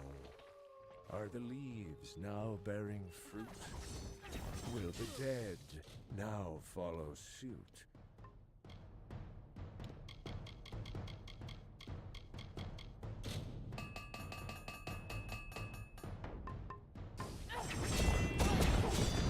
Like, there's so many VTubers I've heard about, like, they get into controversy and like, I literally heard the other day about a VTuber who tweeted out that she can't understand VTubers that dislike or hate anime subculture. And I'm like, why, though? Like, I felt almost kind of personally attacked by that, because while I don't hate anime, I don't watch anime. I don't watch anime. It's as simple as that. I don't watch it. I just don't really have the time to, nor do I feel like my life needs to revolve around the idea of watching anime. And when I looked for someone to make my model, I specifically went with someone that didn't have an anime style. I went with someone that actually had a very cartoony style. And I'm very happy with my model. I actually prefer Western cartoons over anime. So I am very happy with what I have. So I felt almost slightly kind of personally attacked by that tweet. I don't watch anime, and I didn't want an anime style model. You know, like... So, like, like, that was a minor controversy. Like, you could imagine, like, getting, like, a bunny gift tattoo and then that shitstorm hit. Holy fuck. At least Baru's working to improve himself. Right? And Baru's, in the past, has admitted that he was never a good person. He never saw himself as a good person, and he's getting better, but... Well, that's the thing. I don't really want to do that, because... part of the reason I VTube is for anonymous reasons. I specifically do not want to have anything on my body that can identify me in real life. Just for precautions. My voice I might not be able to do much about my voice, but I don't identify anything else about my physical appearance. So basically, it came out that Bunny GIF was literally like the worst type of person. She was gaslighting and manipulating friends and like close friends and, you know, even like relationship partners for like a decade, right? And like she's trying to apologize for this, get better, and then people are literally showing receipts of her doing this like only a few months ago. It destroyed her career online. Like, no joke, destroyed it, shattered it. Baru tried to defend her, and he got dragged down too. But Baru doesn't nearly have as many receipts as Bunny. And Baru full-on admitted, after digging himself a little bit deeper, finally decided to admit, yes, you know what, I'm wrong, I apologize. I'm going to try and work through this. I'm going to try and become a better person. Baru effectively tried to Baru decided to try and take the high ground and try to work through the issues. Bunny never did that, and she still stands firm that she's a better person. She's not getting better. She's not that kind of thing, and she's just digging herself deeper and deeper and deeper and deeper and deeper. My God, the controversy went on forever, and her career. Her VTubing career, her online presence is basically destroyed.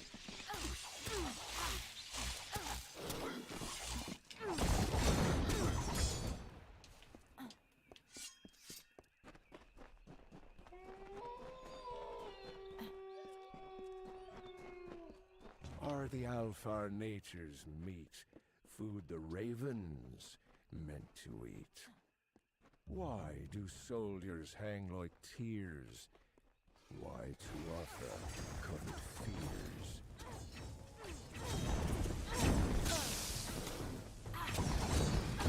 Like, apparently there was one person that Bunny nearly even someone kind of had depression, and the manipulation that Bunny used nearly drove them to suicide. And then Bunny's means of defending herself in regards to this person, she literally said, oh, they already had problems, so it's not like it was my fault. Like, oh my god. Trying to justify someone's mental health problems by saying that they already had mental health problems doesn't help your case at all.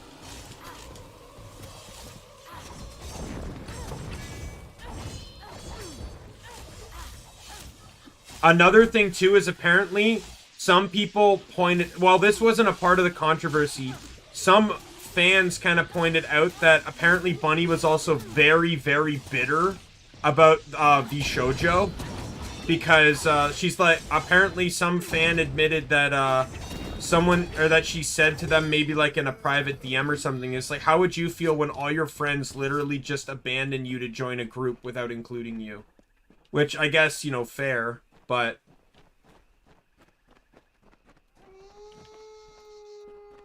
yeah, like that person got blocked just for asking the question.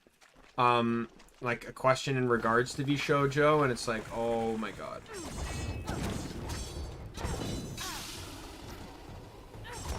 But yeah, there's like multiple people with like paragraph long tweets.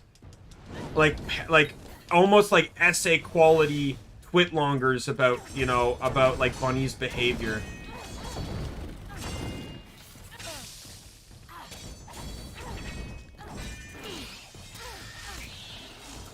You know, and both her and like I said, both her and Baru kind of dug themselves deeper, but in the end, Baru, yeah, like, I don't know, maybe it's just kind of her personality. It kind of shows that that's the case based off of how a lot of these twitlongers went.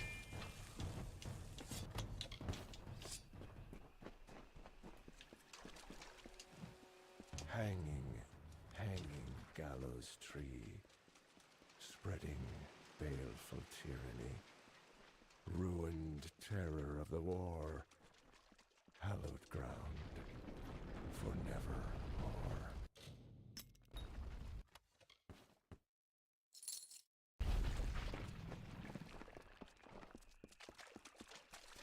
Yeah, don't ask me about it though. Like, she basically, like, once Vshoujo came out, I don't think they ever collabed again. Like, she collabed with any of them or any that were connected to it or whatever. Nope.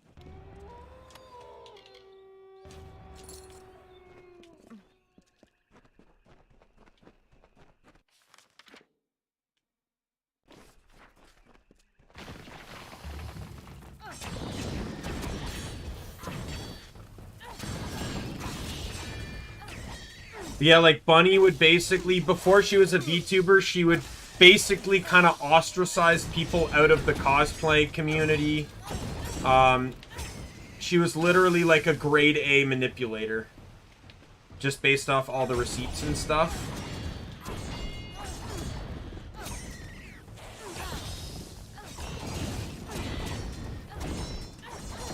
But I think just in the end, what really came out was that both her and Baru kind of gave fake apologies, and then they doubled down on what they were, doubled down that they did nothing wrong.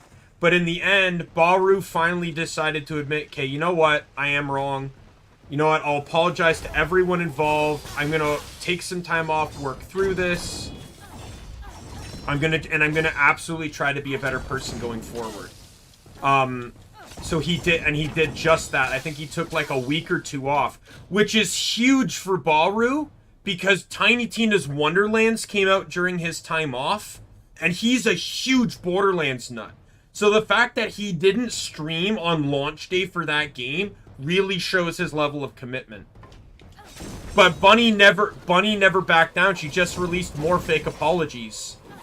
I think her last apology kind of tried to paint herself as a victim, and like just no one was believing it, so she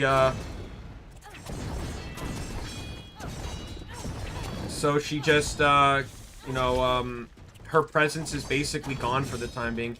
She may come back, but it's gonna be really hard for people to forgive her. You'd kind of have to be on Twitter to know about it, because I kind of slightly learned about it from False ID, covering it as VTuber news. When nature changed its course, and Gadflow, like an errant thread frayed from the weave, took the crown from Mathon's head. A joke. Got the he midden, said. right? A joke. Yep. And the court swayed in laughter. She Gadflow was often like the mockingbird, with many but yeah, calls, but none of his own. He placed it'll the be crown very on hard his for head her to and reclaim smiling, any level of trust she had or credibility or whatever. She's like, basically most people don't even notice her as like someone you can trust or as a person you can call a friend, because I don't think there's a single friend she hasn't stabbed in the back in some way, shape, or form. And I have only just awoken in this plane, and yet the winter realm is racked by war, my people's magic in decline, and mortals, there is an order to all things, summer to winter, growth to rot. So it was when what has happened while I slept is an affront to nature. The Fae, the winter court.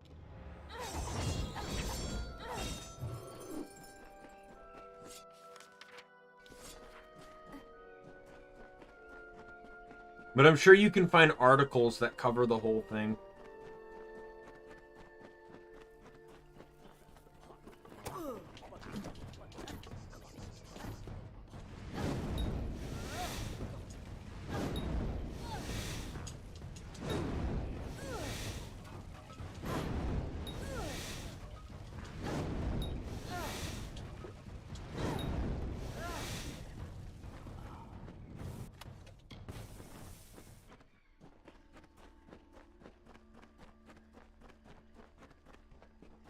But yeah, like, she got raked over the coals completely. Probably one of the biggest VTuber / streamer cancellations out there.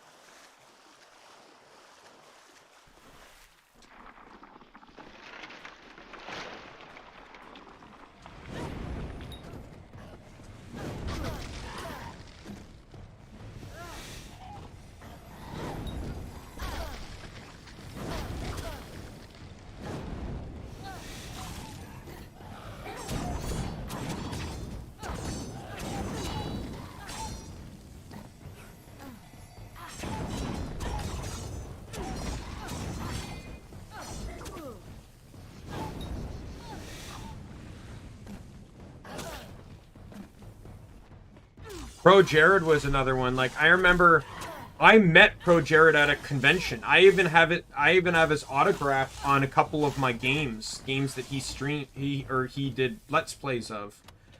And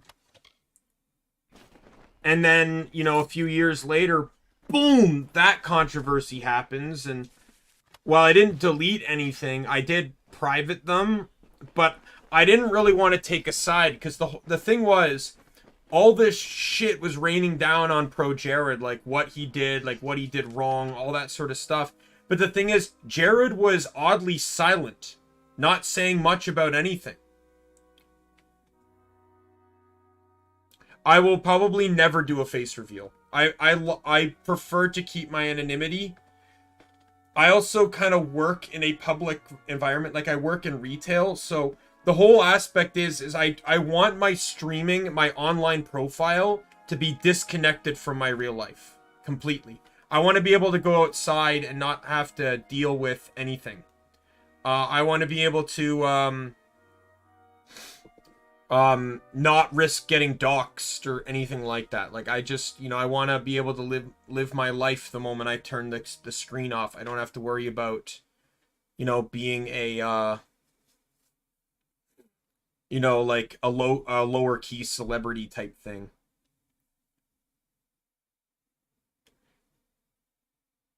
Oh, that one was crazy. People were even accusing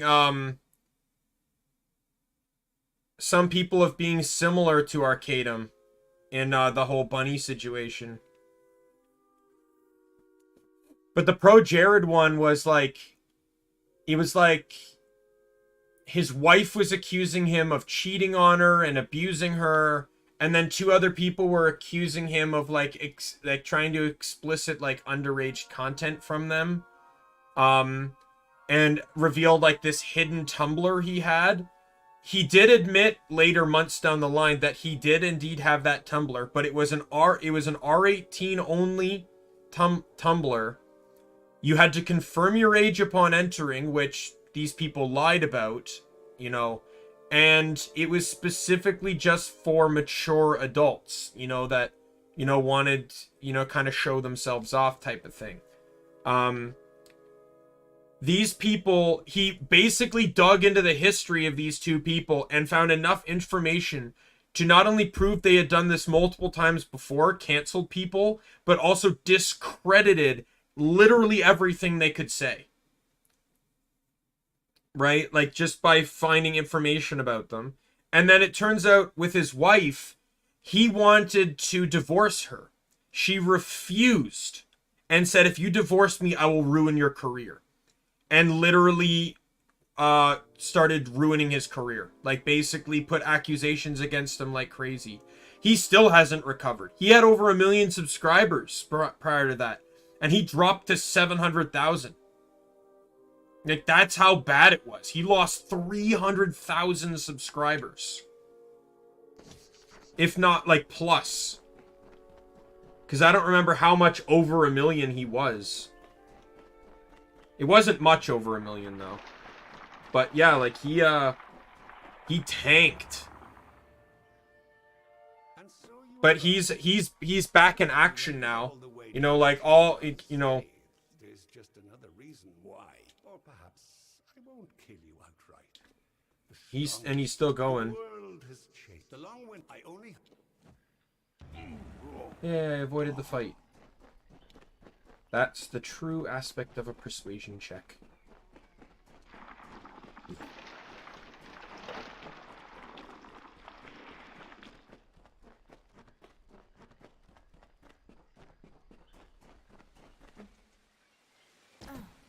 Like, that's generally why I try not to pick sides in certain situations before I let as much information come out as possible.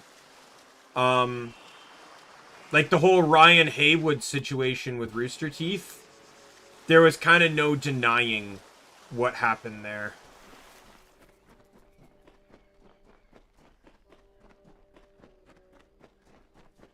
So, like, obviously, what happened had to be dealt with accordingly.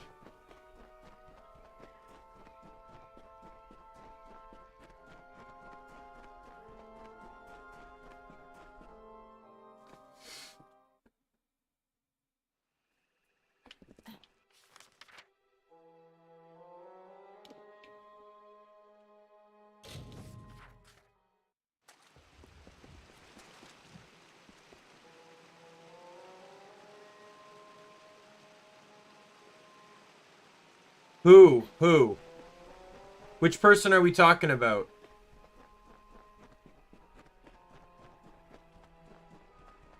It is over then. We don't have much to offer. Goodbye.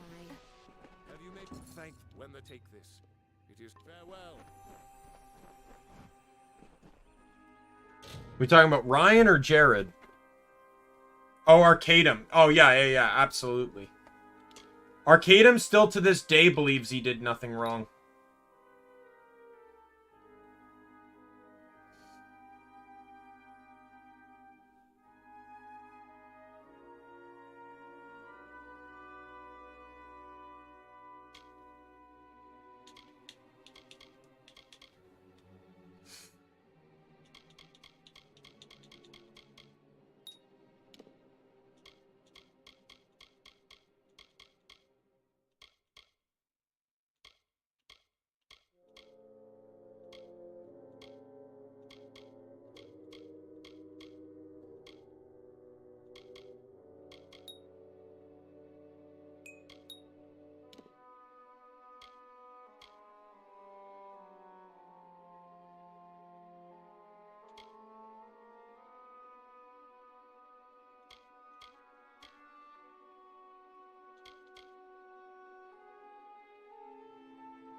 Yeah, I don't know. I can believe that, but at the same time, I generally try to take what Nux does with a grain of salt. I know he had, in a lot of cases, Nux has good intentions, don't get me wrong. But there are...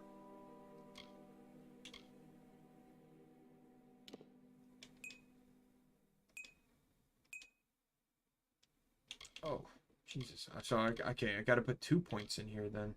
I didn't realize I was so out of whack here with my points.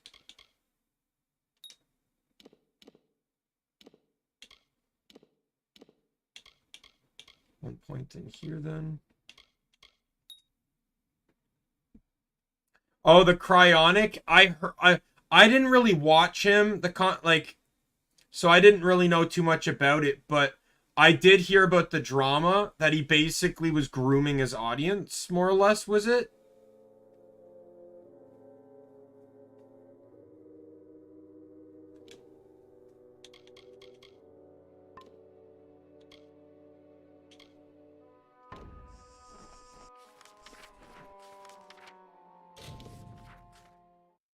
There's trainers in here I remember I need to go talk to. I think I need to talk... The Blacksmith trainers over here, I believe.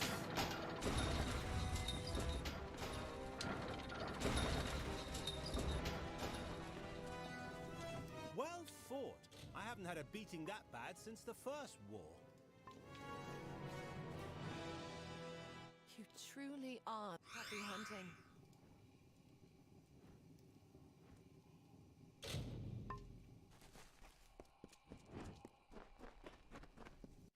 And then there's another trainer up there.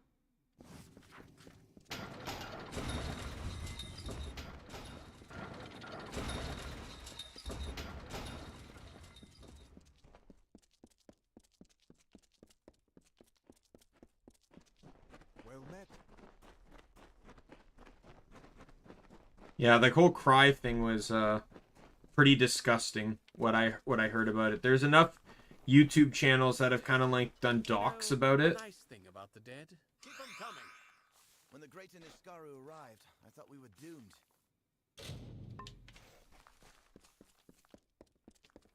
Welcome to the war.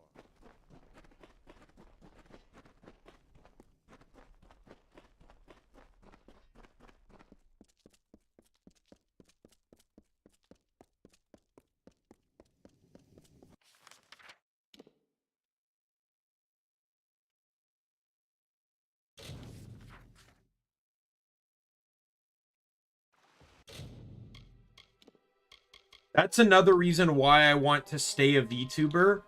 Because by staying a VTuber with no face reveal or anything, you guys and other fans will only know me as this. You know, so when real life has to set back in, you know this is only on the computer. Right? When I go into real life, I'm, it's when we go our separate ways from the stream, I go in it, I don't play this to a degree.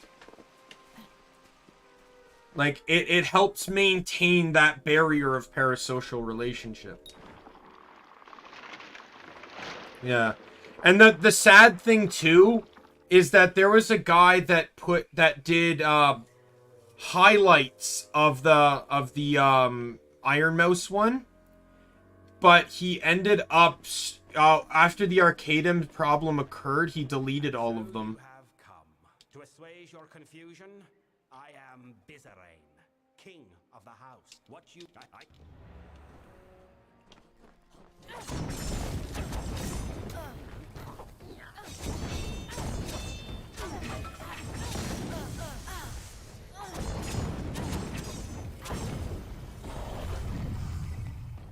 I can show you the Boggart finisher, or the Bog Rush finisher.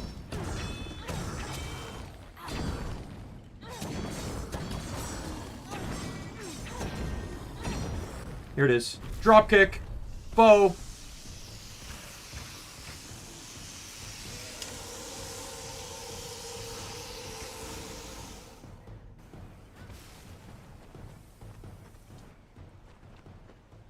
I love that one.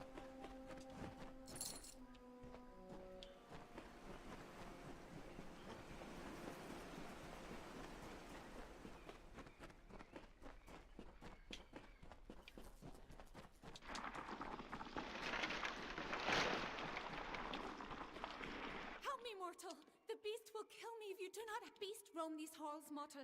Once my people have lived in peace for decades, centuries. But now we're awash in war and corruption and... I feel like someone has said that before. Let me...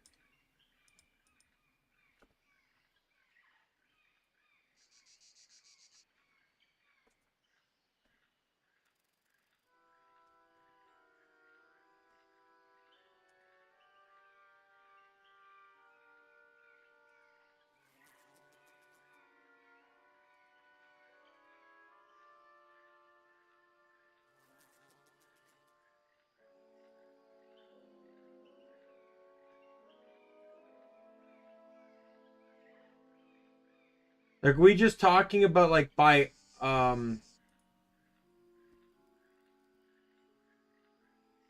like, how are we talking about this? Because I'm looking at his channel right now, and it doesn't really seem like anything looks similar.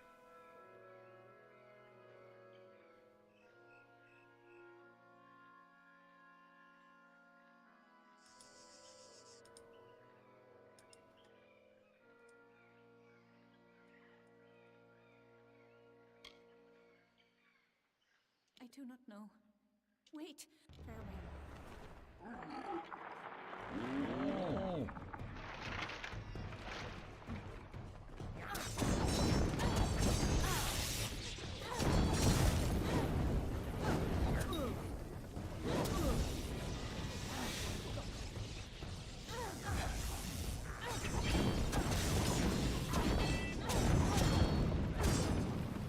I don't know. I don't know who that is, so...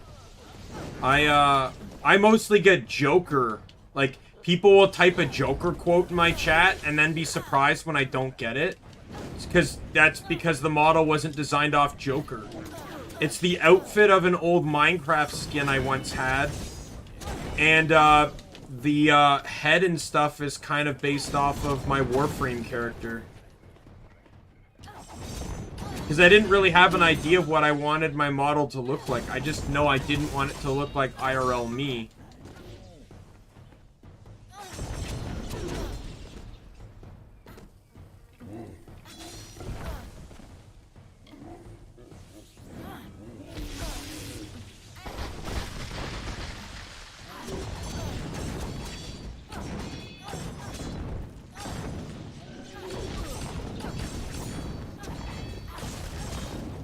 When I get 2.0, I might have to work to try and fix, because in all honesty, like, I know some people say don't fix it, but I don't really want my model to look like the Joker. Because I'm not, like, I don't read or watch comic book stuff, so I don't want people to think I'm a Joker fan. Is Joker a cool villain? Sure. But, like, I don't want, like, I want to have my own thing. I don't want my character to be my own.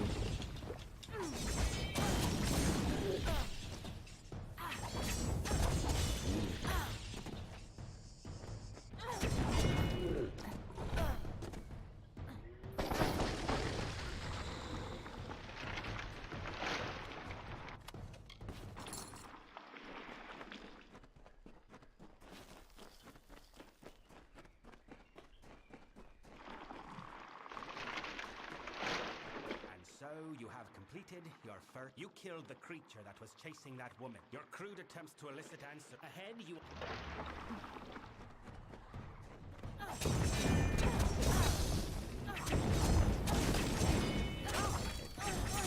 I know, I'm fine on my end.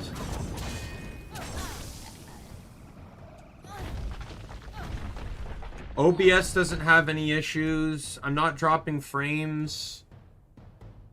And the stream's running on my laptop perfectly fine.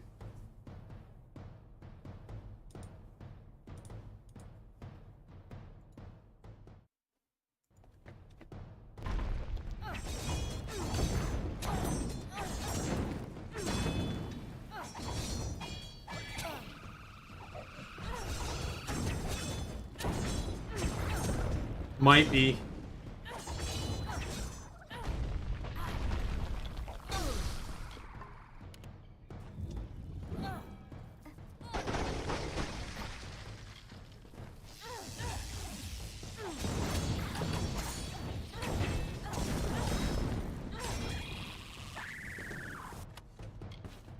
And thank God I don't have Rogers, so it definitely wouldn't be that complicated mess again.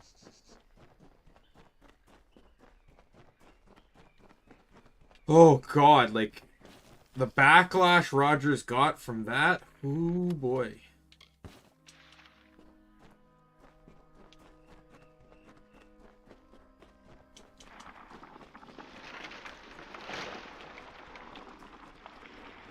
Please, thank mercy, I have been poisoned. But I do not know. It must have been him. He does whatever he cares with his subordinates. It was Bizarine. He was meant to save us from the Tuatha. To please mortal. I know it's I will rise. What? Thank you.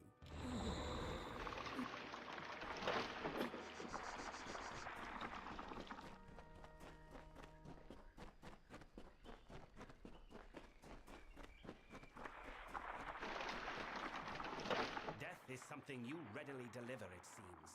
But did that Fae die as a result of your... To see what you will do, clear...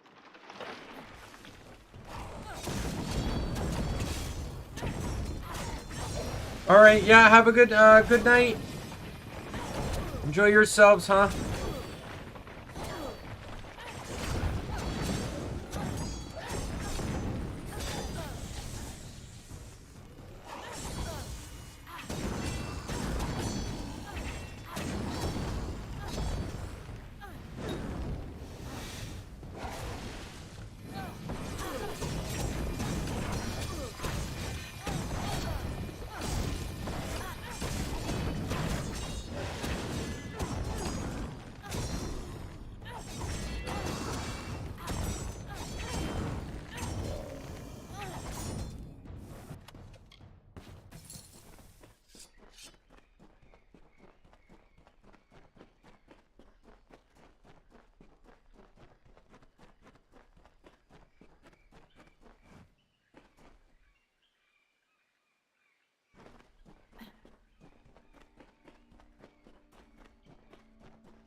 You have reached this chamber at last. The time of trial is over. No more apparitions, no more question. The House of Sorrows has always held a precarious position in this world. And now, you think you have broken the Tuatha House? We must conclude your trial. Ready your weapon. Indeed.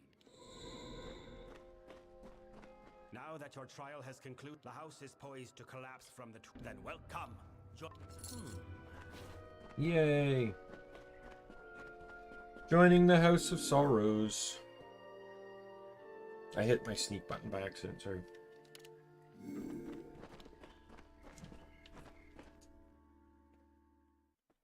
Speak.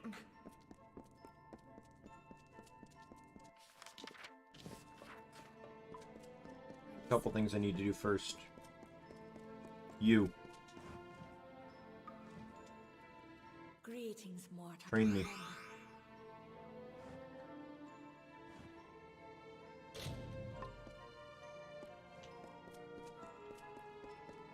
Speak. And then there's a quest over here.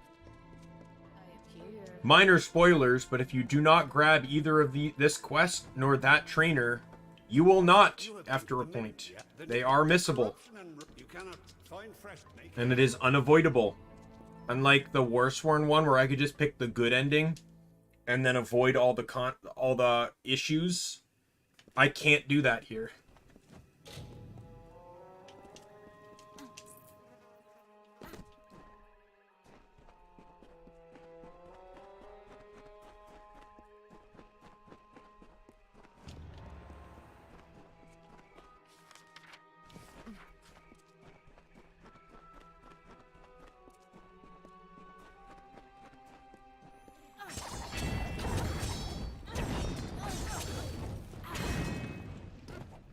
Like, there's no choice in this particular quest line.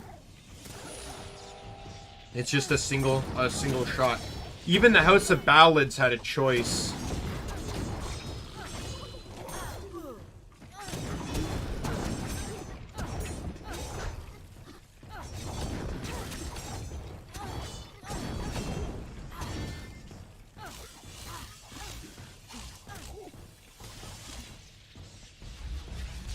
Come and get it.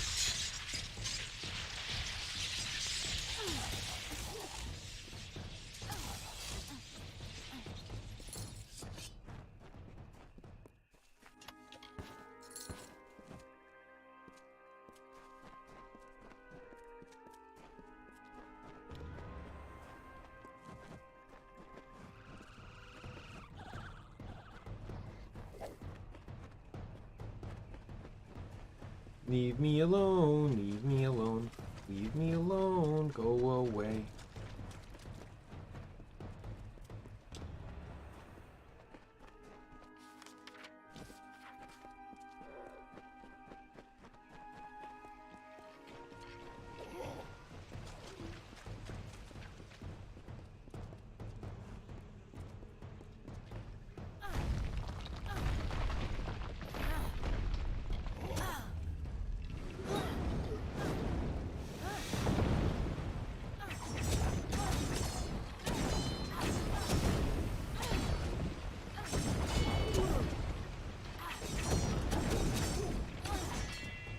I know I did gain a new subscriber. Junko subscribed about 45 minutes ago, and I just kind of noticed that shortly. Yeah, the problem with YouTube is, unlike Twitch, where you can follow people, and follows are pretty much public, YouTube, you only get alerted to a subscriber on YouTube if subscriptions are public.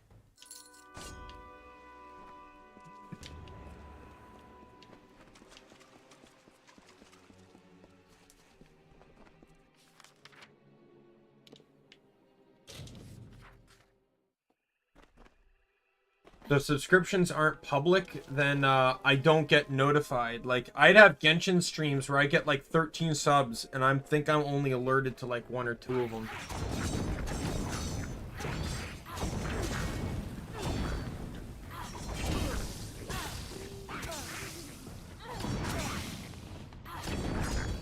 Oh, it's one of these missions? Oh, I love these types of missions.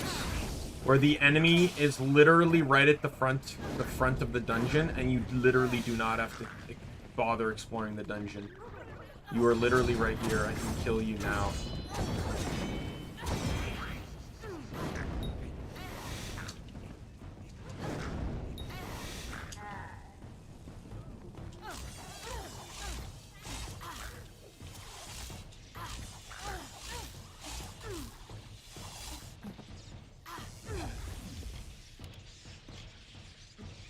Eat ice!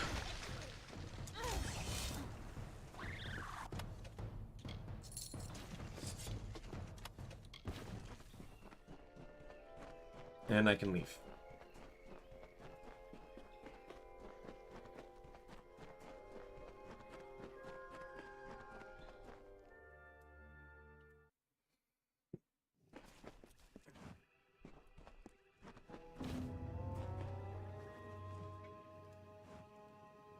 I have felt the energies of... As payment, take... Yes, yes.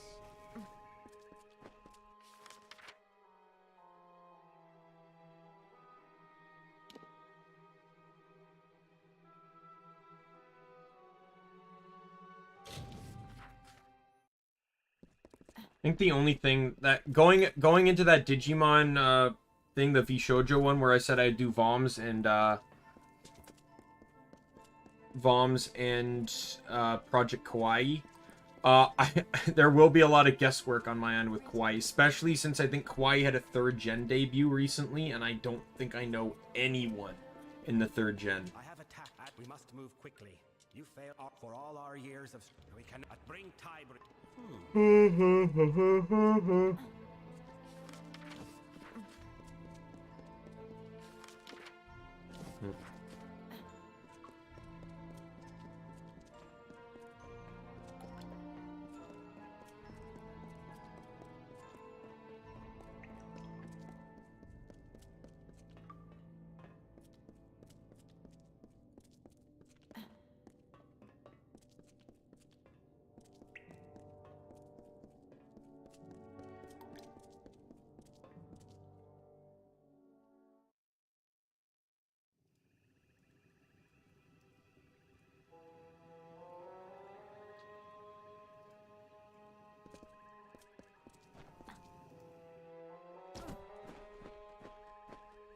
So, I forget myself. The middle...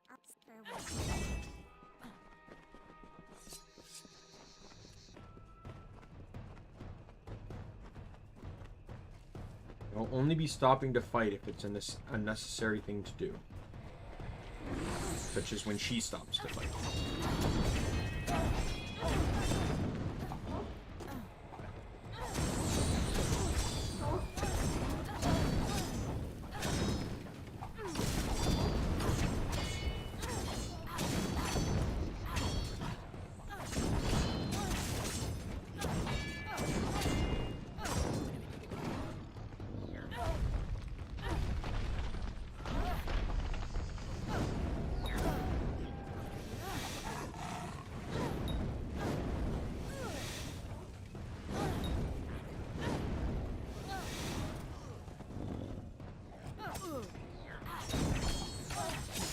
Nope.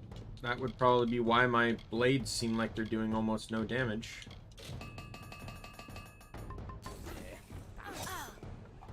I must not have noticed the pop-up that said they were damaged.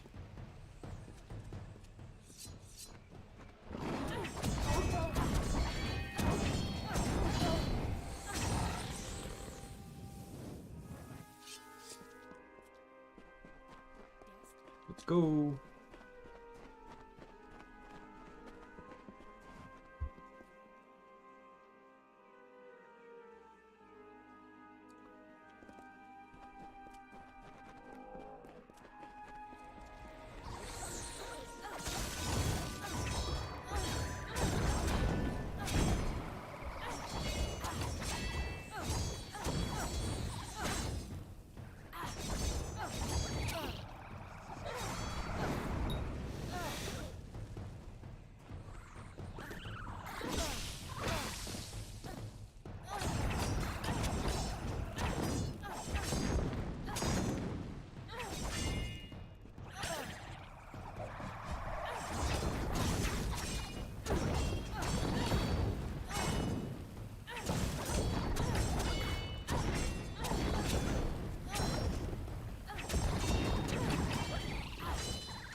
Back to just you and me, Nick.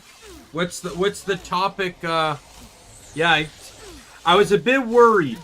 The name seemed like sometimes, like, I know this is judging a book by its cover kind of thing, but sometimes the name can be a precursor for the type of person that appears in chat. But at least, like, that's how I've had it so far. And having a name like you know, it seemed like almost like the username seemed almost like a troll one at first, but I'm you know, I'm glad he was a nice person. So what's the topic of discussion now, Nick? What are we slipping back to?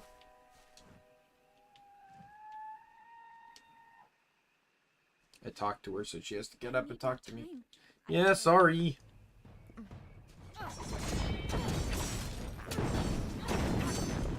Leave her alone. Leave her alone. I will burn you to cinders, you stupid pieces of crap.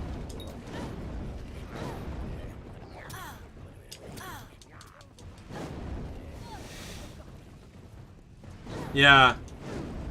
Well, I know not to, but, like, you know, you can never be too sure on the internet. I get wary anytime someone new enters chat. Like, not gonna lie with you. Anytime someone new enters chat, because I don't know, like, is this a person I'm gonna have to shut down? Is this a person that's, you know, gonna ask, like, kind of obtrusive questions? You know, like, I'm not a social person, so generally, I get wary when I, alright. Yeah. Like, even you, Nick, when you showed up in chat for the first time, I was a bit wary. Right? Like, it's just kind of how my mindset works. You know, that it's kind of like the adage of not trusting everyone you meet on the internet at first glance.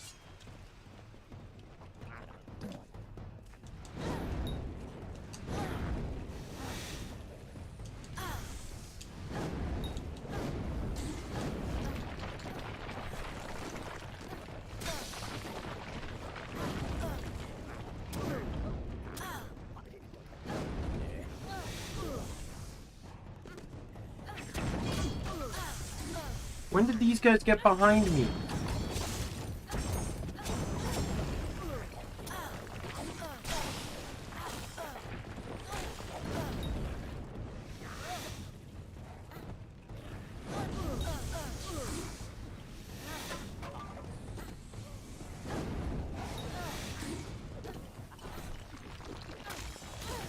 Yeah, I guess you could say that.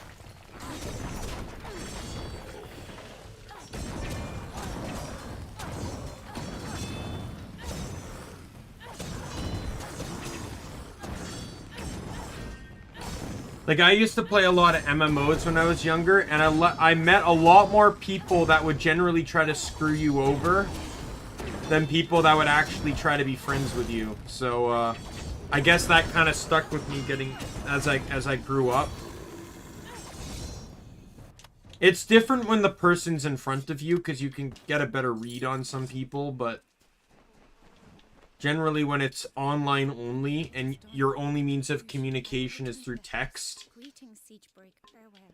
it's a lot harder to get like a perception of something.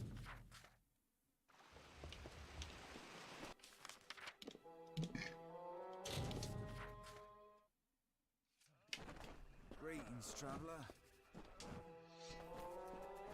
The hero we couldn't have picked it there. If you could lend us a let's find the rest. Tread cautiously. Top 3 YouTubers.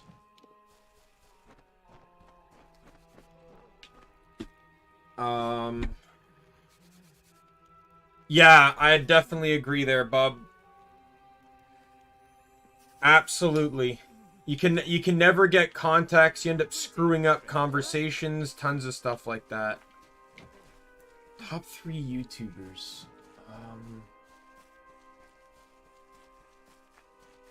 Oh, hello, Merlin. When did you come into my floor? Okay.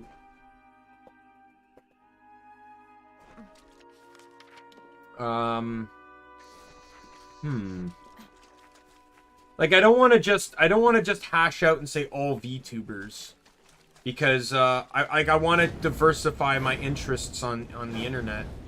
Like, I've talked about some of my favorite VTubers, like Callie and Selen. I also enjoy Steven George. You know, Steven Plays, Steven Vlogs. I've talked about him before. Dude has like 12, almost 13 years of daily vlogs.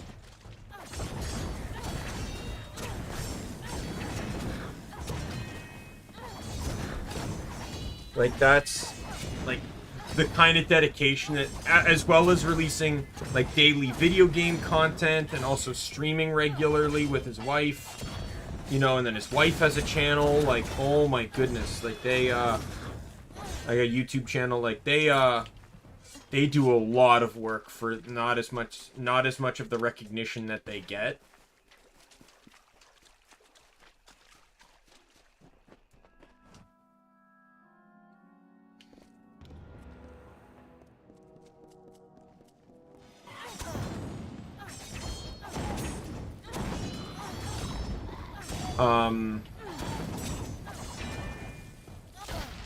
Ooh. Trying to think. One of the... You know what? I'm gonna throw out an oldie here.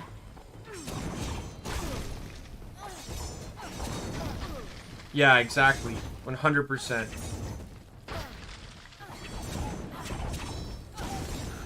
I'm gonna throw in an oldie. He doesn't really do much content anymore, but SMP Films. I used to watch him all the time when I was younger.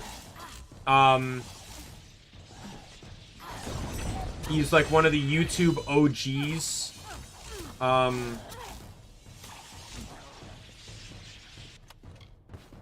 He kind of, so like there's a kind of a story with what happened. Like, he basically just got caught up in real life. Like, he had a family and, you know, all that stuff. And the thing though too is he's like, you know, he made a video about the YouTube algorithm not really helping him anymore. And I'm like, it has nothing to do with the YouTube algorithm. It's the fact that you wait months before you upload a video, right? Like he went, I think at one point, almost like a year without uploading a video. It's like, yeah, the internet's gonna move on.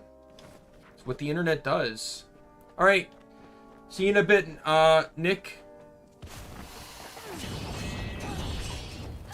Like, I have a few VTuber friends that a couple of them I've talked on voice chat with, but most of the, like, several of them, it has only been text, but one of us has used voice. Like, I'll go to their stream or they'll come to my stream, and we do have a very good relationship.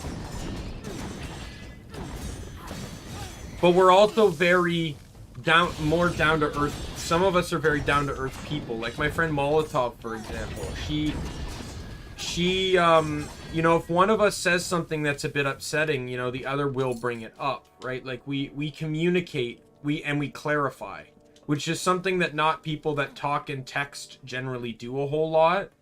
When people use text chat and then they don't clarify when, like I had another friend, Ray, I remember. I had said something that I thought was just a part of a joke, and she actually got upset by it. So much to the point that she went invisible online just because of, and then the next day she contacts me and says that, you know what I said upset her, and, you know, and I apologized for it, and I said I didn't mean for it to go that far, you know. And, like, I feel like, and, you know, and it ended there, and the thing is, like, there are other ways that it could have been handled. Like, if she whispered me on the spot, I would have stopped. Like, hey, can you stop saying that stuff? It's upsetting, you know, and, you know, we could have done that, you know, we could have all handled the situation, like, we could have handled it sooner, but the situation got handled, and, you know, sometimes it's just, like, communication is a very important thing. Even if you can only speak in text, sometimes you just need to clarify and you need to ask questions without anyone being offended or upset.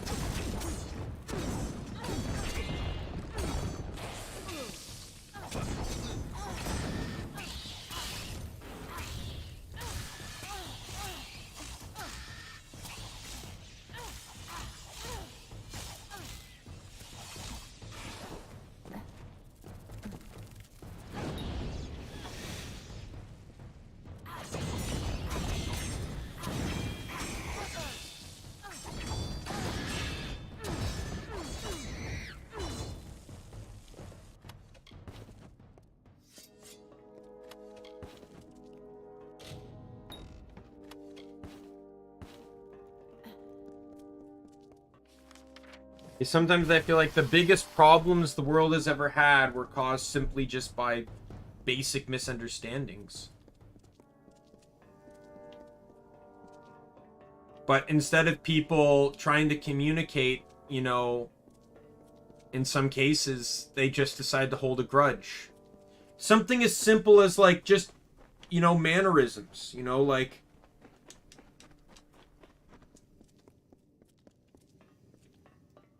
one bad first impression and you hate that person for the rest of the time you know them, and it destroys things. It destroys relationships. Like, I see it all the time on Reddit, right? Like, you know, OP or whatever had a bad first impression with their, like, in-laws, their mother-in-law or their father-in-law, and so that in-law now permanently hates them for the, like, for no reason, just hates them. And,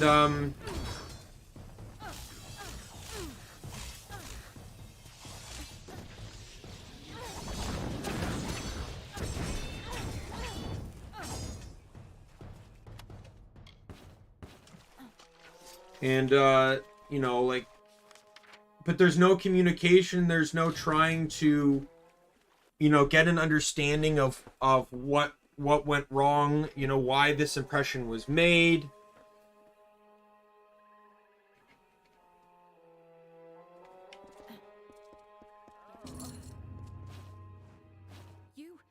The house has been sundered. I do not think he is dead, but yes, I go farewell.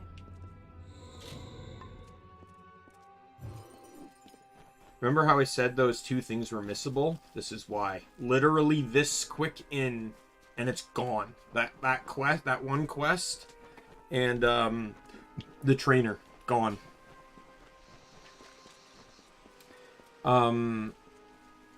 Yeah, and then you end up with like the OP's partner having to pick a side, and they either side with their parents and it leads to a divorce, or they side with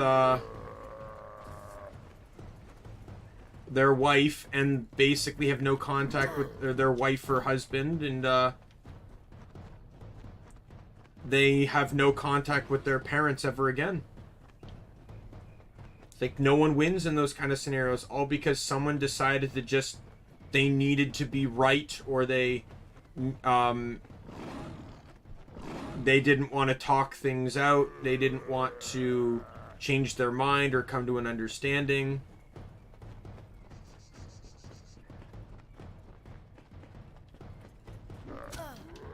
Like, I'm a big fan of the stories where people take people for granted, like the one where OP had recently divorced his ex-wife, and she within like 6 months or something met a new guy and got pregnant, and OP's mom, sister, and niece were all talking in the kitchen about this topic, and he was overhearing it, and they were basically all talking, and the niece pointed out that she knew there was nothing wrong with the woman, that it was, you know, that it was all OP's fault that she couldn't get pregnant, or that they'd never had kids, and he got like so furious that he literally pulled out her college. Like, he was basically paying for her college, like when she was going to go to college. I think she was like 16 at the time. And decided, you know what? No, if that's the way you think, if that's how you're going to talk about me, you don't get my money. And literally pulled away all college funding. And they were all mad that, you know, like, you can't do that for her. She's just a kid, you know. Yeah, but 16 is old enough to know you're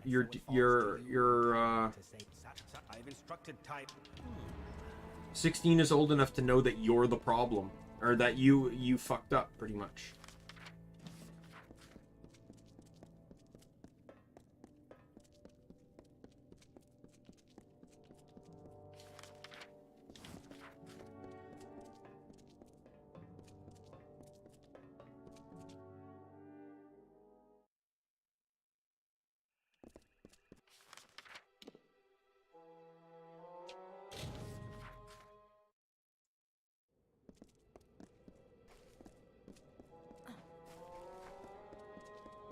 The Tuatha have brought war to the Winter Fae.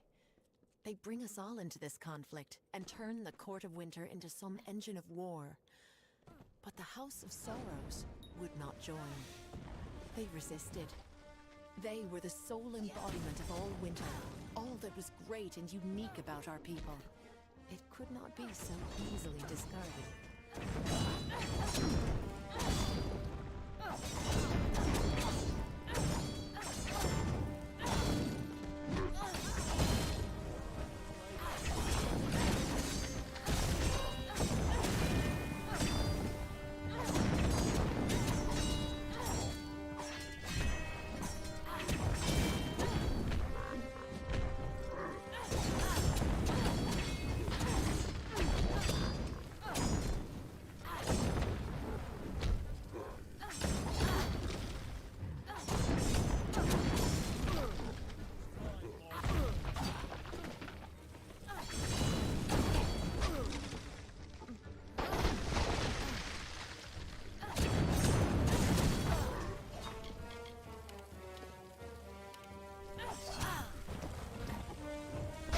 Oh my god, come on!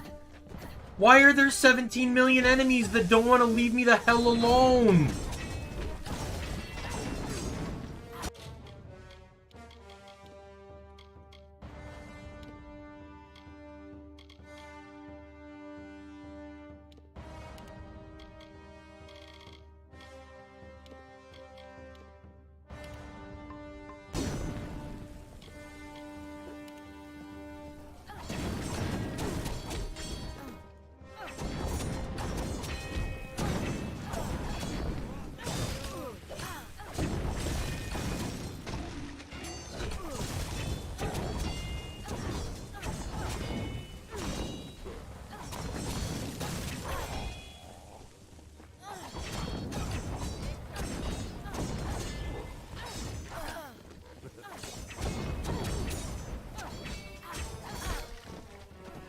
just want to start the stupid quest.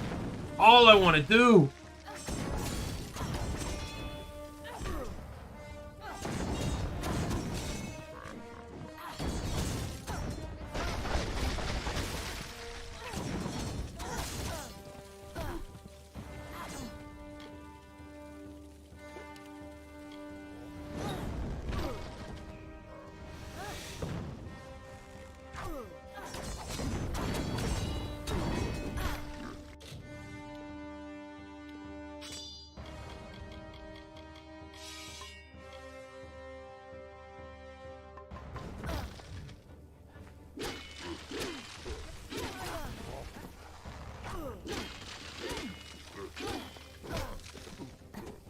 Oh my god, I hate the Jotuns. They're so stupidly bulky.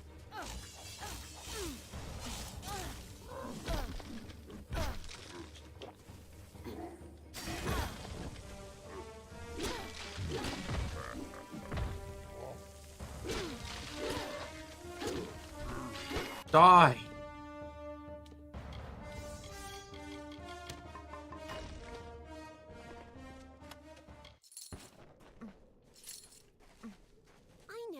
Please, you must keep that. Please, retrieve it. Thank you. Please hurry. Good luck.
Yeah, here I found it. The post I was talking about.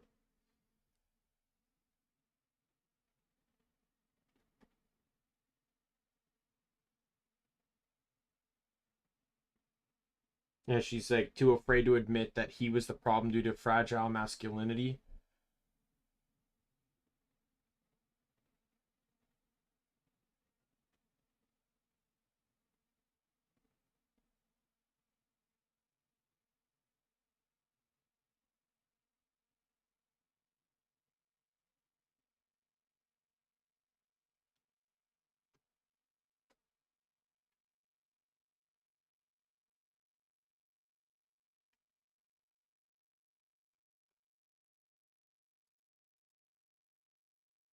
Yeah, this was 2 months ago. I see. Is there an update to it?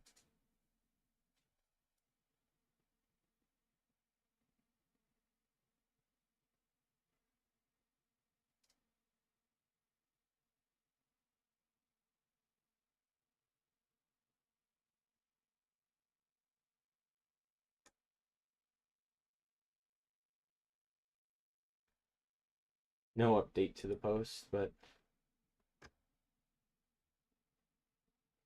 oh, there's an edit to it though.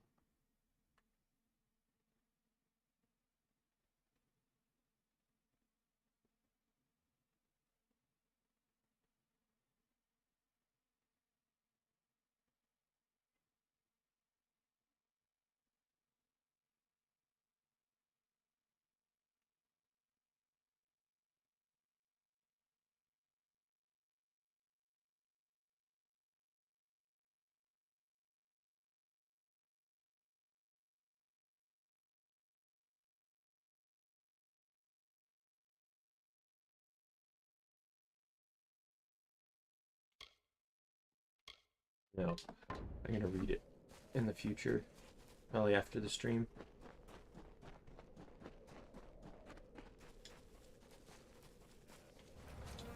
I'd like to get the Sorrows questline done. I don't know if I'm gonna hit Universalist today. Probably not, but we'll see.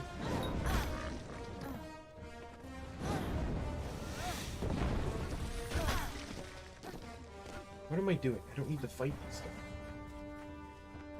You guys can all go to hell.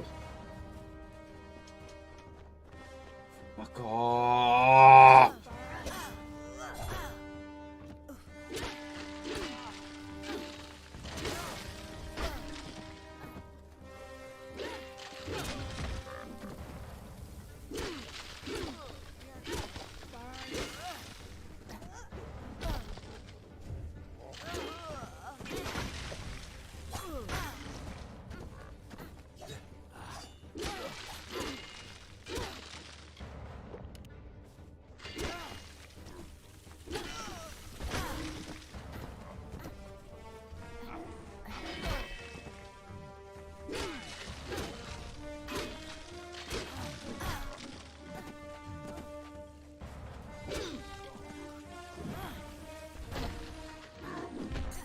These guys take like no damage. I feel like trolls take more damage than these guys. Like, it fucking sucks.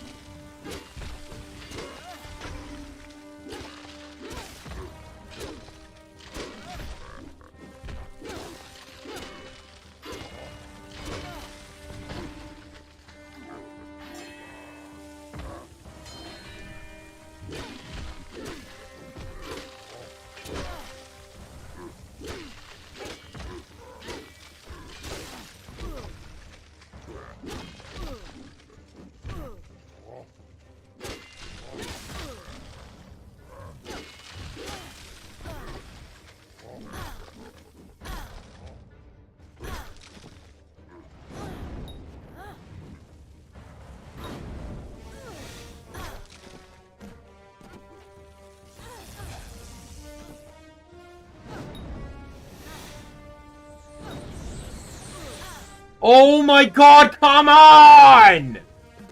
Come on! Can I not just do this one at a time? Come on!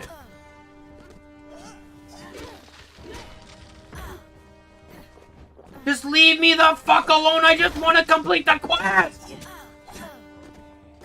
God, it takes me 15 minutes to beat one enemy!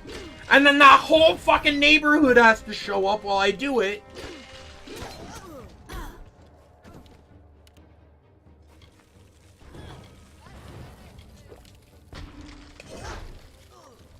Fuck you, you stupid Tuatha pieces of shit.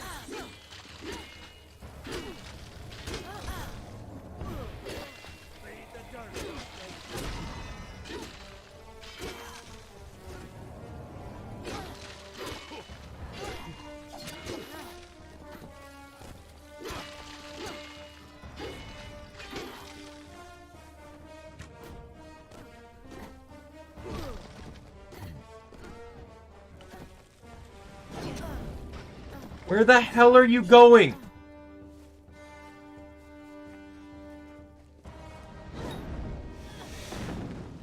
You don't get to run away. You came all the way over here, you piece of shit. You can die like the rest of them.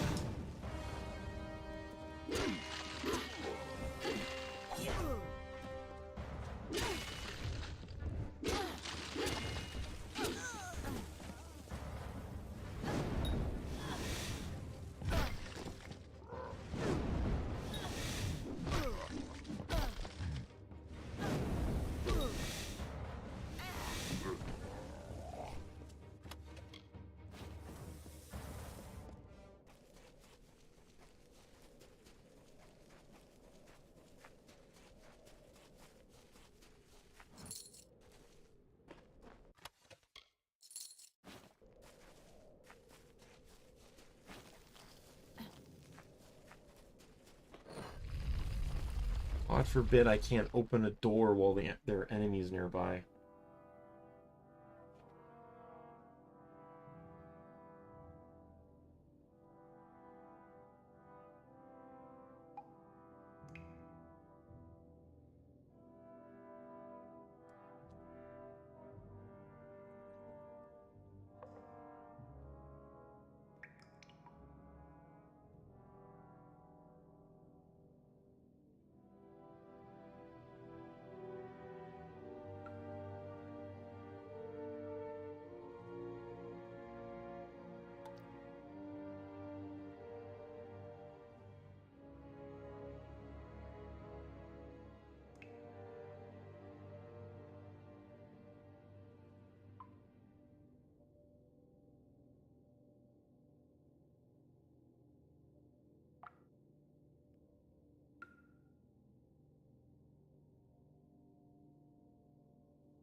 So far, that's the only hard thing I've had to deal with so far, is just the stupid Jotuns.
Look, that must be the leader.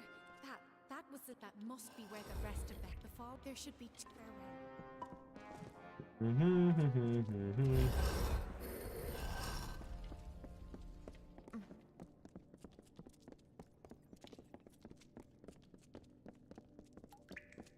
I think this one has Niskaru spawn.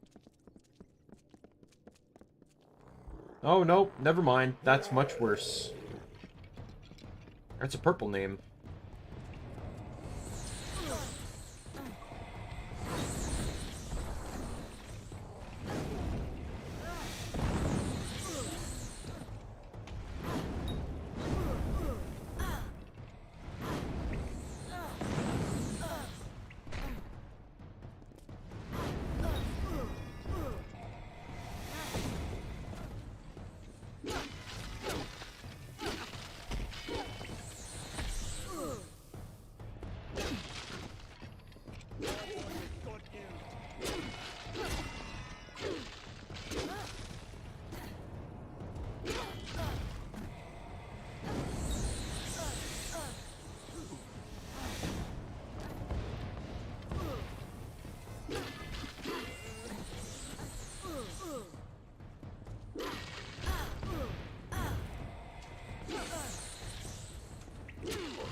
Trying to take out all the ads first.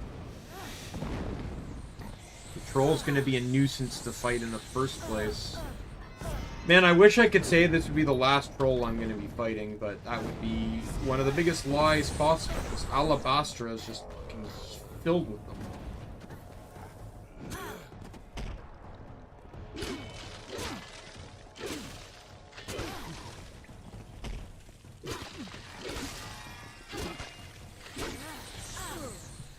Man, it feels weird not constantly hitting 4-digit numbers. Like high 4-digit numbers. Like two-shotting these guys.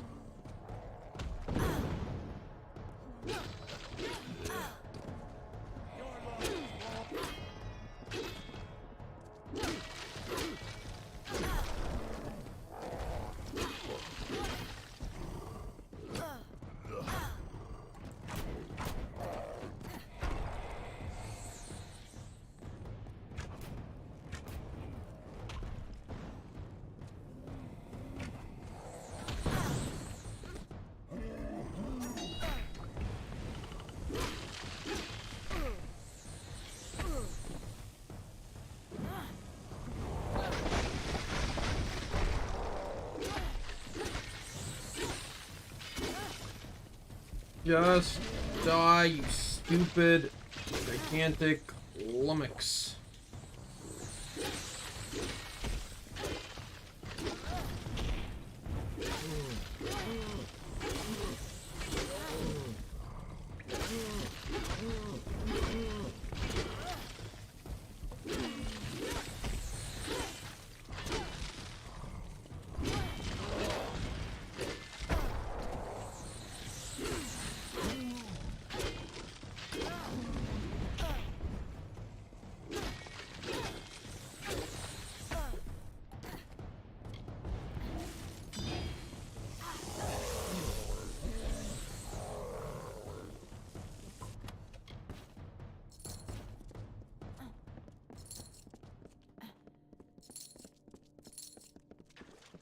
Oh, what a fight.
I'm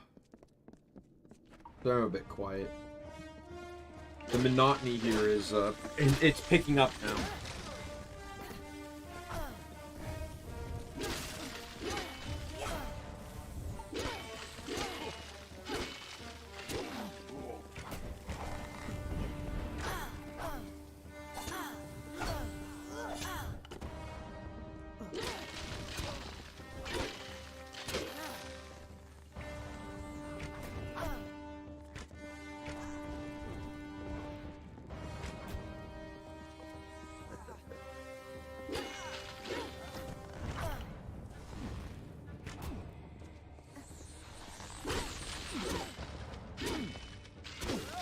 I want to get the House of Sorrows quest done today.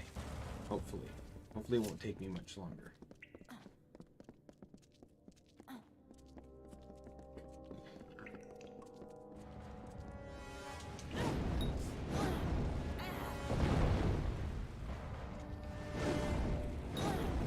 And then hopefully next stream, which I believe is Saturday, I'll be able to... There's not many side quests left main game. Like, no joke, if we look at the map, there's like maybe, I think there's like a couple side quests on each region in each area here. And then there's also, I believe it's right about here, there's a castle I can work on too. That one's not as hard of a side quest though. And then in this area, there's literally like one side quest in area. And then there's a couple that are in like caves and stuff. I feel like next stream, if we get a good momentum going, I should be able to do it all if I get Sorrows done today. And then I can beat Tiernok.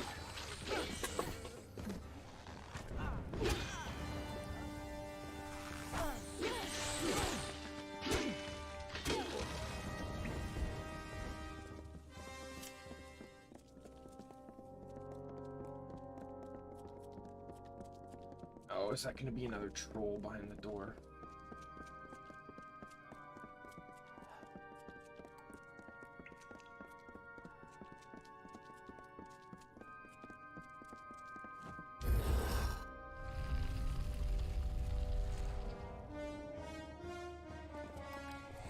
Okay. Okay, not another troll. Good. Die, die, die, die, die. Die, die, die.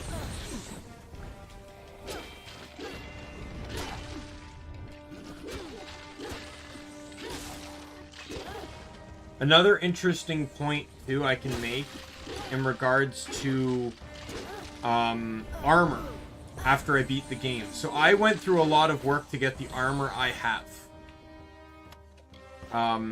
It's very important that I got this armor. Right? Because it was pretty decently high-leveled armor. It provides a lot of bonuses and stuff. However, one of the predominant bonuses is the +1 to everything, which is very, very important to my build.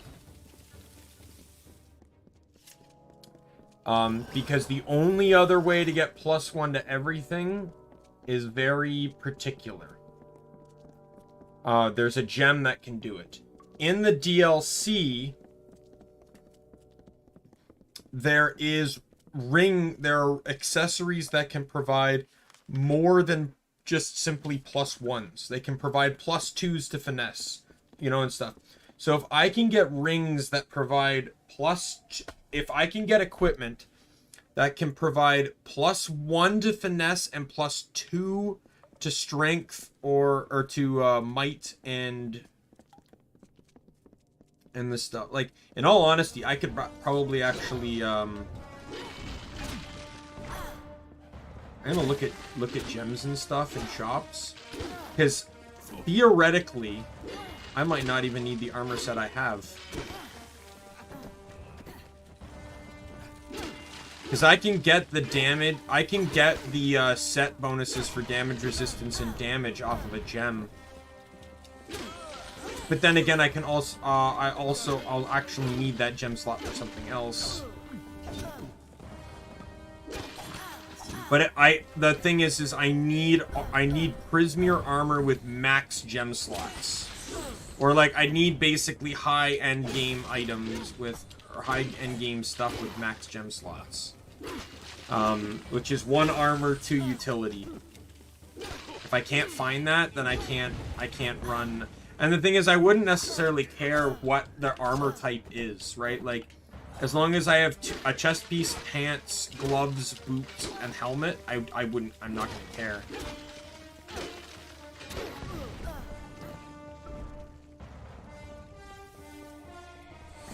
Because I could turn all the utility gems into, like, light damage, lightly damaged stuff, and effectively take out immensely large chunks of enemy health in one shot.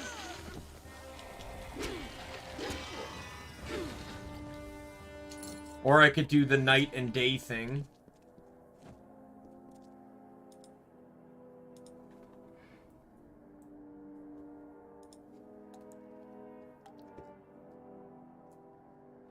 And just end up with each piece of equipment giving me a permanent +20 damage. It's like, what's the equipment? So it's 1, 2, 3, 4, 5. It'd be 5, right? 5 pieces of equipment. Like, I'd lose the poison damage, which I don't really care about. The dispelling, obviously. Damage with ranged weapons and piercing damage, that would drop. So my bow is actually pretty powerful because of just that alone. Fire damage, I would lose that.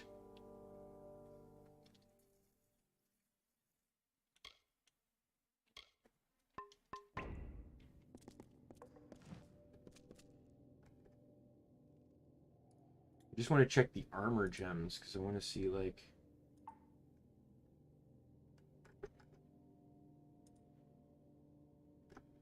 Like, I don't think I've really ever used armor gems, so I don't even know. So there's a percentage armor increase. There's a flat armor increase. There's a block efficiency. Elemental resistance, which isn't bad because that's magic damage. The strongest gem is... the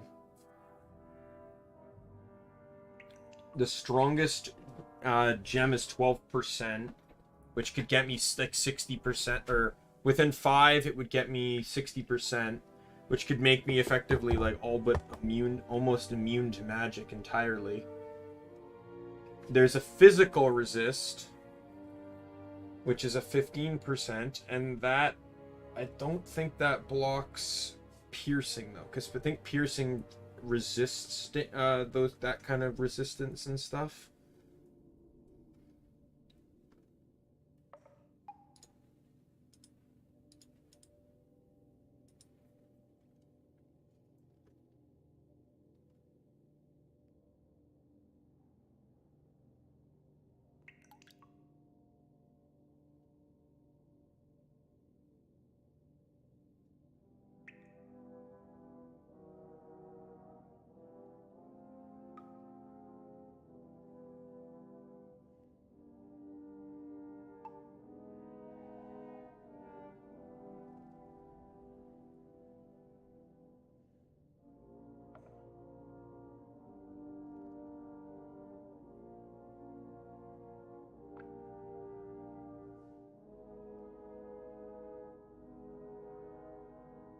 Yeah, there's no damage resistance gem. I already know that.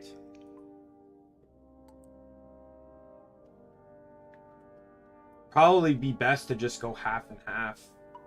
Do half, like 3 for physical and 3 for elemental. Elemental would end up with 36% resistance, and physical would end up with 15 times 3, 45%.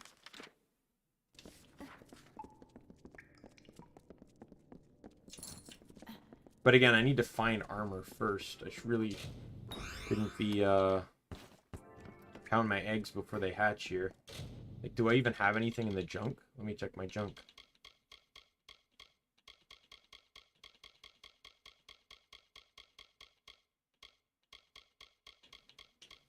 Like, there's a chest piece with 1 utility and 1 armor. Like, that's I'll remove that one for now. There's a long sword with 3 opens.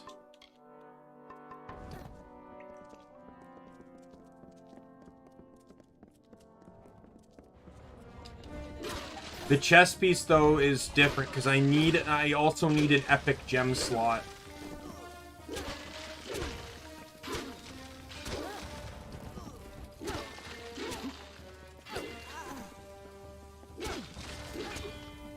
But if I can find the if I can find the right armor, I can deal with this.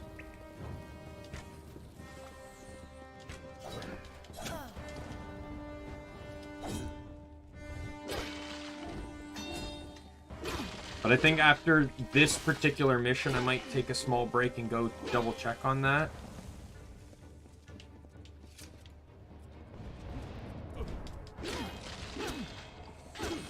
And just go to some vendors that may possibly sell that kind of stuff. See what I can get.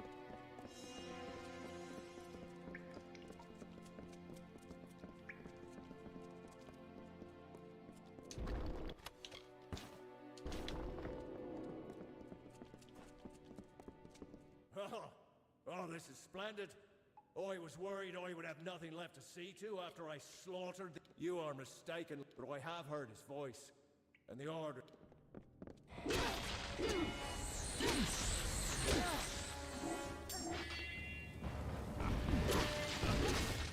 What the fucker healed? Oh, that's why he healed. I can scarcely believe the Weeping King left the farewell.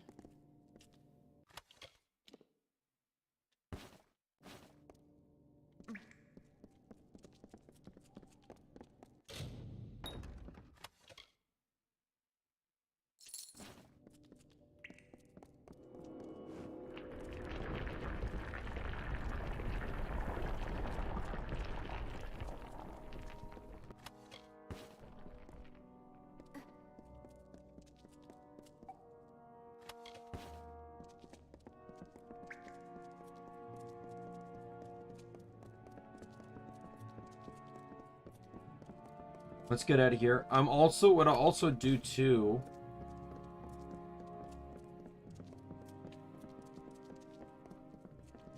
is I think I might also swing by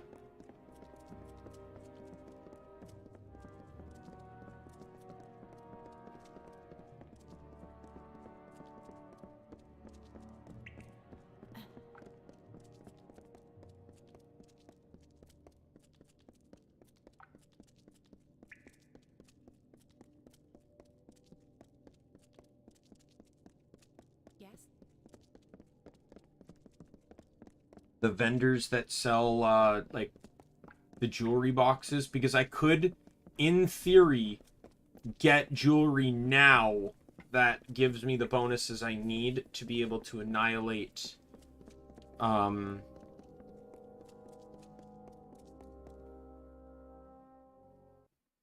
need to wear this armor, and then I can make up for it with the epic gem slot. So there's one guy in Milson Shear and then one guy in the starting town, so I'll hit up both vendors. Oh, she worked here here with me. I've got plenty of...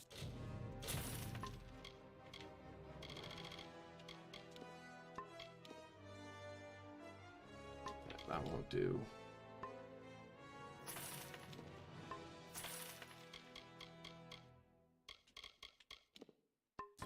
I also don't know if armor comes with more than one utility slot. Interested in a trinket?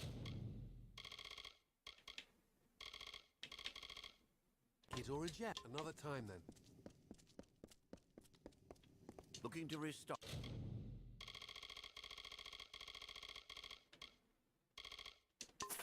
Oh, come back again.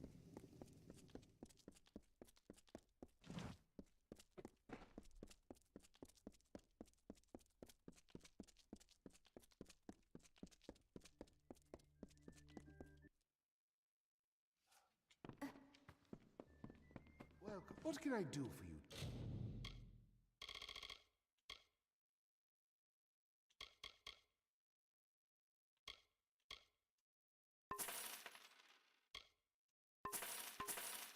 Today, strange. Alright, armor. I already sell that. Sell that. That's +2 to sorcery. That's +2 to finesse. And armor slots?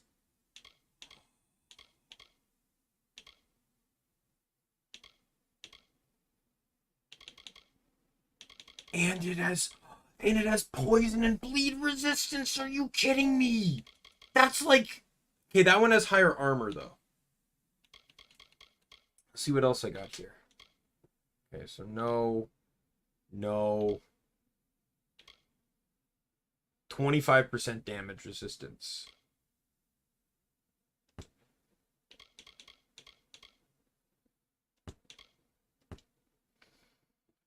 That alone will make me broken. Not gonna lie, I didn't realize this really existed prior to this. So I didn't realize like how undeniably broken this was gonna be. Like I'd lose the 10% damage bonus by switching. Like I don't even need, the funny thing is like that's why I'm considering the Archmage one. Because I don't need the +2 to finesse. I don't. I need the +2 to sorcery and to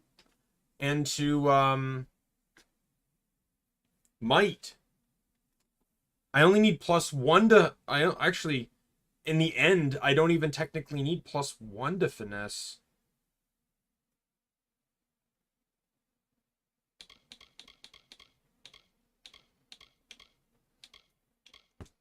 Okay, all robes get sold. I don't care. Kobold.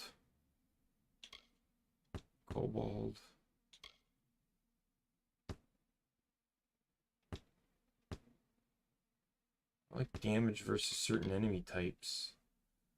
Oh my god, there's a triple slot.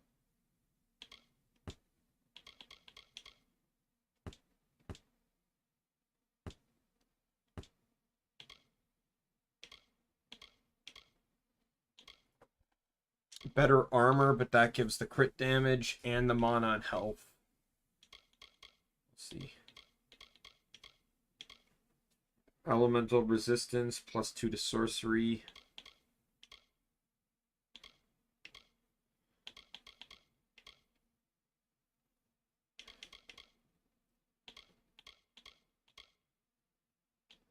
I just don't think that any of these beat out what I need.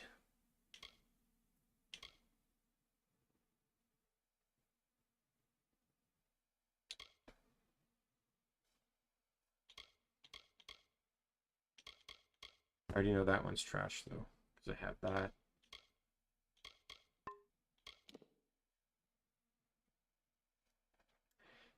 And then there's that for more resistance.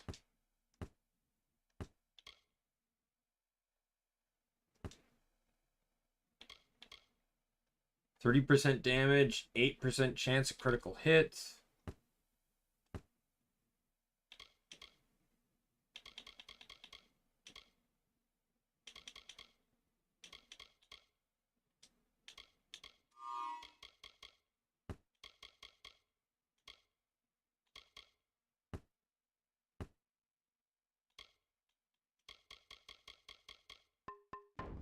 What can I do for you today, straight? A new day has dawned for Melson Shear. Alright. Let me head back to the starting city, and I'll buy from that vendor.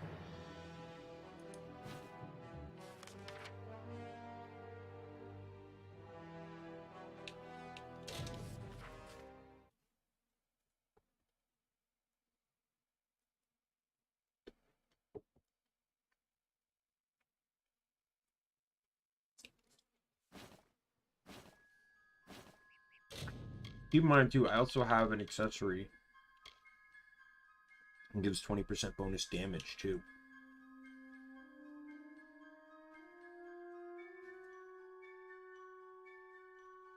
But if I were to run that instead of the shield, not only would that provide me better damage, because the shield is 20 damage and 25 elemental. So it's the same protection against magic, but it's actually more protection against just general damage. But I can swap the shield for that, and then with the shield...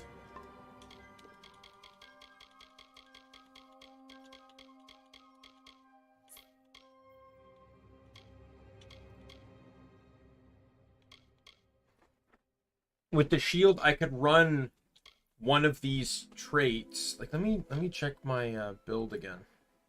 Quick picks.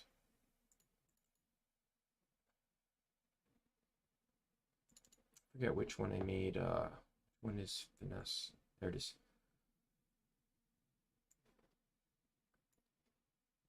So based on these pluses that are in here, I need to look at the tree here. Because this is just looking at my menu, right? So, abilities. So that's out of 4. So that's 1 point, right? Which means I have +4, right? I already have +2. So yeah, so I have +4 finesse on my character, on this character build here, which I think makes sense because. Yeah, I need +4.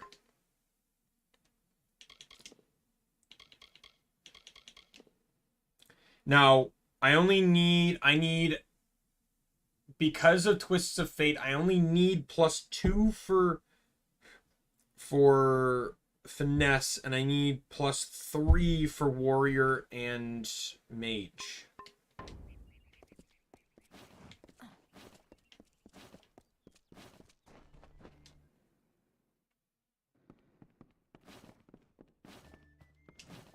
I'm happy.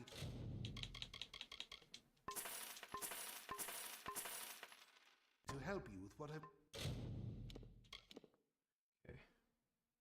That comes with an armor socket. You're garbage, you're garbage. Slightly better armor, though. Garbage. Garbage. Damage resistance and physical resistance and an armor slot. Oh god, and it's heavy armor, so it's even better defensively than this. Oh my god.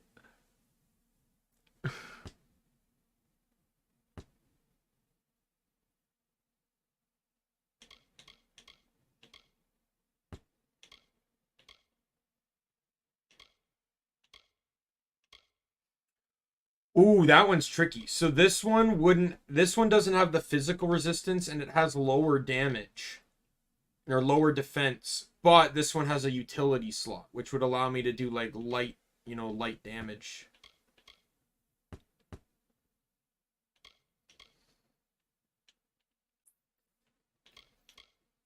That's the best one I've seen so far, because it has 2 utilities and an armor.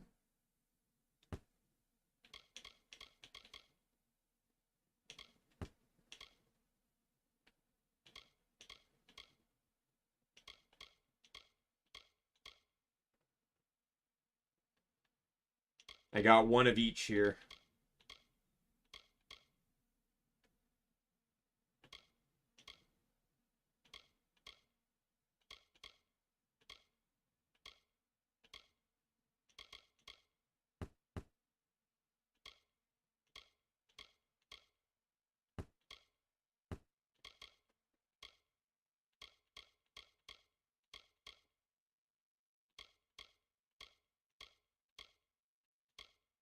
Yeah, the problem here is that I don't have... Like, only shield and helmet are giving me +2s to anything.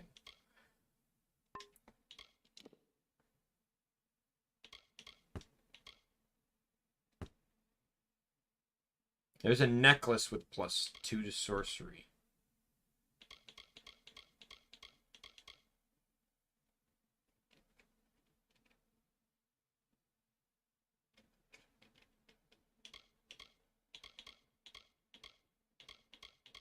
There's 2 rings that give +30 damage.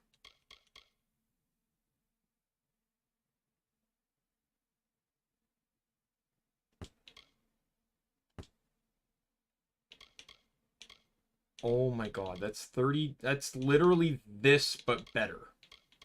I didn't think that was possible.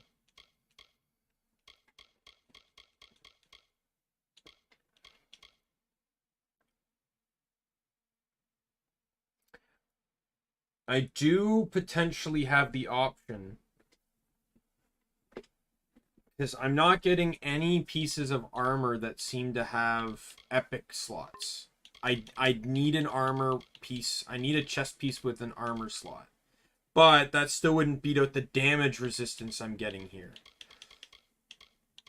Like, no joke. Like, the damage resistance on these 2 alone is broken as hell. And I can put elemental resistance on this in the armor slot, and it would be a defensive juggernaut of a machine. Nothing could really hurt me at all. This one would be like light damaged enemy, probably. It's like through shield and through headpiece, I can get +2 to anything.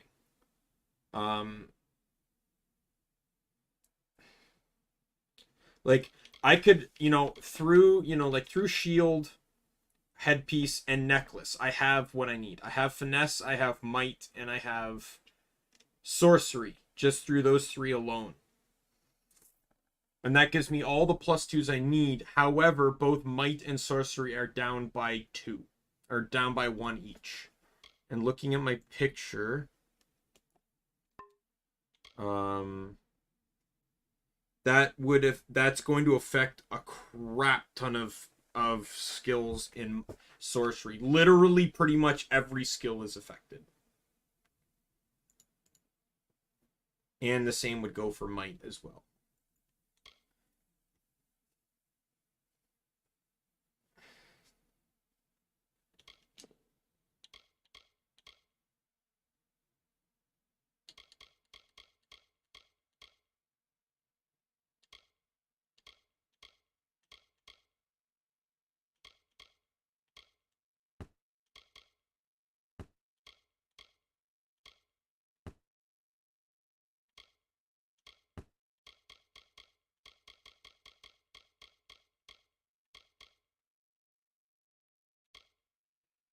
But all it would do is just knock most things down to being only 1 above the threshold rather than 2. But in correspondence to that, I'd be getting so much more damage. You don't even know.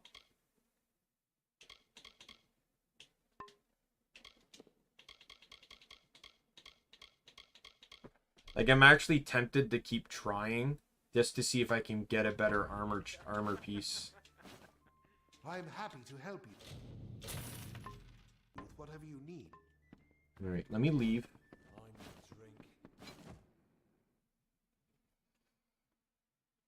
If I can get an armor piece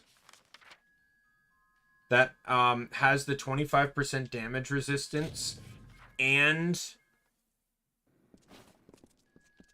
an epic gem slot, then I've won. Because I have a couple solutions. One that could get me more damage and damage resistance, which would be utterly broken. Or just one that would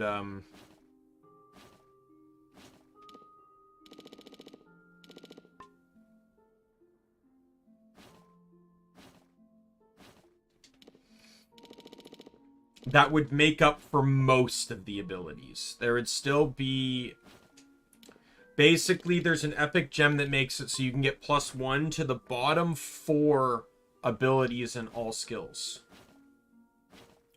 This one's actually not bad, and actually works rather well. And it worked perfectly fine for me, originally speaking. It ended up going wrong when they increased the level cap to 50. When they increased the level cap to 50, they allowed Universalists to be able to go over tier 4 in terms of skills.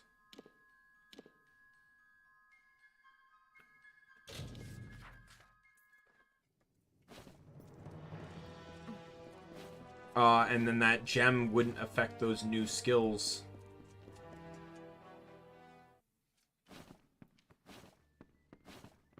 Yes, I'm happy to help you with whatever you need.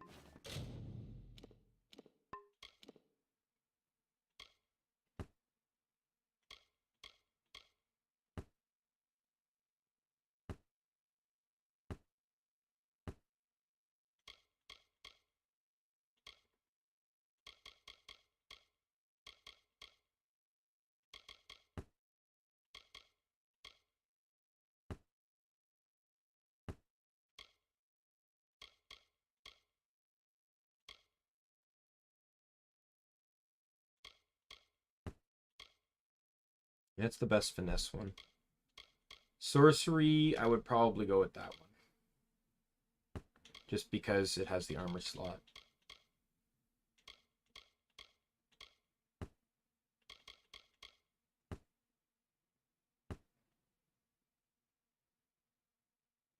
You're garbage, you're garbage, you're garbage. You're garbage. You're garbage. Garbage, garbage. Oh! Oh! Oh!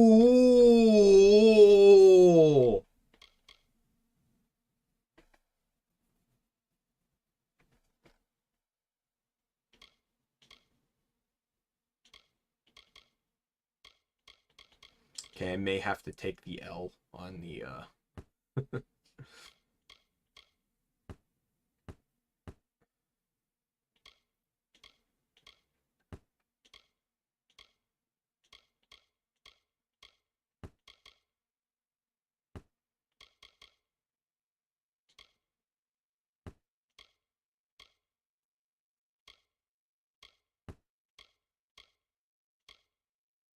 blocks more, has higher elemental resistance, and has 2 gem slots. Go to hell.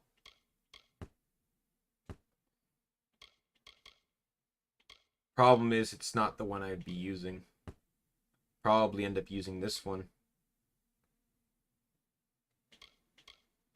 30 elemental resistance. Oh, God. It's disgusting. Yeah, so... I'm just kind of laughing at like the bonuses I have here. Like, this is kind of crazy.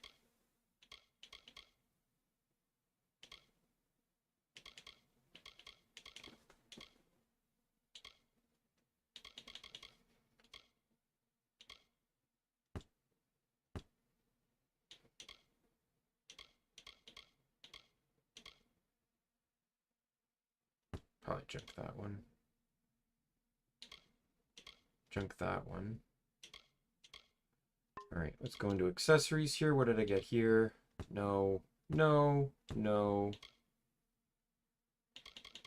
Could junk that one then, if I have a 30%. No, no. Already got you. Okay, well. No need for that if I have that. No, no. Alright. Take a look. Let me know if you... I think, yeah, I'm losing money on this, but it's like, what else am I spending the money on? Like, this is going to be, like, fine, I just got those pants that give 30% damage. Are you kidding me?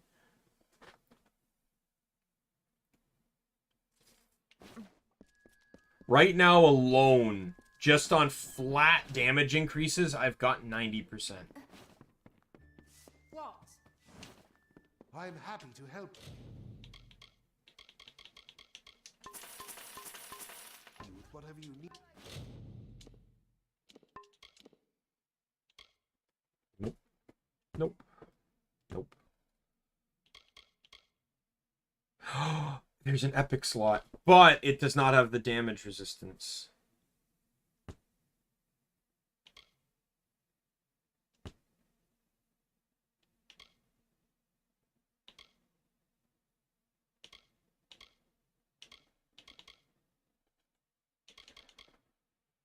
And that damage resistance to me is very kind of hefty, like 25%.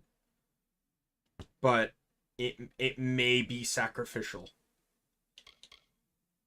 I'm just saying. Oh, you're gone. Because you're better.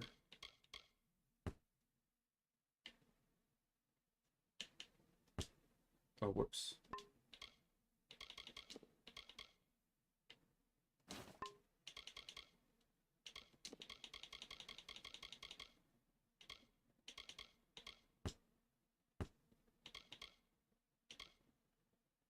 +1 to finesse, which is again not the one I need a +1 to.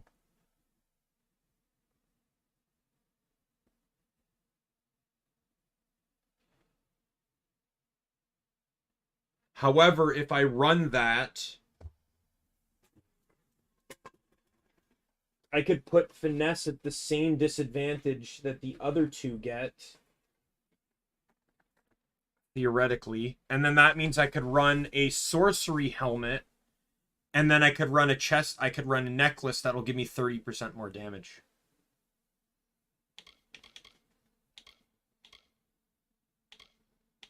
Just food for thought there.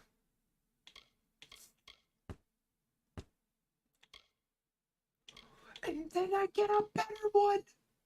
And it even has more. It's the same defense too. Oh god. Oh god, I think I've kind of lost the spirit of the challenge. But it's in the game, and my only rule was to not blacksmith, and that's what I'm doing. It's not like I'm violating the rule of my run here. I've skirted around the rules before. I've cheated in games. This is technically doing neither.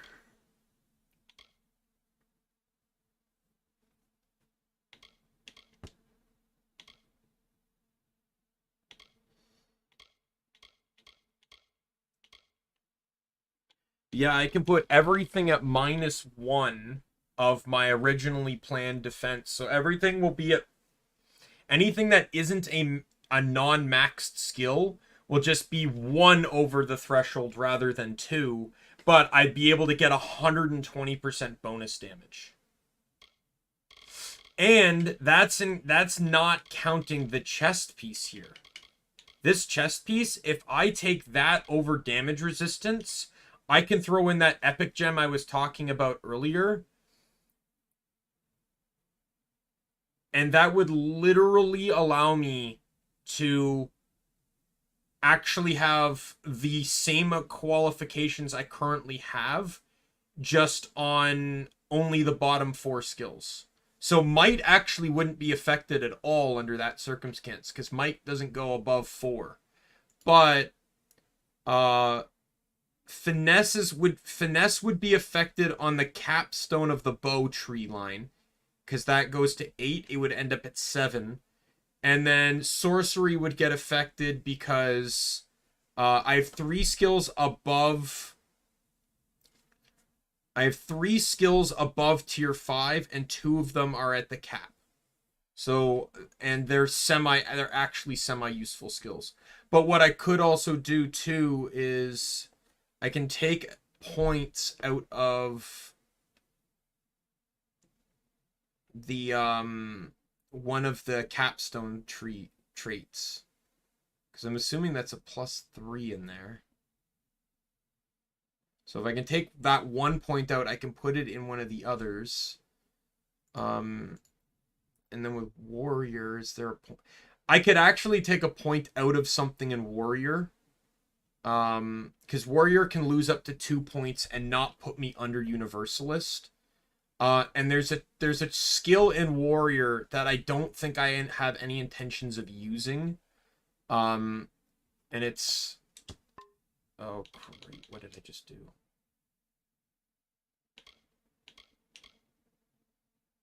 That. Yeah, there's that.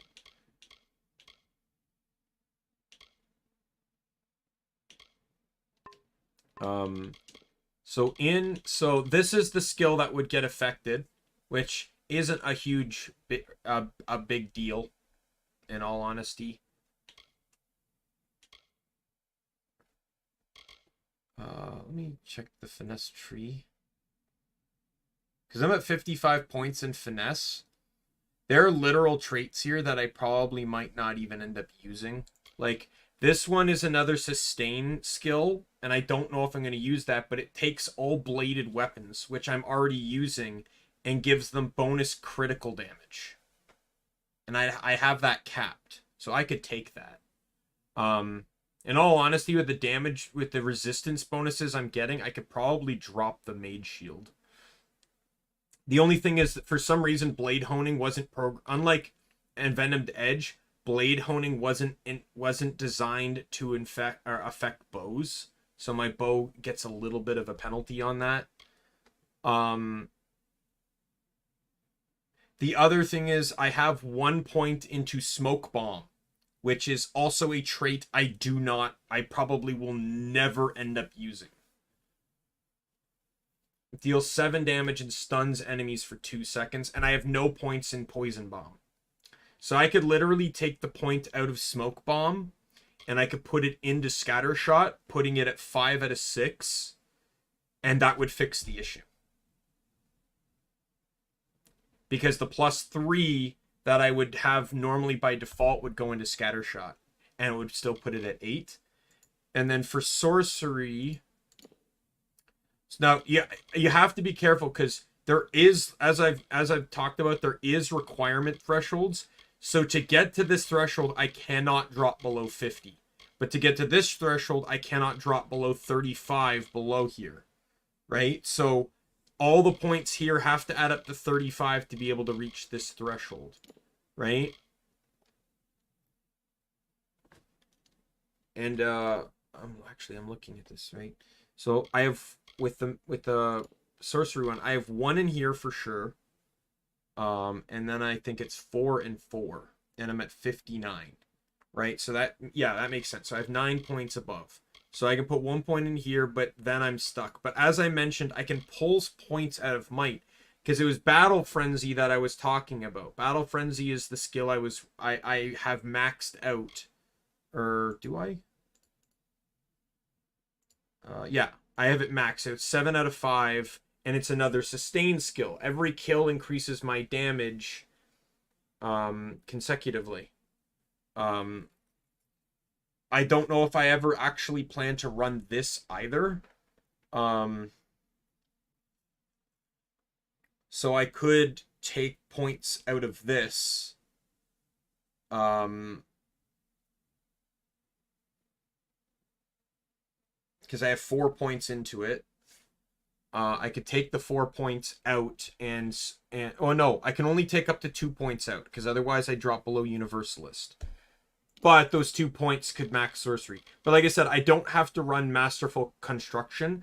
I do need summon to gain access to an achievement. But beyond that, I do not need it. So I can take the point and I can take that point out, put it into either Elemental Rage or Tempest.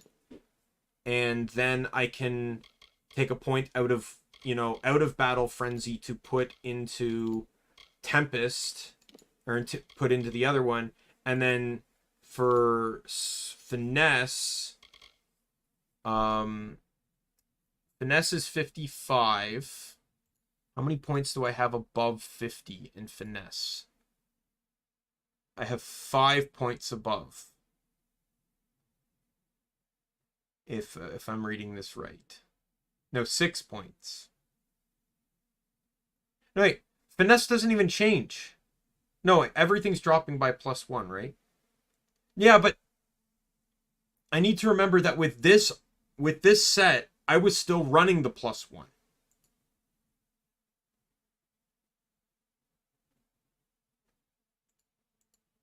Oh, you know what?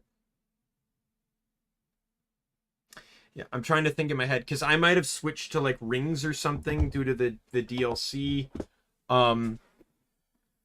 But in theory, in my head, some of this should still work. But worst case scenario, because if I got, because I only took screen caps of the pictures. I didn't check to see what their rank is outside of any pluses. But if the long shot is at 8, then it means I either did exactly what I already planned and I put an additional point into it, or I'm wearing equipment that puts finesse higher.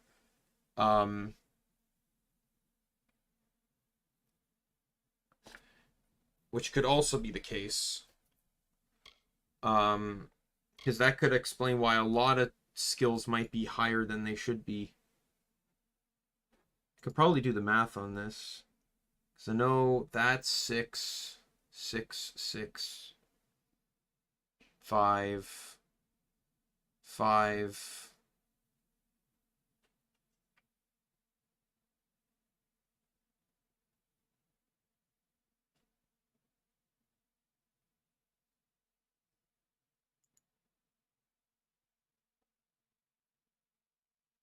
Let me get my phone here. I'm just going to do simple math to determine if everything is what I think it is, then 6 plus 6 plus 5 plus 6 plus 6. Oh no, whoops, sorry. Already screwed up. 4 plus 4 plus 3 plus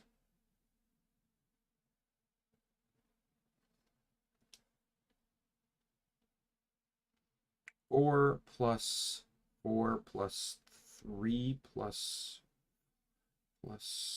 1 plus 3 plus 3 plus 3 plus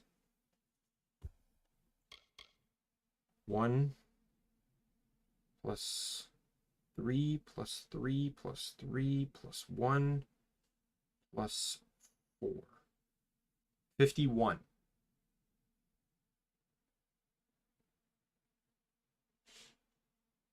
So I actually have 4 extra points into this tree than I'm actually calculating out. And if I take out that 4 on the top, I'm at 47. So there's 3 more points in the bottom of this tree than I have initially planned for. You know, within the math on this. Right? So, and this is just typing in the minimums. Right? So this smoke bomb, for all I know, could be higher.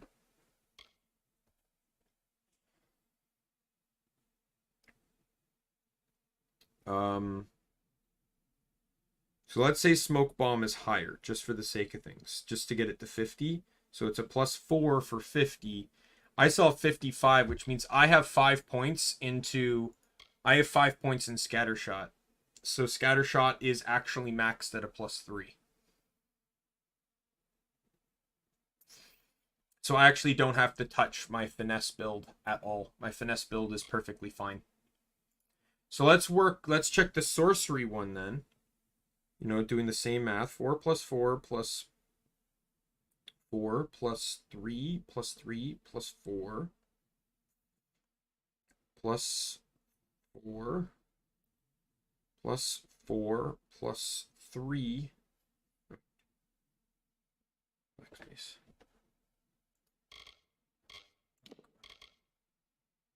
That's at a 5. And if it's at 5 and everything's at +4, then there's a 1 in there.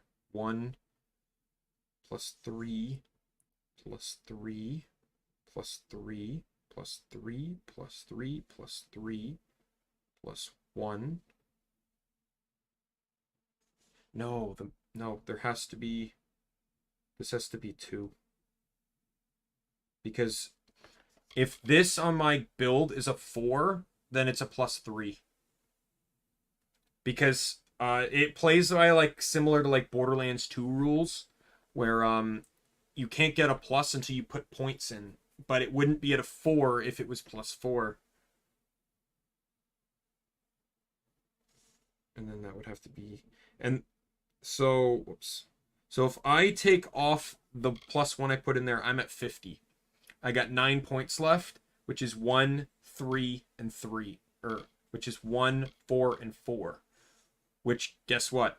At a plus 3, gets me maxed.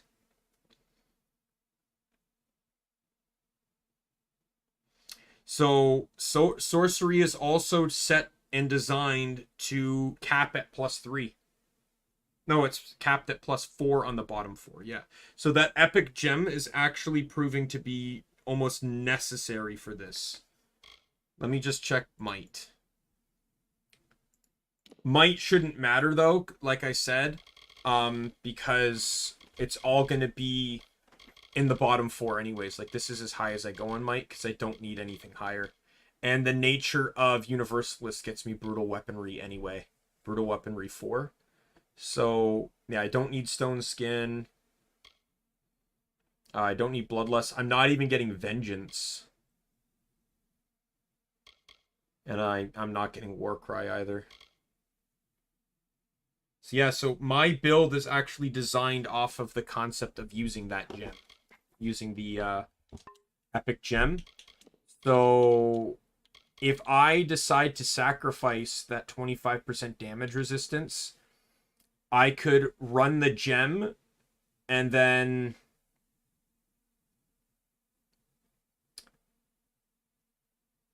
And then I would just have to run...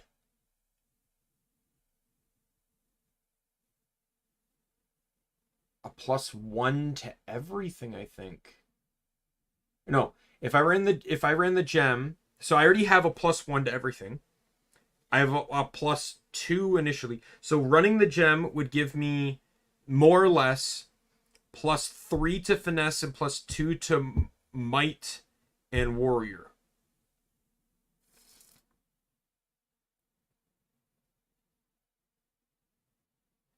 And as we calculated, I don't need anything higher than...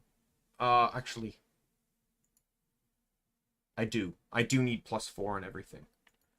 But, as I mentioned, I can run the glove. I can run this glove rather than running a finesse piece of equipment. Because the glove will give me plus 3 at cap. The glove will give me basically the plus, or equal to the plus 4. Right? So I could... Let's junk these. I'm going to junk that. Shoes don't really matter. Probably just something with slots in it.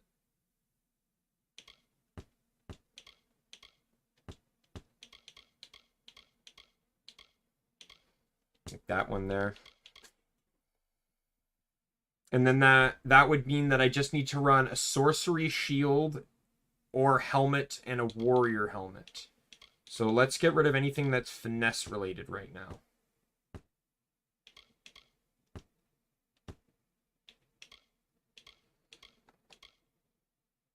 So let's get rid of that. We'll get rid of that. So my options are 30% elemental resistance plus 2 might and an armor socket, or an armor and utility socket with a 30% resistance with plus 2 sorcery. And then if we go up to the top for headgear, I got rid of the warrior one because the mage one was better. The warrior one didn't have a slot, and this one also has crit to it. So let's junk that. I still want to try one more set of rerolls.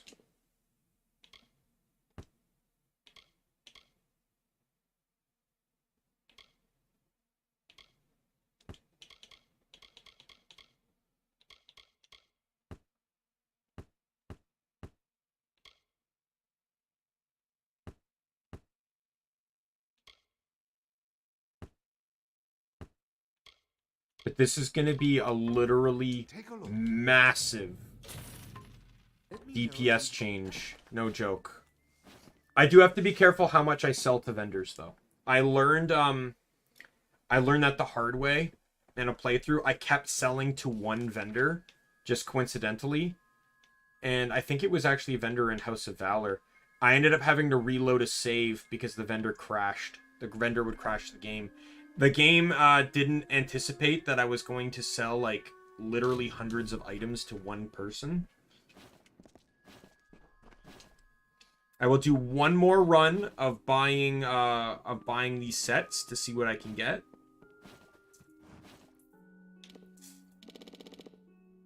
I just want to give myself the opportunity to see if I can get the a chest piece with 25% damage resistance and an epic gem slot. I literally don't care if it comes with any other gem slots. I just want the epic gem slot.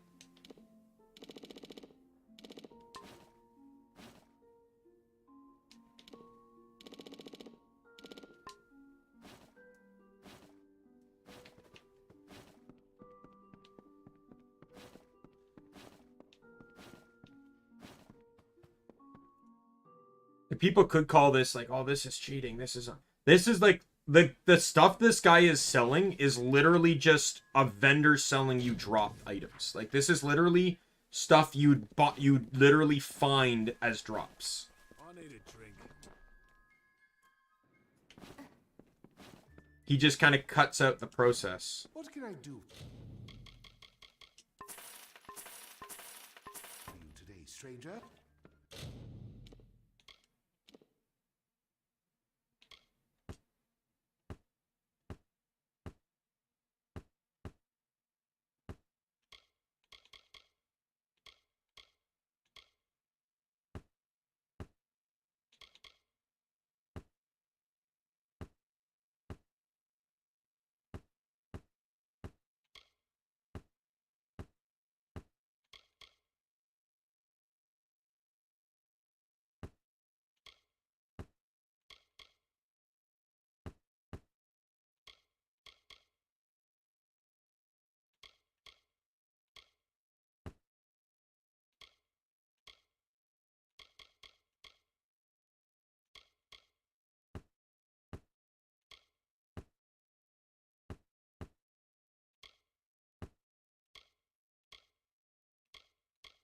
I could like if this shield had a utility slot. That would be kind of nice, but...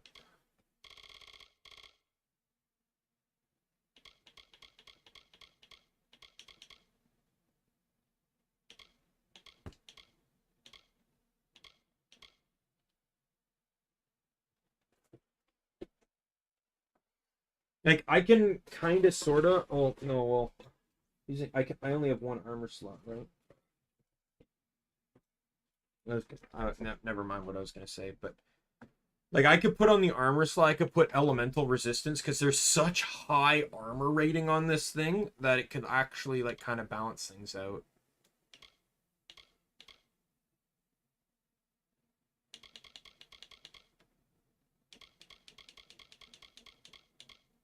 Like, obviously, it wouldn't compare to damage resistance, because that's a flat value. Like, 25%, like, equipping that literally cuts out a quarter of the damage I'm taking.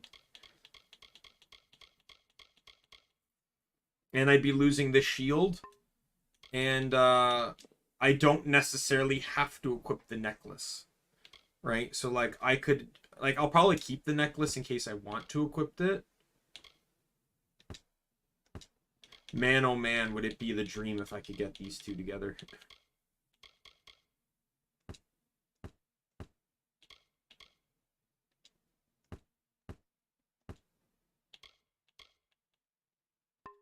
Alright. I'm gonna sell to the, you.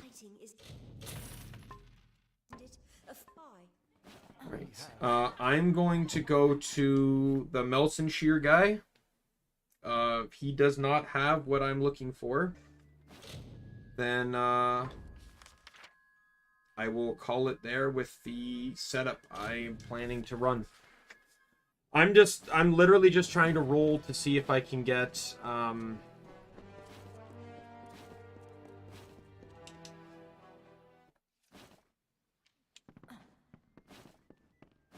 Yes, what can I do for you? Today, straight.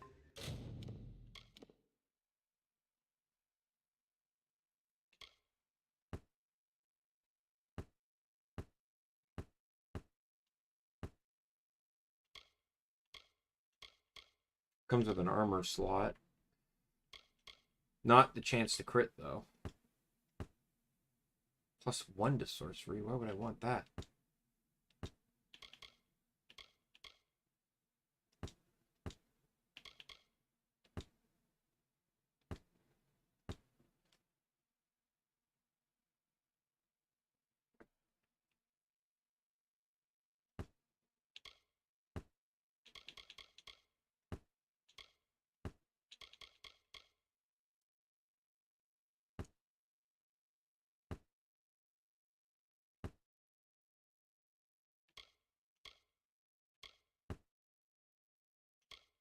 Oh, well.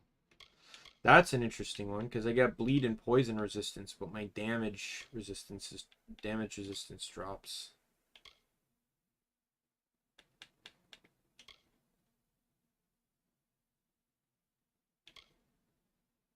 Yeah.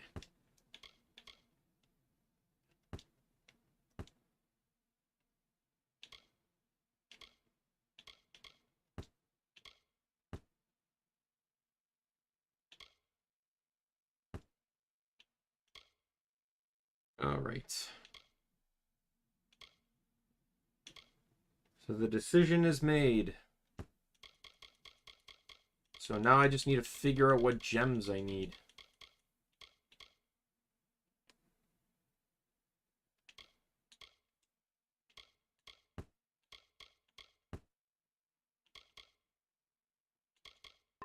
You know what?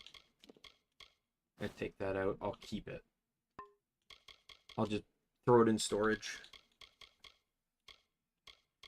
Alright, so now I need to... Oh, let me check accessories first, of course.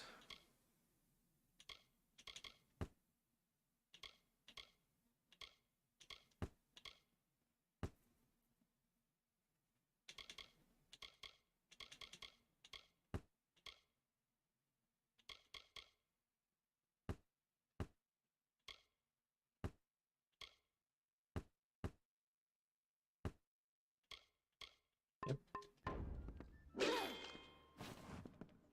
Alright. So I got my set of equipment. The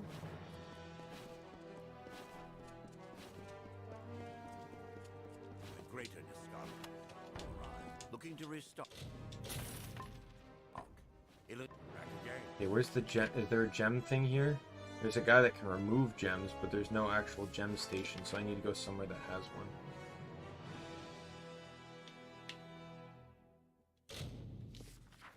I hope this place has one. I know this guy has the vendor that sells 1 pristine shard of everything. Oh, nope, that's not the city. This is the city. It does not have it, but I will still go nonetheless. Oh, no, it does have it. Never mind. Good day. Hello.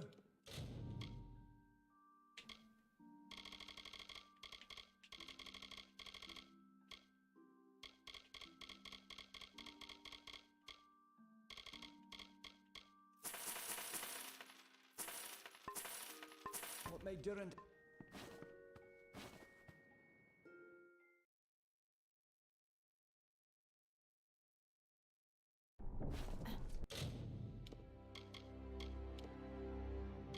That's the problem, though. The repair value is smaller. So I'll have to repair my armor a whole lot more.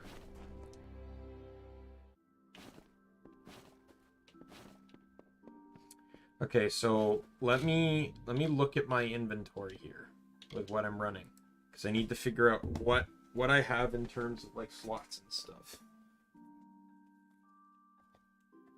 All right.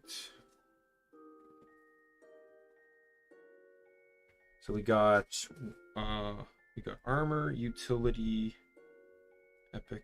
We already know there's one of those. armor and utility. Okay, so we got 1 armor there. We got 2 utilities and another armor. And then we got 2 utilities and another armor. Nothing there. Then we got 2 utilities and another armor. And then we got 1 armor. So we got 5 armor slots and 6 utility slots. Now, I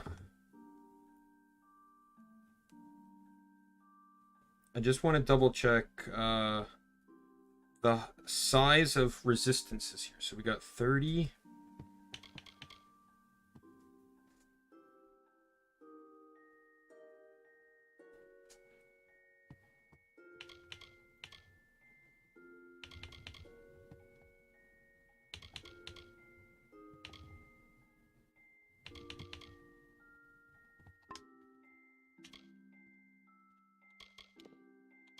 And then it would be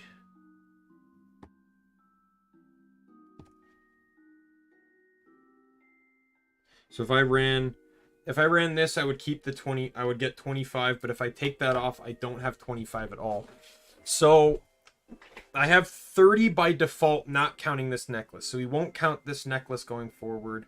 I don't care about bleed or poison in all honesty, so it comes down to elemental and damage resistant, or elemental and physical resistance in terms of armor. I got 5 armor slots.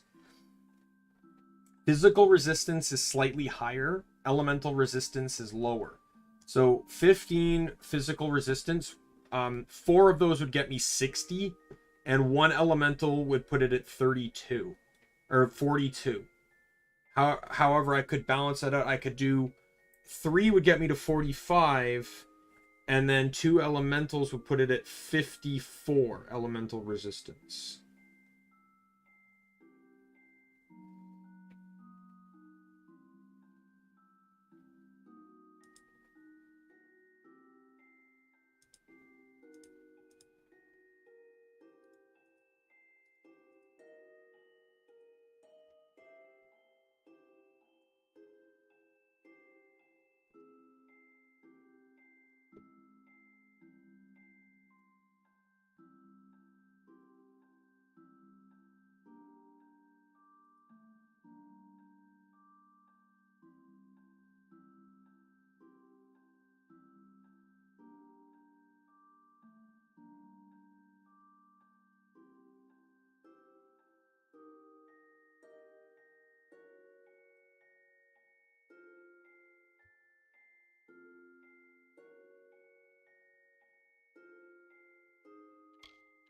In all honesty, though, it's like, this is based off of whether I want to run this or not. If I run this, I have 50% elemental resistance and 25%. So that would literally give me 75% magic resistance right off the bat. And then that, you know, and then 25% damage. So I could stack physical, you know, because with physical, 4 would get me to 60, which get me 85, and then adding 1 elemental would put that at 87, which basically kind of balances the 2 of them out, right? However, I would lose the 30% damage from this. But I still think the, you know, like I think that's a reasonable thing to balance out, because I can always switch between the 2 amulets if I want just a bit more damage. Because I'm switching to this and this, and then the pants give me 30 more. Right? And then all my utility slots are going to be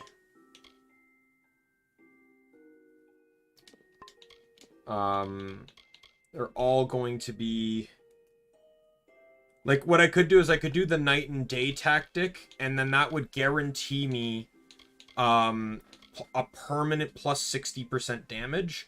Or I could run lightly wounded and basically have a guaranteed starting point of 120% damage. which could really get the ball rolling and even annihilate some of the weaker enemies right off the bat.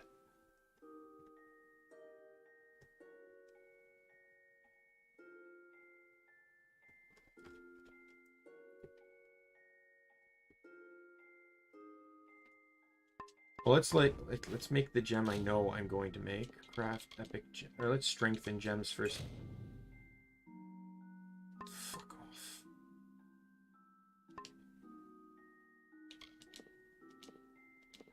At least it didn't destroy the gem. Not that I care about that, but strengthen shards.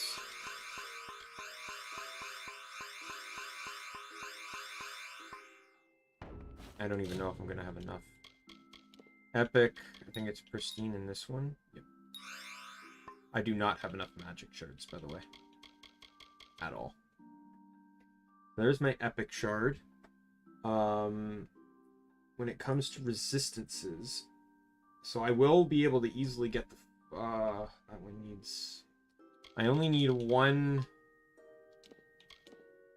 elemental resistance, right? So it's that one there. And then... for physical resistance, it's physical and protection. And I need 4 of these. 1, 2, 3, 4.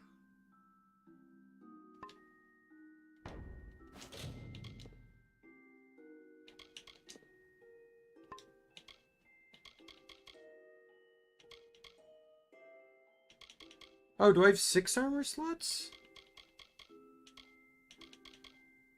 Oh no, it's counting that one. Never mind.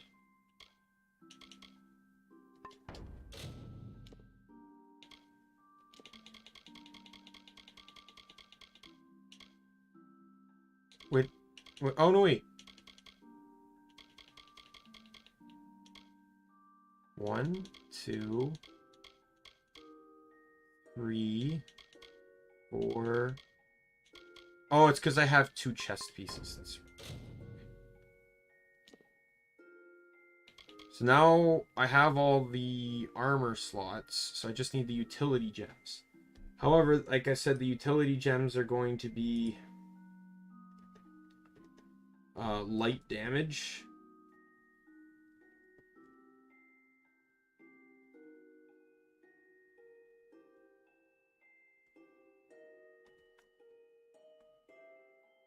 I don't know. I'm trying to think on this. What, you know what I could do? Because I in some ways I kind of prefer the permanent bonus over than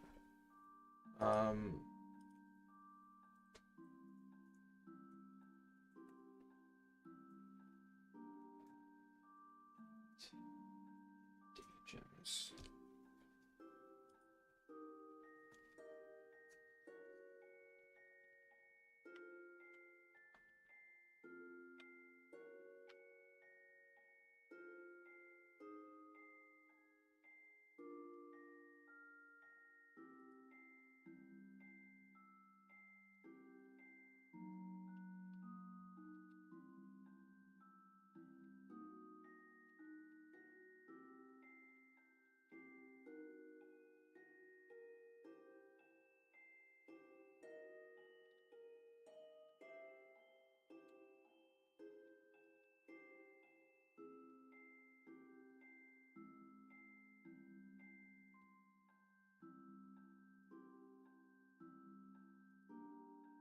Nope.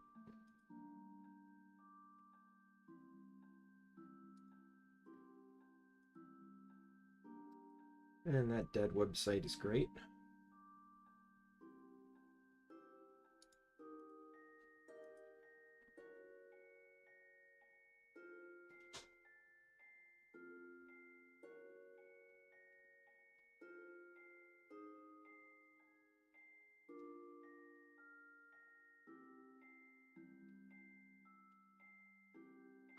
Yeah, everyone's saying lightly damaged. Alright. So lightly damaged uses... what's the gem for that one? Poison and fire. So I think I should have enough for those then, yeah.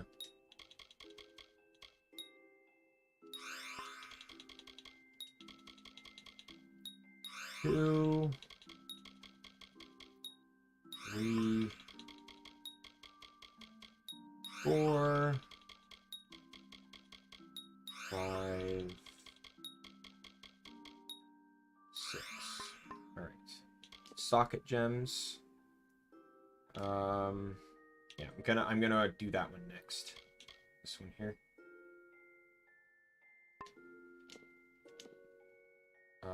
I'm gonna do fire.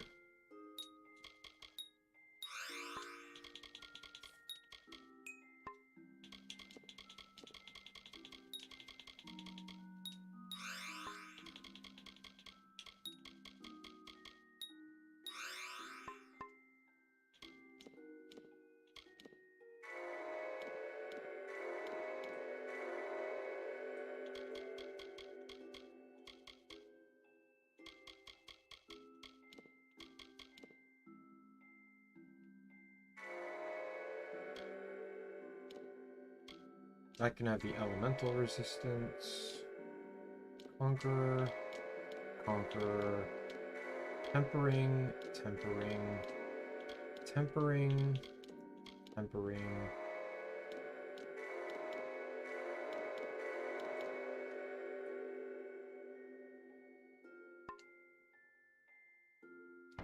Alright. Let's make the switch. Character's gonna look fabulous. Actually, it's mostly heavy armor, I'm realizing, with a clothing hat and a light armor gloves.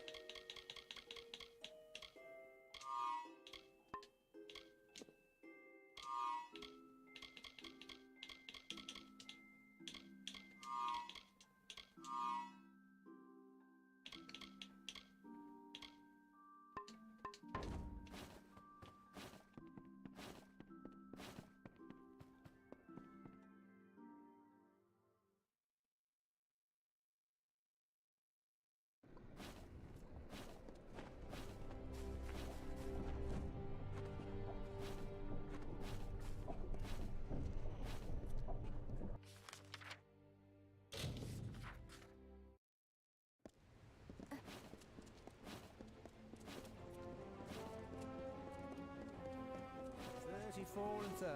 Students of magic, masters of spells. I'm going to, I think I'm also going to upgrade, all my other weapons to high damage, or to the lightly damaged gem. So how many other weapons is that I have that are not lightly damaged?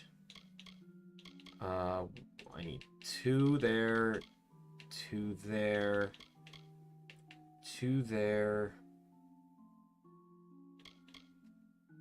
and I probably might just junk this one. Doubt I'm ever going to use it. So what was that? That was 3, so I need 6. I have gems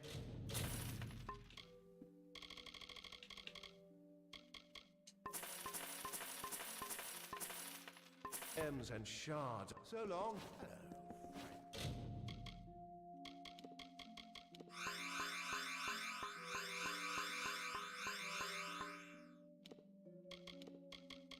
I am 1 poison shard short. Fantastic.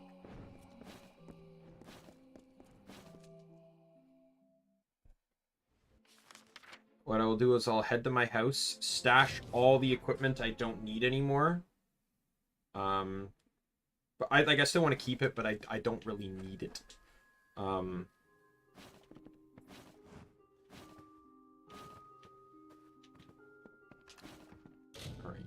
so...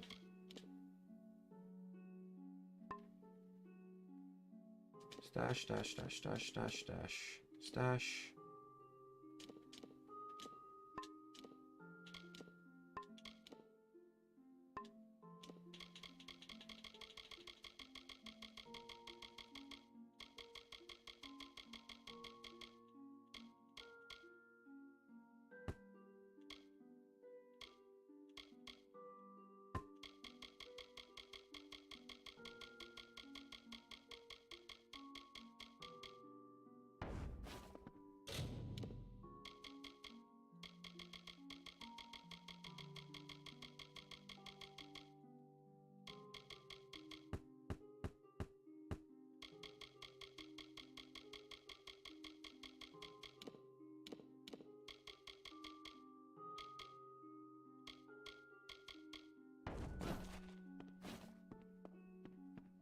Yeah, that weapon, that armor scrolling thing is going to be going for a while. What? I was going to sleep.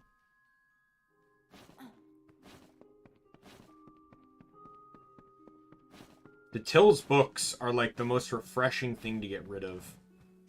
Because the last one is in Clericon. And not only is it the last one in Clericon, but I mentioned that there's a house you can get in Clericon, but you have to like do quests to upgrade it and stuff.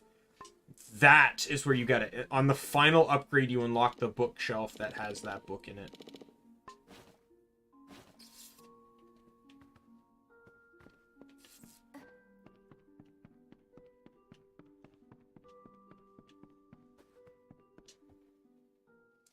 And who was wondering why I always pick this house, by the way? I pick this house because it literally, when you fast travel, you spawn right here.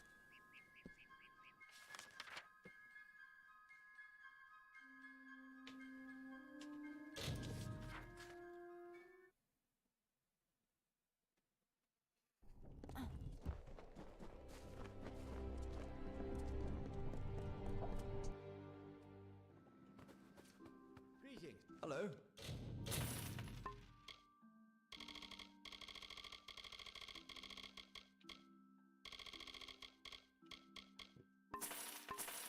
He didn't replenish yet, you stupid fool.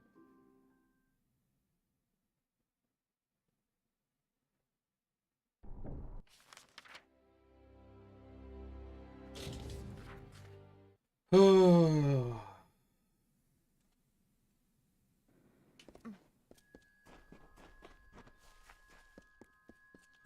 Oh, I walked past my house, sorry.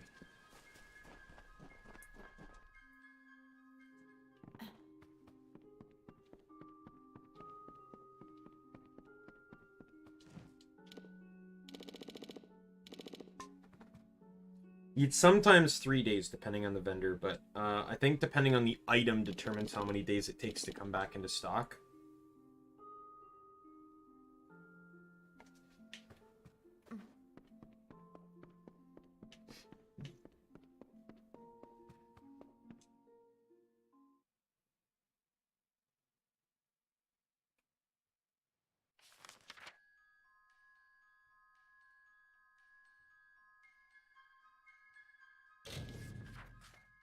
I just want to go to this guy because this guy just straight up sells 1 pristine of each, and that's all I need. Is I need 1 pristine poison, and I have enough. Hey, hello.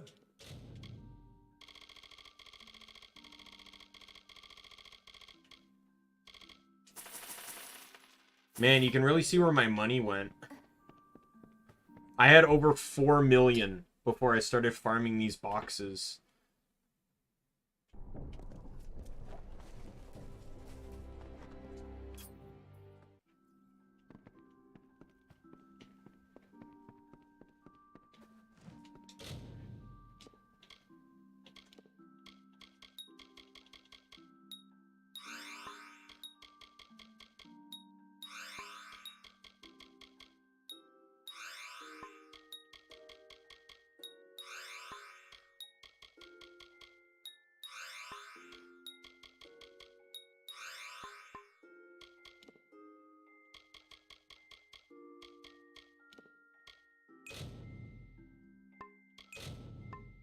I like how you, I guess when you are able to do it this way,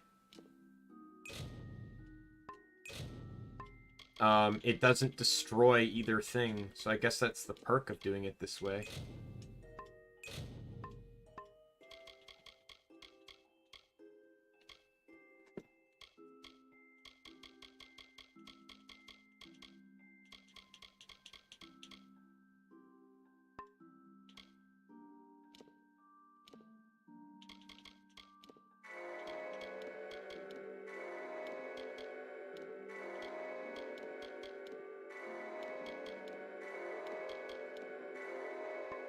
The thing is, I keep forgetting that gems affect every aspect of things.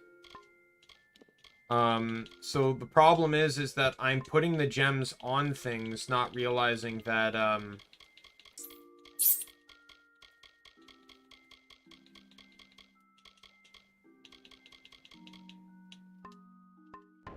I'm thinking it's like, oh, you know what? More steady damage is probably better for a dagger because a dagger's not very strong, right? But, you know, then you realize that, you know, absolutely,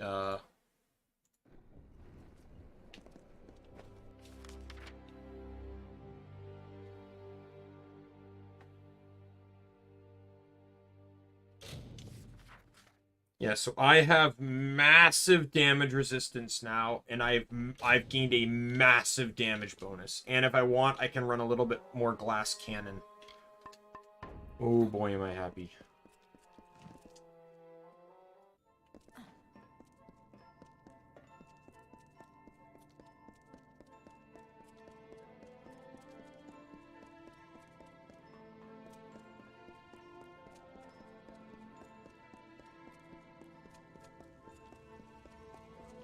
Speak to Saturnin.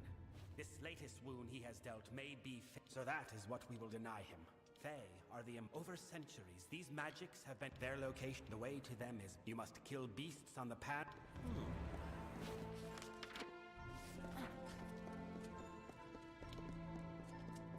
All right.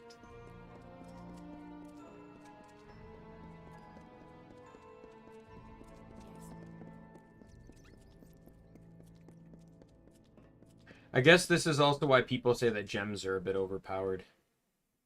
Don't worry. Subsequent challenge run of this, whenever I get to it in the future, will obviously fix this problem as well.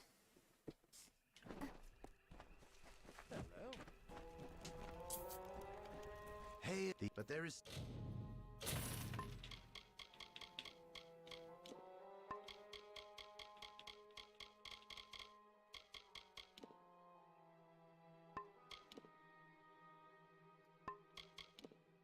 You know, if I got that a lot sooner, could have talked me out of some things.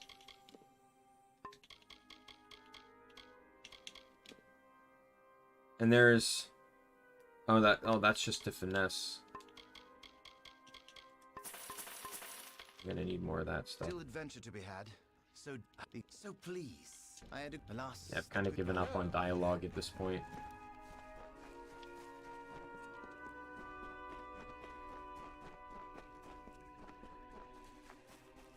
All right, let's get ready to test things out here. Oh my god. And they're like doing nothing. I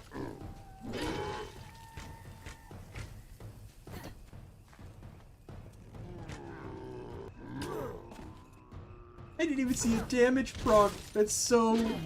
Oh my god.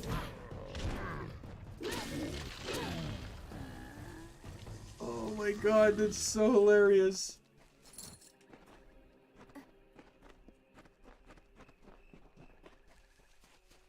The Tuatha have forced their war upon us. Excellent work. Let us move on, shall... Goodbye. Yeah, we'll go separate ways now because I got other things to do than to assist in games with you.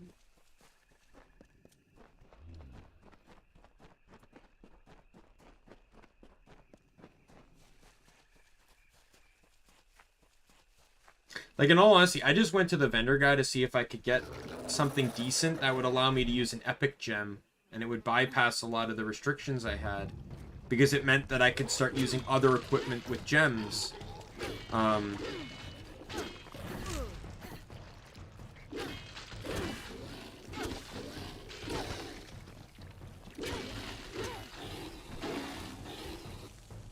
Personally, in this game, I feel like almost every enemy has multi-scale. Like the Pokemon ability, where it's like, they're a lot harder to start damage on than they are to, like, kill. Like, once you get them to, like, 50 to 25%, their health seems to drop faster.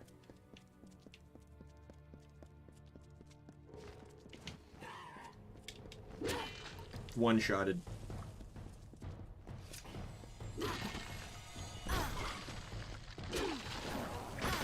And to think I'm not even crafting. My actual build that I ran used crafted gear, and instead I used trinkets to make up the difference. So my rings were a +1 to sorcery and might. And then my necklace was Thresh's Seal, which was +1 to all 3. So there's my +3 to everything. And then I had the gem on my armor that I crafted. The epic gem that I have on the current one. Or this one down here, the Gem of Enlightenment. Right? And then everything else was just flooded with like damage bonuses. Damage, crit, whatever.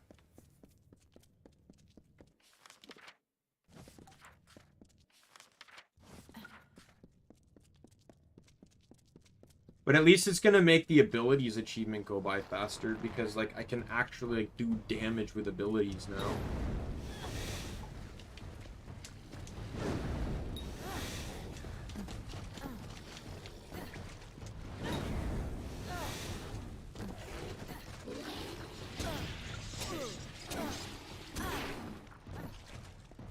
They're not hurting me. I just wanted to point that out. I'm not being hurt. They actually cannot hurt me. I am... The funny thing is, even in my crafted build, I didn't have this level of damage resistance, because I focused a bit more on damage. So they could still technically even hurt me. I actually still, despite being able to craft shields, I still actually ran the shield that I was using for most of this playthrough, just because its defensive utility is unmatched by very little in the game. Like, just literally basically cutting magic damage you take in half, you know, and all sorts of things like that. It's very unrivaled. I discovered the greatest heights of magical power. I achieved everything and anything I desired, except to find one. I combine it with that necklace that I have, and you're basically broken. Their ugliness, that somewhere, something as beautiful and perfect as that divine spirit existed. People will hurt you. People will try to use you. But this thing was different. Yes, I could trust it, and it would protect me from the... The cool thing is, one of my rings also provides a sense of mana regen.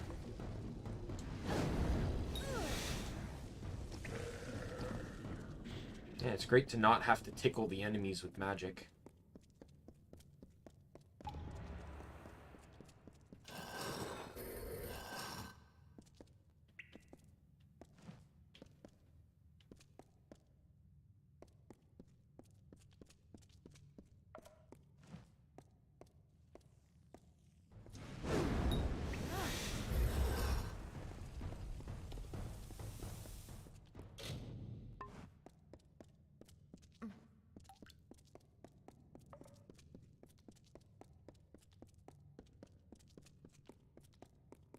Dun, dun, dun,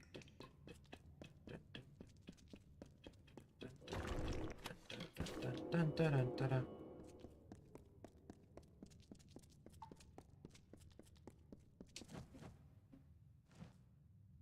Sorrow, proceed. It has been centuries since my disarray. I know something of the war this land cries of. I will serve. It means much to me that as you found me on one part of the scale. Very well.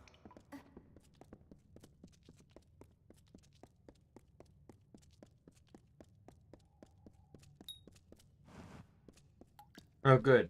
I like how they open that door for me, and then I actually have to just backtrack.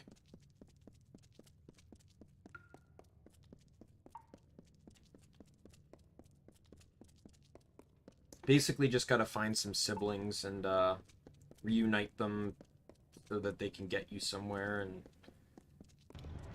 and then more hell breaks loose.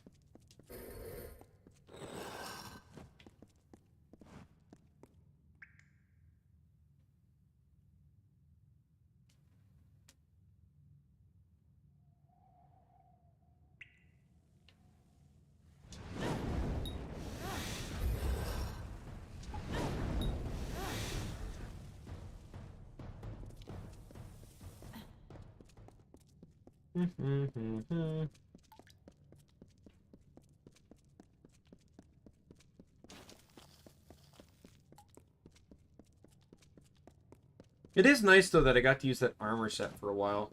And that's exactly, again, why in the future I want to run yellows and purples only. Because you're going to get some good purple armor, but you also might get some good armor sets. And it's going to be a mono build, right?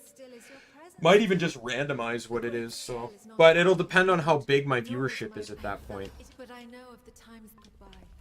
Because, because if my fan base is big enough, obviously, I'll let them vote and pick.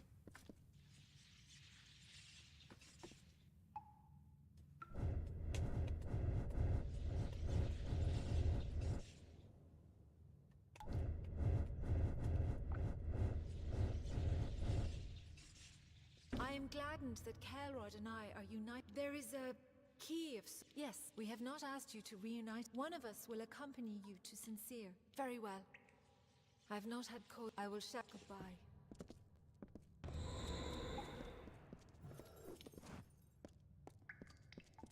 And it's time to leave.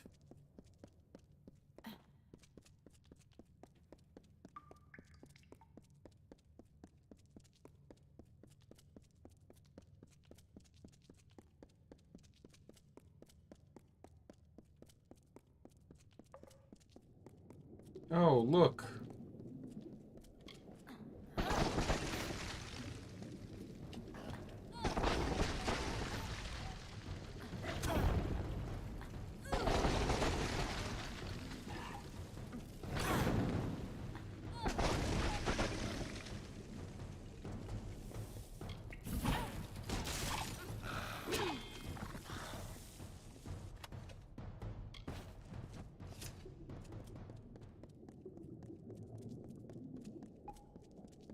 To be perfectly honest, though, this build would not be would be insanely luck themed if I was playing in the regular game, like not like the original, not Re-Reckoning, because that vendor I got all this stuff from is a Re-Reckoning edition.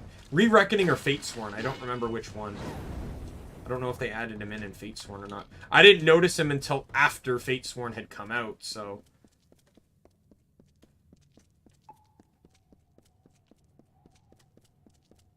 Personally, though, I don't mind him. Like, some people might say it's like, oh, you don't need him. I don't mind him. He really helped with this build. Not only what I currently have, but previously in the game, where I was able to buy jewelry from him that decreased level equipment, or level equipped requirement. So I was able to equip stronger armor very early in the game, which provided a huge defensive upkeep.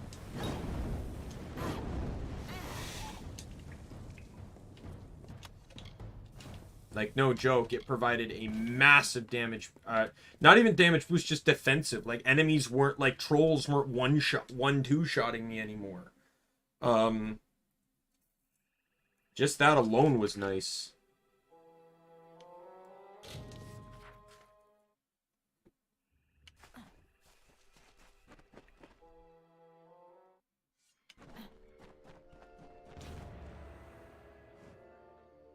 At last. You can't. When I love, but we cannot dwell on what is trans. Goodbye.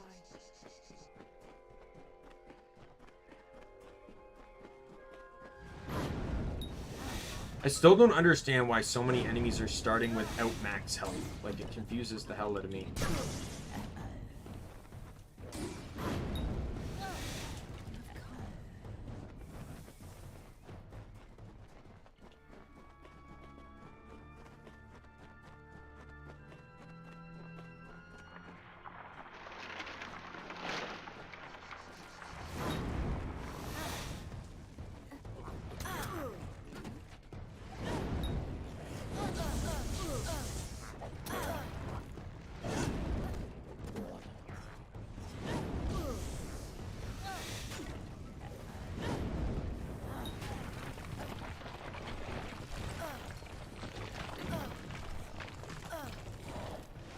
Can't even hurt me.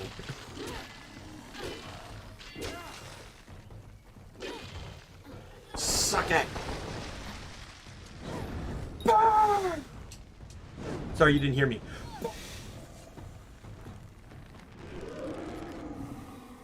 Time is fleeting, Mort. Goodbye.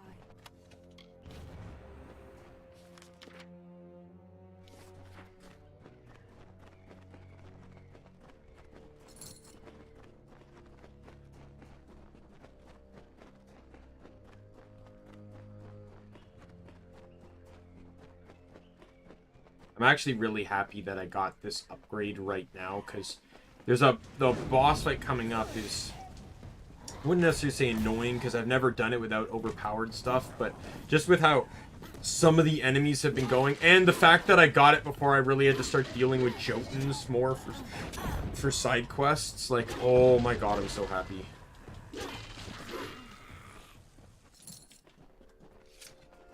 Like, just the flat damage bonus is nice, but like the lightly damaged bonuses that I have, like, if both weapons equipped provide that bonus simultaneously, then I have 200% bonus damage on initial.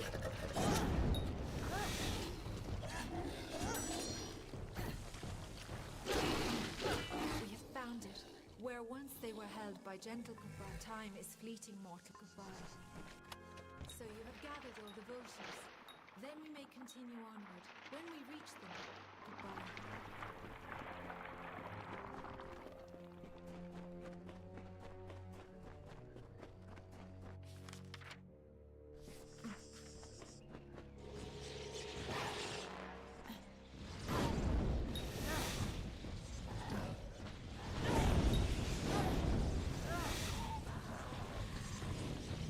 Oh my god, this is so nice. Back to some semblance of power. Like, I don't mind the challenge, and it's nice to not have to worry about crafting so much. Like, being able to just go up to a vendor and sell your stuff, not having to worry about what to salvage, what to sell, what components you're getting, that kind of stuff. They alone guard the way to the key. Goodbye.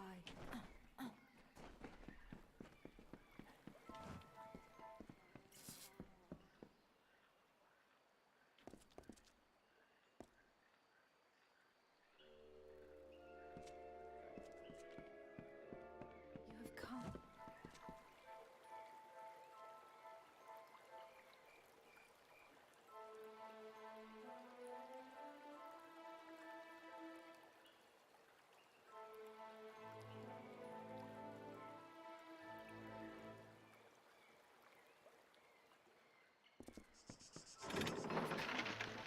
Time is fleeting, mortal.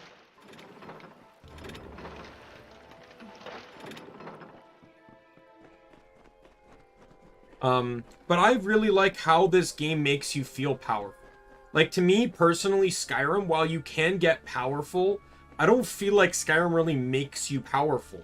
You're only powerful in how limitedly powerful you can get. Like, for example, you can make weapons that one-shot anything, but weapons are the extent of your power. Spells don't get stronger. As a matter of fact, many spells are literally useless endgame because they have level caps to them. Like, you can't use Fury past a certain point. Enemies just won't fall for it. Right? Like, all this kind of crap. It's, like, that's kind of really stupid to me. Dragon shouts don't get stronger, so some of them are just still garbage. And there's no way to power them up. No way at all. No armor or enchantments or anything that strengthen that kind of stuff. So to me, it's all just kind of stupid. But in this game, you can literally power everything. So you can make it so only your magic gets stronger. You can make it so only your physical attacks get stronger. Your piercing attacks get stronger. You can make it, or you can make everything get stronger. Like, there's no real limitation to what you can perform in terms of strength in this game. So, like, right now, I'm sitting at a means of being able to do a crap ton of damage while literally standing in the line of fire of like 12 guys and taking no damage. I literally used that warrior ability on the Trent, and he started attacking me, and I just charged him. He literally did nothing to me. I just walked through his attacks like it was a gentle breeze. I don't even know if I need healing potions anymore. Like, that's the extent of where I think I stand. Nearing the end of the quest line.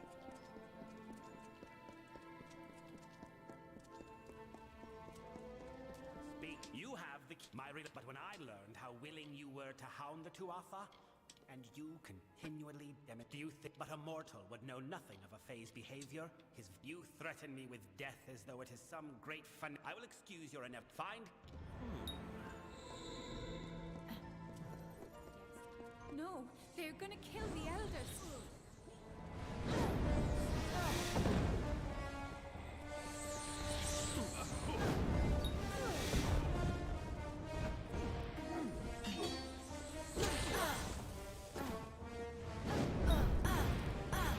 Oh no! Fire! My everything is, I've played around with an editor before in the original Kingdoms of Amalur Reckoning. I will say though, it's not possible to play unless they updated it. The re-reckoning actually breaks it.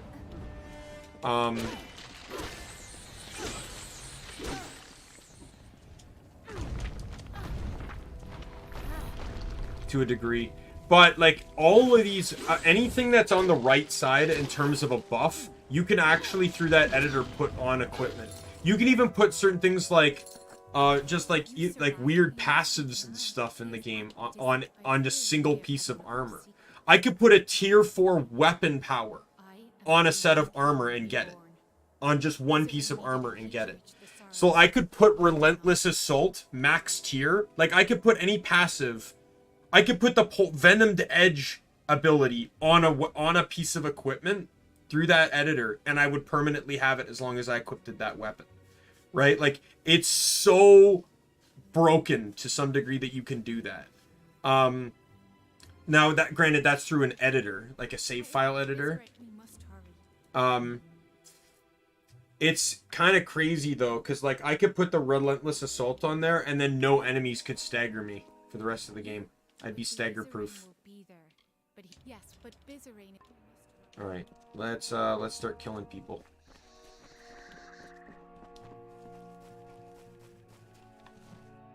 We meet again, mortal. Can I truly be here? Remember, but he brought me back to fight you. I cannot.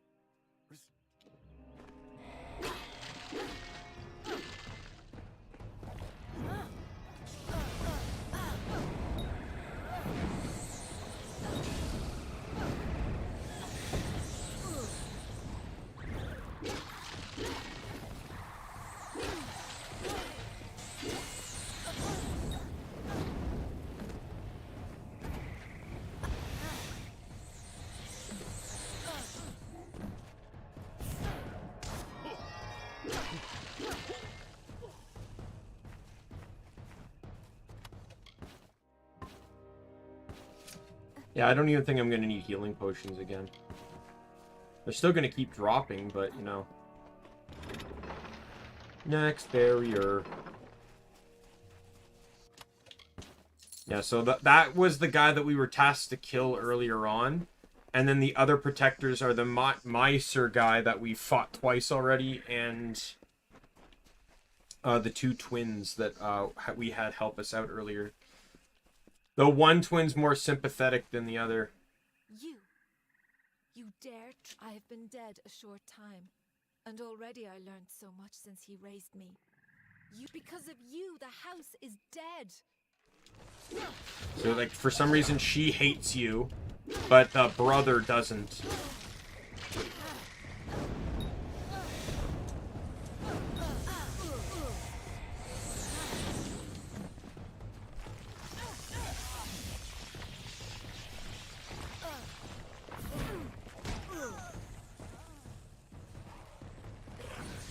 Yo, it's a bog thresh.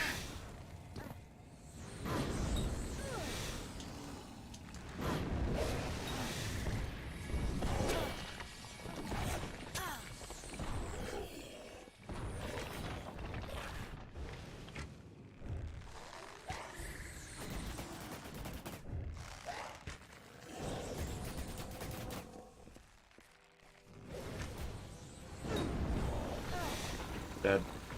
I'm trying to get more ability kills, as previously mentioned,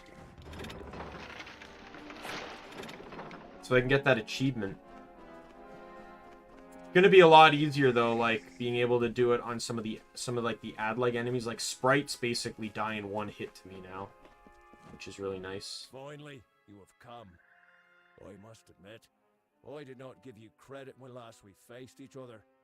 My master has raised me to protect his labors, and I will. Perhaps if I take your head here, my master will. I like how he went from a purple name to an orange name. Dude got massively downgraded. It's a real shame. Burn. Yo, I leveled up. I get one more level. I have Universalist.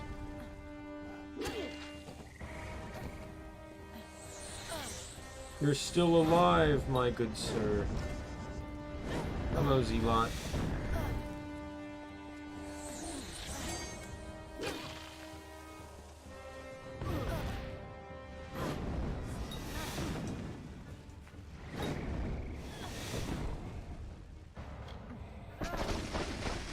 Suck it.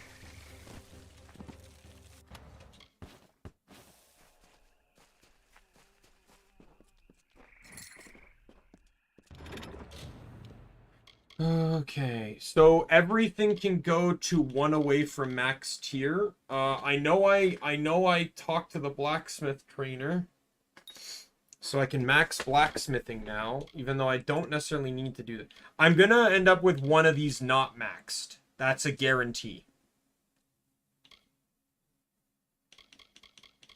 Because at level 40, you end up with 89 points. Because you get 1 point per level, plus all the trainers and stuff. Like, so you basically get 40 points. You start with 4, and then I think you get 45 points through trainers and books, because there's 9 skills, right? And then there's 4 trainers and 1 book, so that's 5 each. So there's 89 skills. However, I believe it's persuasion and mercantile you can pretty much just give up on. And I'll probably take advantage of that when I respec entirely. Because, when I respec when I become Universalist. Just because, you end up getting a twist of fate in the Dead Man Kell DLC that changes everything. Alright, so I'm not even going to bother doing brutal weaponry, because in 1 level, it won't matter.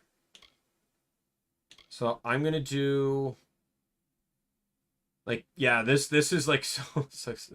Because it's like, I literally am putting like...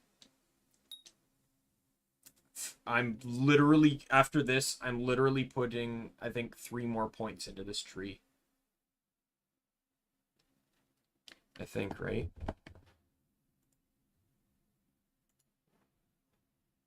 Oh, I clicked the wrong thing again.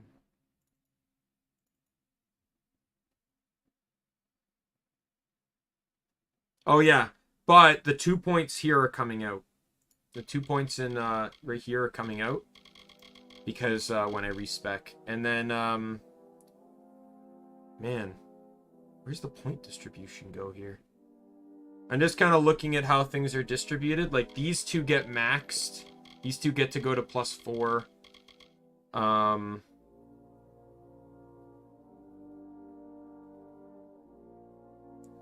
These end up at these end up at +3.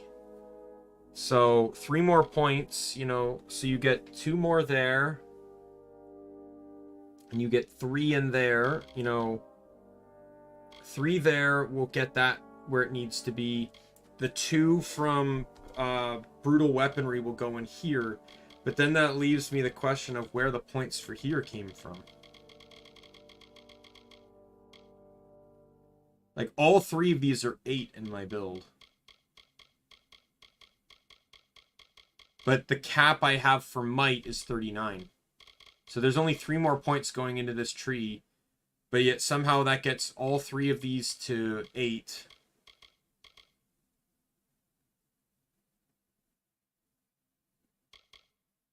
Let me do the math here. Because I could also, if I have to, I can take the points out of hammer. I may have used additional gear here.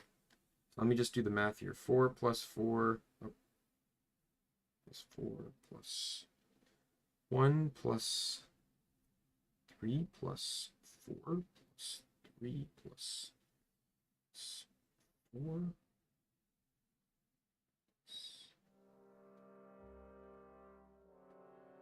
3 plus 4 plus 3 plus 45.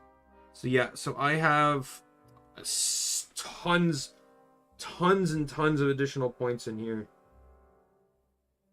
I have at least 6 additional points in here that should not be in here. I'm assuming in the DLC I grabbed an extra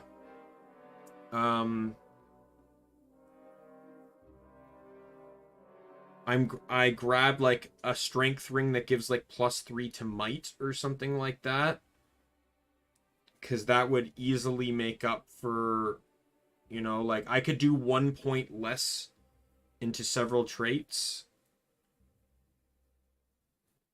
You know, like if I originally had a +1 strength ring and then I went to a +3 strength ring, which do exist, that would immediately negate a lot of shortcomings on points. Right? But I'm not going to do that. But because I'm using bladed weapons, I do not need the points into hammer mastery. So I can put any hammer mastery points into longsword. So if I take out 4 points there, that puts me at 41, which means I just need to scrap 2 more points somewhere.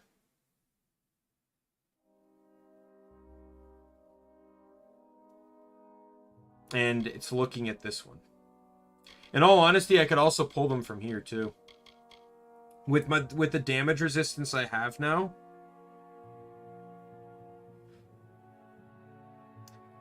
However, I might not get that opportunity, right? Because I need 35 points to be able to reach here. So they may have to come out of Battle Frenzy. Which is perfectly fine, because I don't think I'm going to run Battle Frenzy anyway.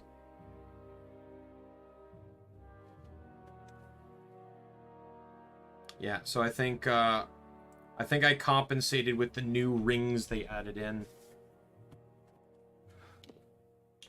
Alright, so I'm gonna do that. Oh man, I want like everything here.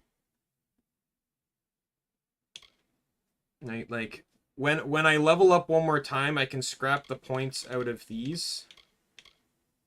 And they can go like, because with the +4s I have, like, that will definitely help Enduring Agony, which increases the effects of bleed and poison, and also increases Shadow Flare damage. And then I get Blade Honing as well, which will increase critical hit damage for longswords, daggers, Feyblades, greatswords, and as well as Chakram, though it's not listed. Chakrams do count as bladed weapons in this game. Oops. So sorcery, yeah. That's just gonna make my Mark of Flame like 3 times stronger. Mao, welcome. Sorry, I missed you there for a sec. Too engrossed in the build figuring out.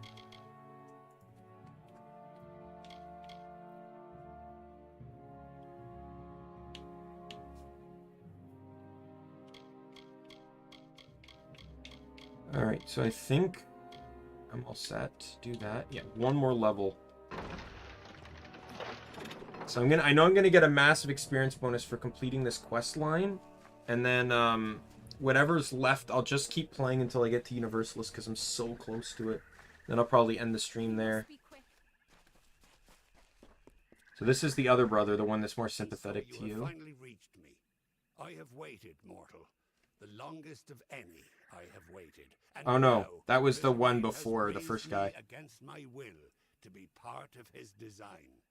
I sought to stop him.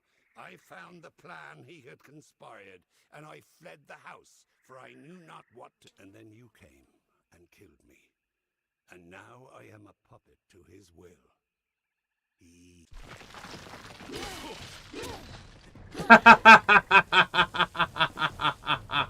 So I'm just laughing at literally how much damage I did in one shot. I think that was like 60% of damage. At least. Oh god, I love the damage bonuses I have now.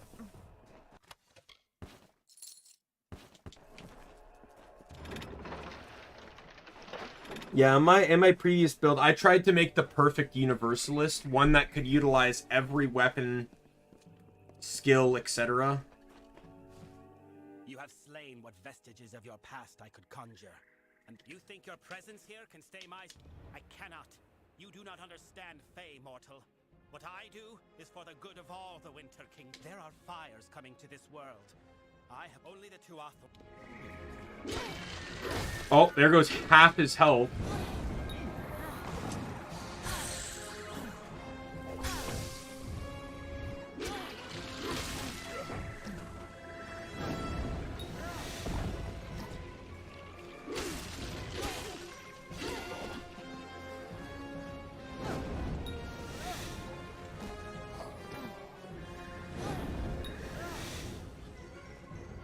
Yeah, Mark of Flame just got so much better. Don't worry about it. You missed me going through an incredible gear upgrade though.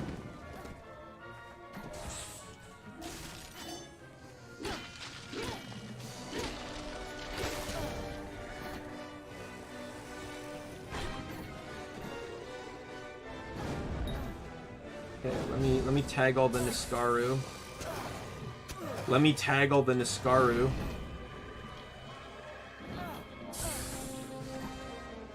Yo, leave her alone, leave her alone. Burn!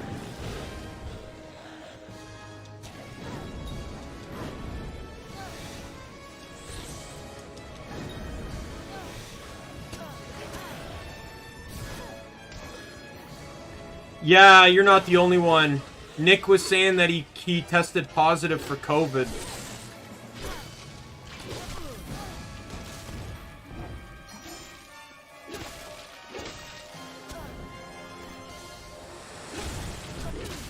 I'm literally taking no damage. Like, I'm literally just sitting in the line of fire and I'm not... No numbers are even popping up. I'm not getting hurt. Yeah, let's finish him. Rip him in two! Rip him in two! Before I kill him. Rake in the experience. Bizarin may be dead, but the death... We need to act quickly, or this will all be for nothing. But please, we must hurry.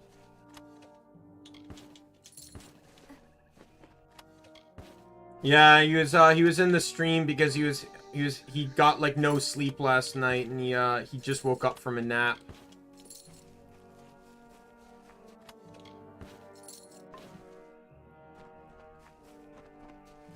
Stay back, mortal. I do not know what will happen.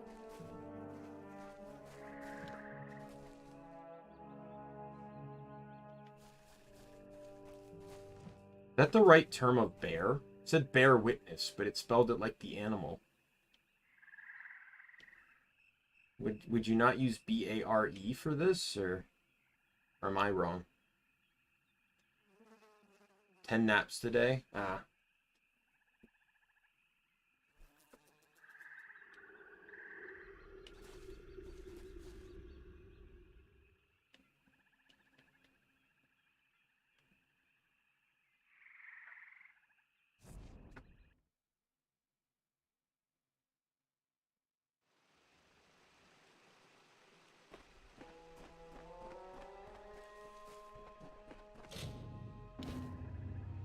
Yay!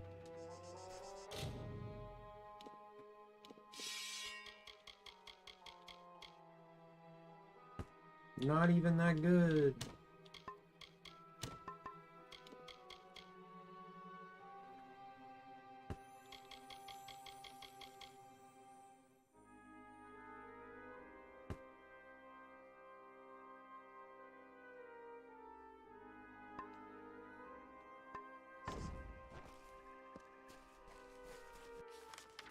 Alright. So I have a quest here. Neko, welcome! Greetings, traveler. I've upgraded my character.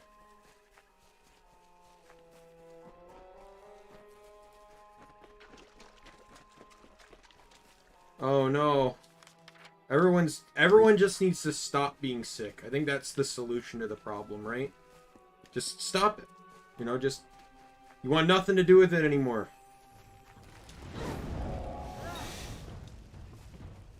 What enemy okay, I'm like, did I just one-shot a bog thresh? I should not be that powerful. How much damage did I do? I don't see his health bar. Oh god, I took out half of it.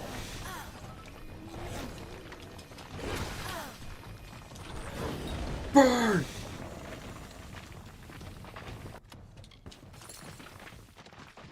Oh, your head hurts? Oh, yeah.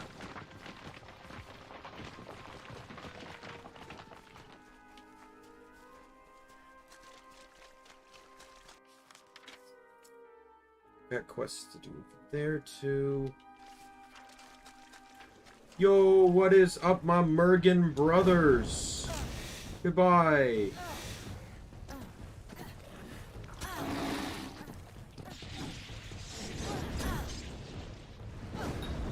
Burn.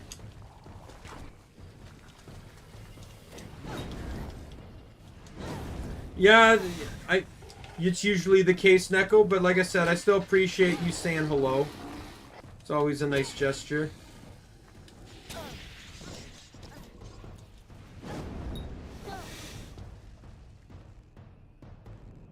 Goodbye.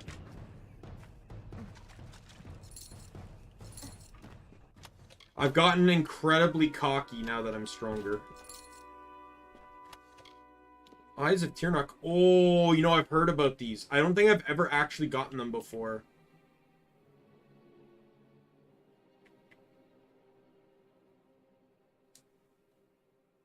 I've heard they're actually one of, like, the best legendaries in the game.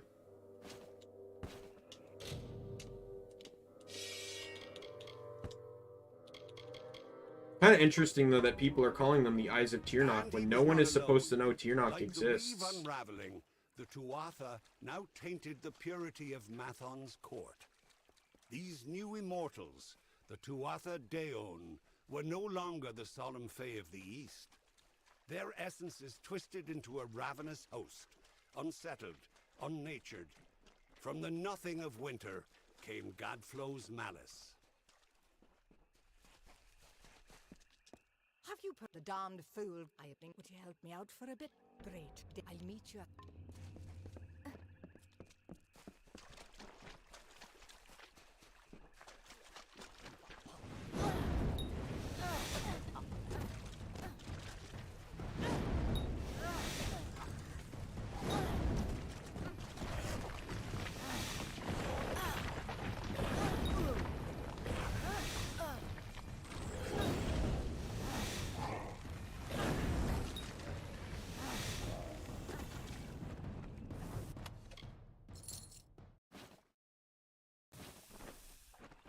Alright.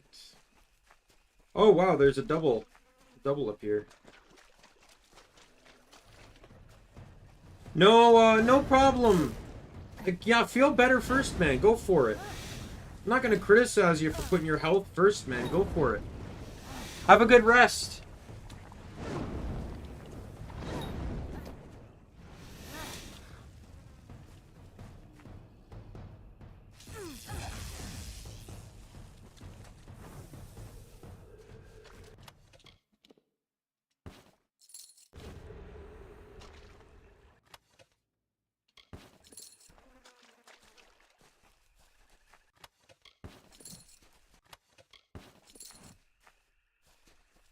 Bye, I'll see you when you feel better, man.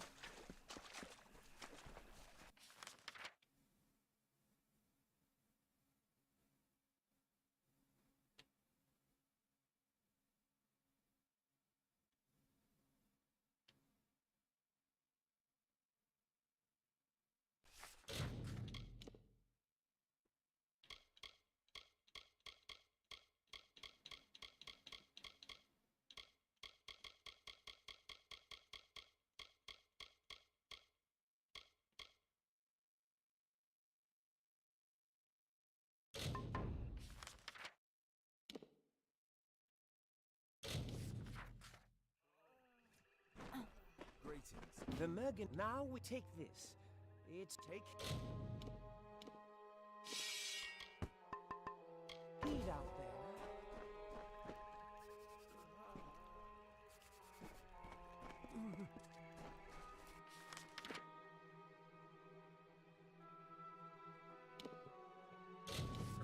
Here. All right, let's go. A shame. I'll meet you inside. Okay, let's go inside then.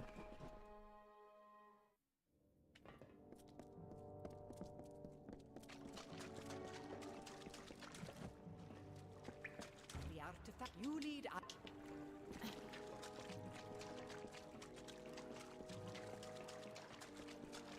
Oh, Mergen. A dead Mergen.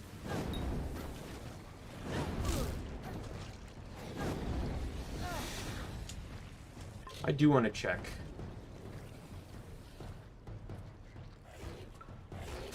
Nine. I want to take that off. I want to see how much damage am I taking here.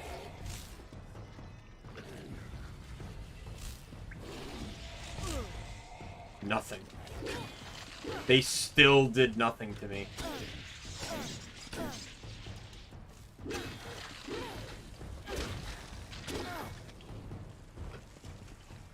What's the sustain on that?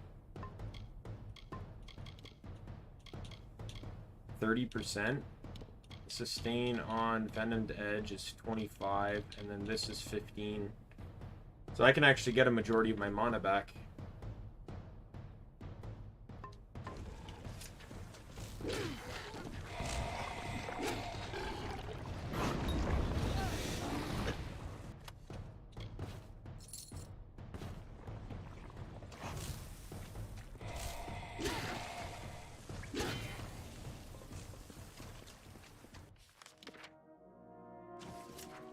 Alright, we're heading this way.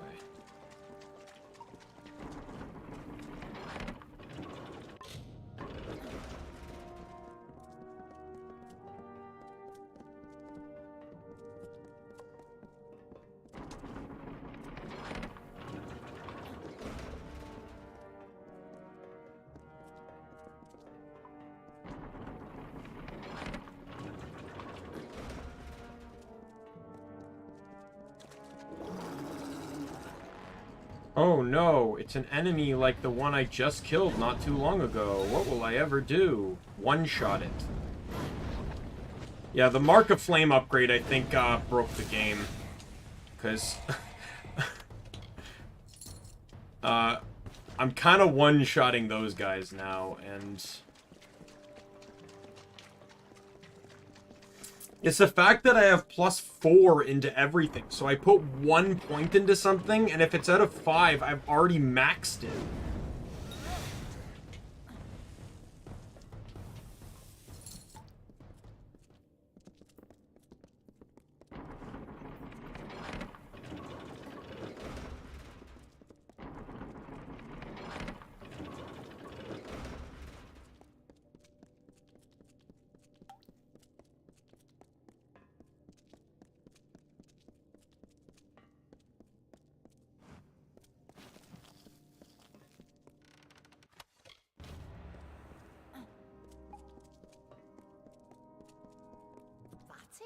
Here is your reward.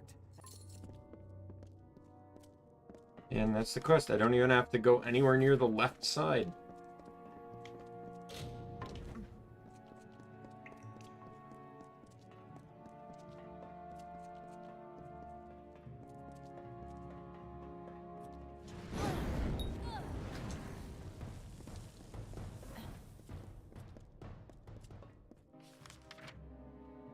Even though that's exactly what I'm doing. Or not the left side, but the north side. I took the right path when I saw a fork. So that's what I mean by the left path.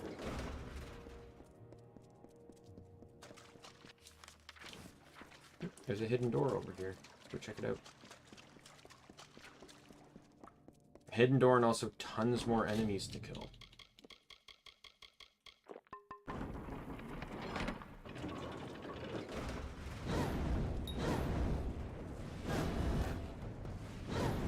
Die.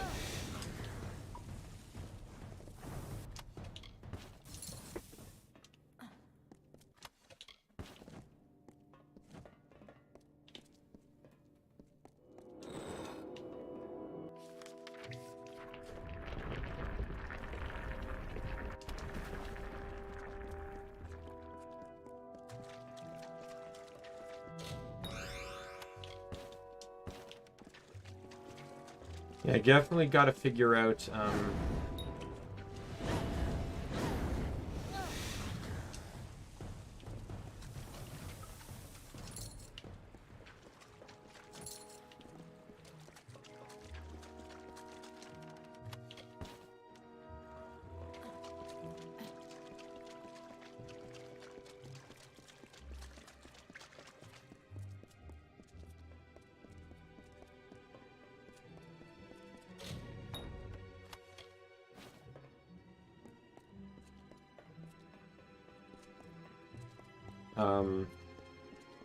forgot what I was gonna say.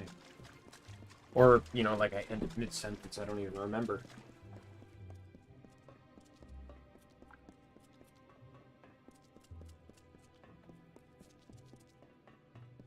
Yeah, I might see about things here, because while I won't get this top one here, Sphere of Retribution, I will get this one. That actually gets maxed. Right? Even though that's not necessarily going to be a necessity. I'm just going to point that out now. Because it affects melee weapons. But, granted, once I get the ability achievement, I'm not actually going to care if I use, abilities anymore or not. Like, I really just want that ability achievement. I also have to use the trap achievement too, where I have to kill 25 enemies with traps, but that I should actually be able to do now. Like if I were to warp to like starting city here.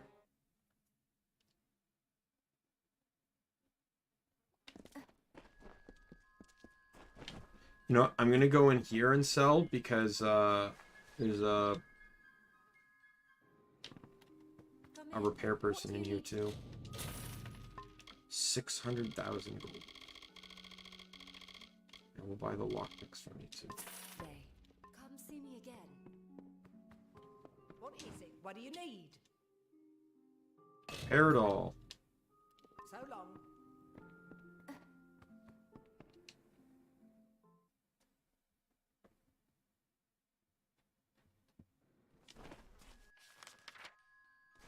Right, so because once I get this achievement, I can get rid of the trap off of my Hot Wheel.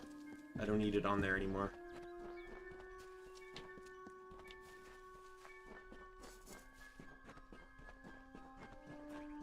All these enemies here should be garbage weak.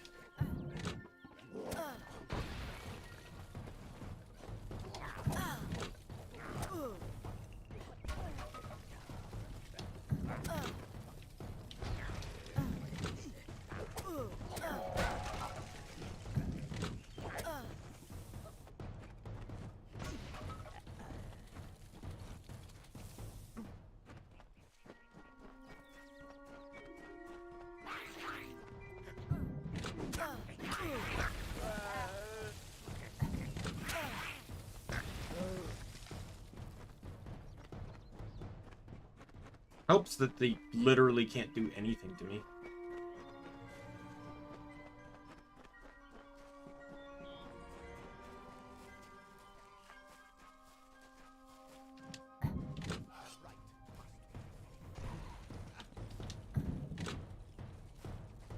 There's two traps, trap abilities. This is one and the earliest leveled one. The other trap ability you can get is, it's a final tier one, which I won't be able to get. It's this one up here. Gambit. It releases multiple traps in a large radius.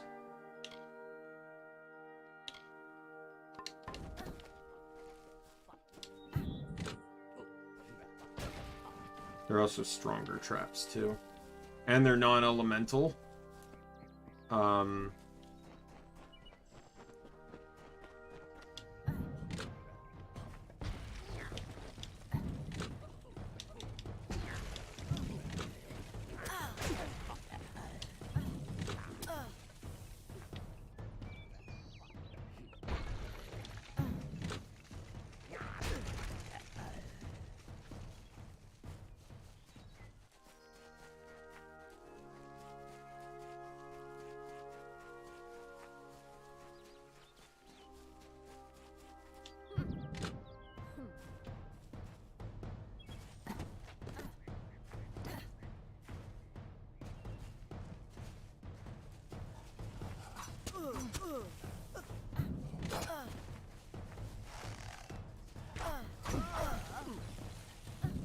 Idiot.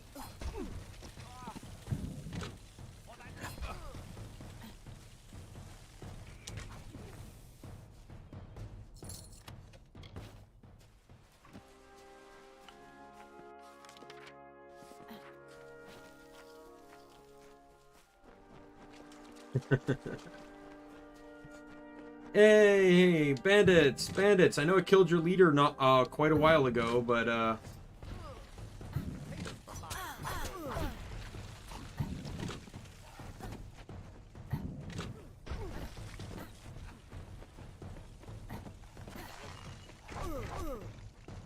like that right there. Apologize.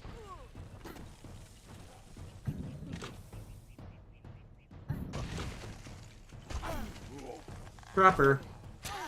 Got it.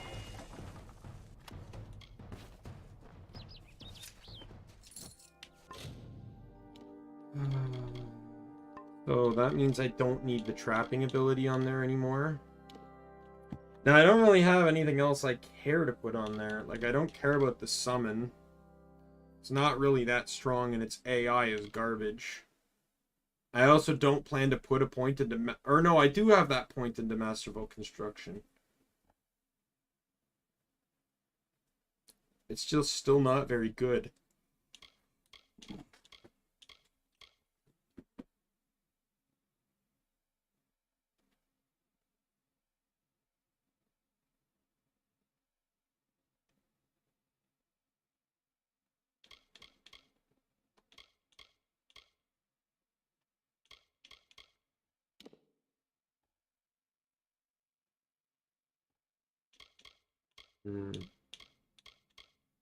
The only other ability I have I could take is Harpoon, which pulls enemies to you, and if it's a large enemy, it will pull you to them.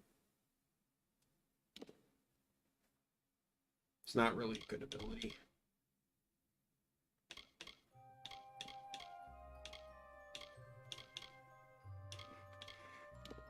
But yeah, it'll get replaced with Elemental Rage once I get strong enough to equip it. I'll just leave it for now. Not doing any harm to anyone. So I'm gonna run to Sanctuary Grotto here because I just want to uncover more of the map just in case I'm missing any side quests here.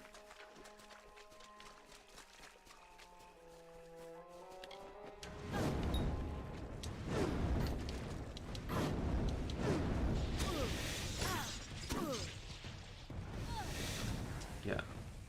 I wasn't worried because I knew you're not hurting me and that I was going to literally kill you the moment you stopped attacking me.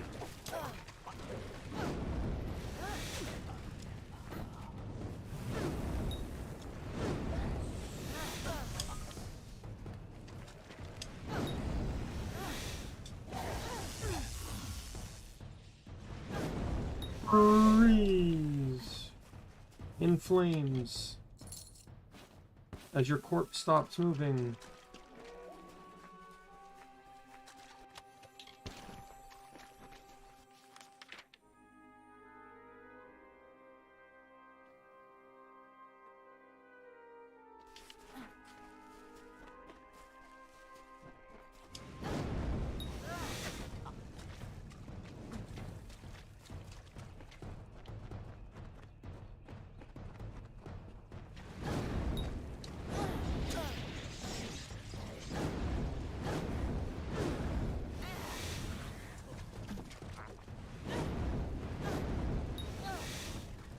kind of amazing because like when I was previously doing side quests and running around here just before I upgraded, I was literally running from things because I did not want to deal with them because I knew the trouble it would be.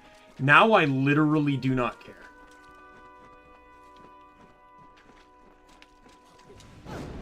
Because I'm one-shotting most of them.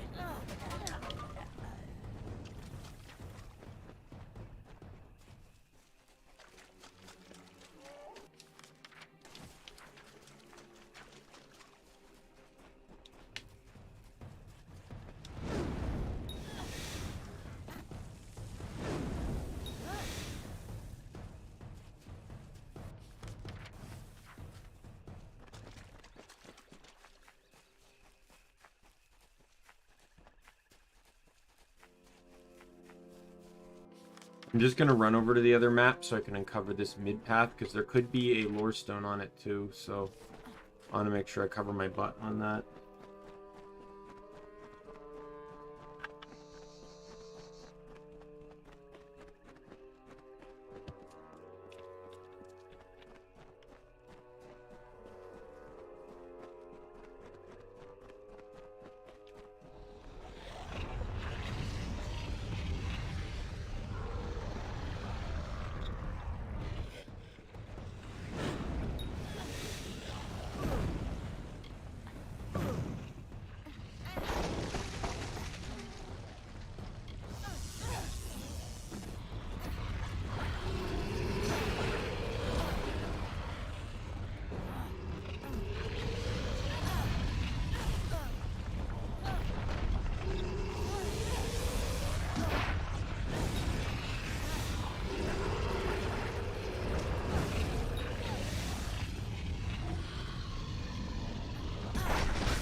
Might just have to go mano a mano with weapons on this guy.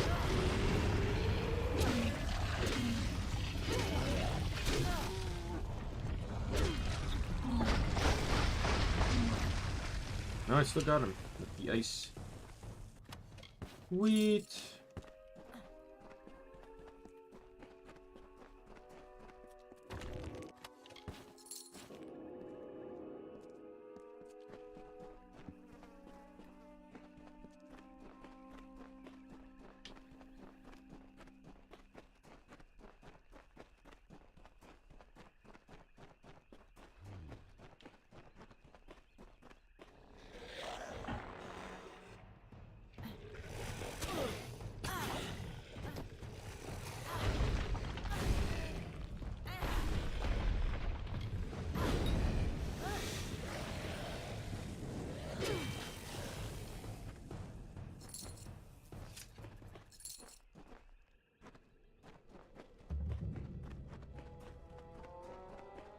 I believe there's also a train. Oh, this is the trainer.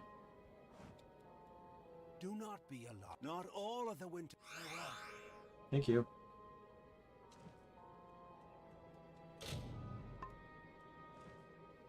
Sorry, you had Have you returned already? you had a quest? I am awaiting the return. She fell under the spell of the Tuatha. I wonder, could you help me with a small task?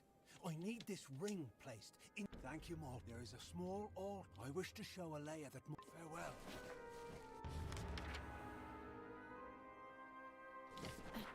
Hey, Nick. You're back?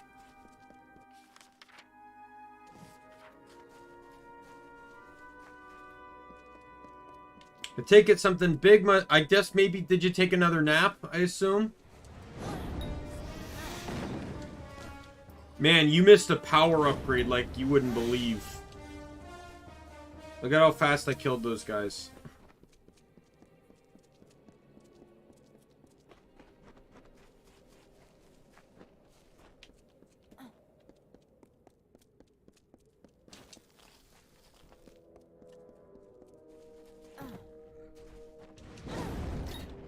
Oh, dude, don't apologize about, you know, having high temperatures, man. Mario Bros is also not feeling too well. And I told him, I was like, dude, you know, put your health first. You don't have to watch me. You know?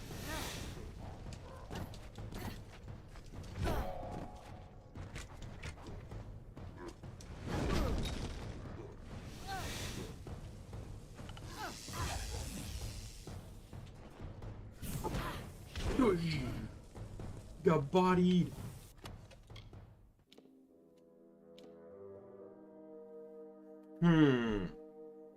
It's an interesting ring, but the rings I have provide 30 damage and crit chance, so it's not really as practical.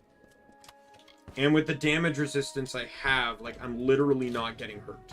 I took off my bubble shield, and I'm still not getting hurt.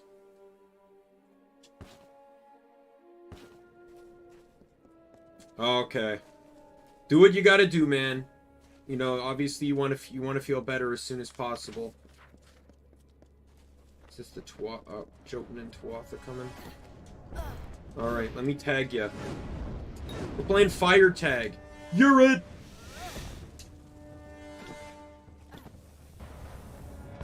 Okay, now physical tag. You're it.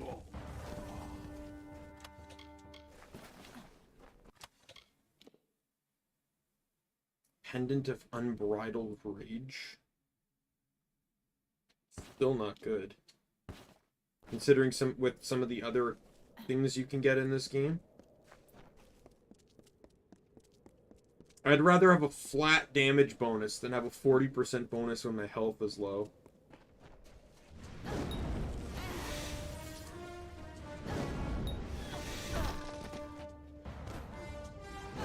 You're still light on health. Sucks to be you.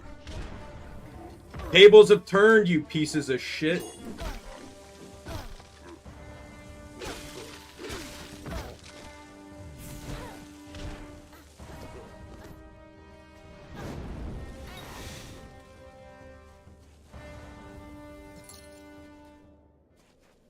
Oh, you're watching me on your Switch now? Well, that's pretty inventive. Or, like, pretty creative of a solution.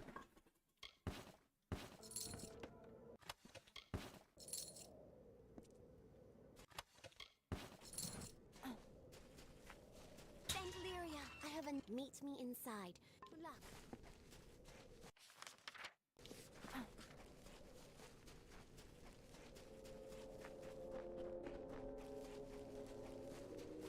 Yo, hello, Tuatha.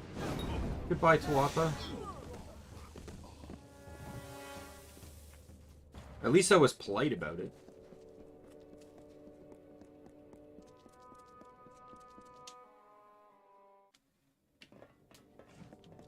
You are here. Laren has... We cannot let him escape. No doubt he has... luck. I'm streaming until I hit one more level. I'm halfway there. I hit one more level, and the game has changed because I unlock Universalist.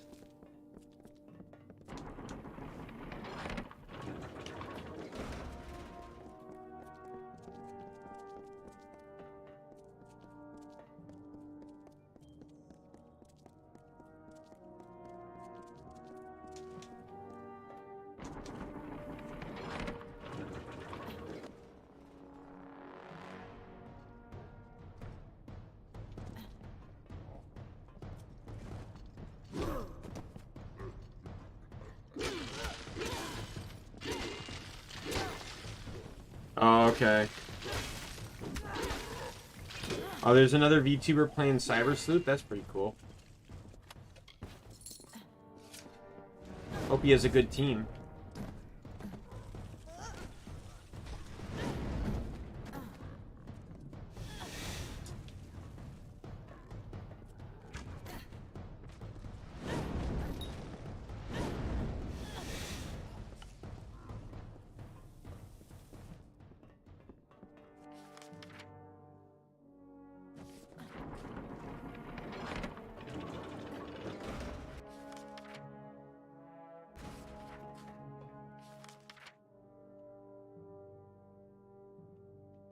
I'm going the absolute wrong way.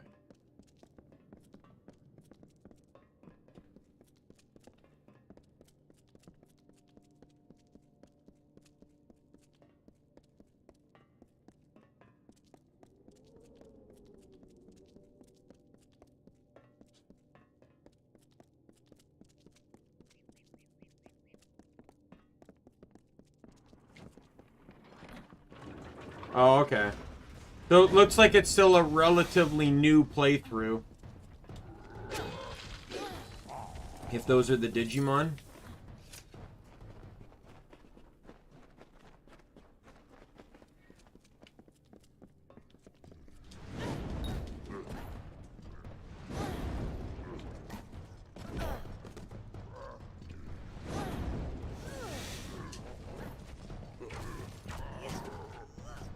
Rumi? I check her out later.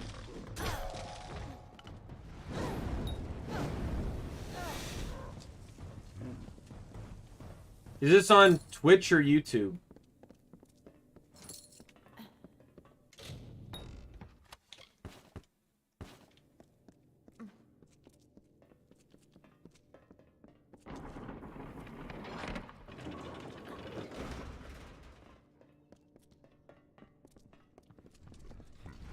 YouTube? Okay.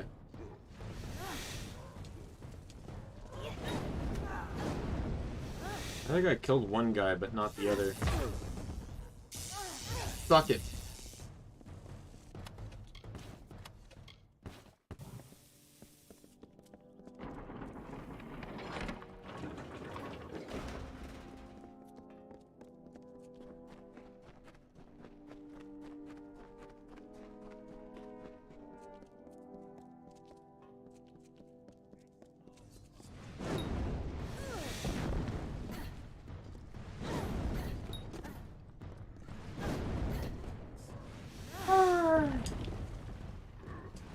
Oh, all lined up.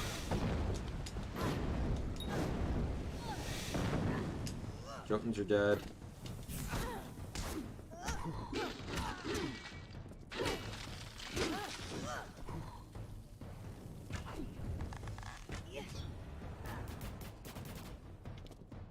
Countless even thank you, hero. Greetings, hero. It is until next time. Wow, that's actually not a bad Feyblade by any means. If he always drops that, that would be a great find in like my purples only playthrough. Like, look at those stats: fire, piercing, physical, crit hit, crit chance, and crit damage. Then he has a scepter for some ungodly reason.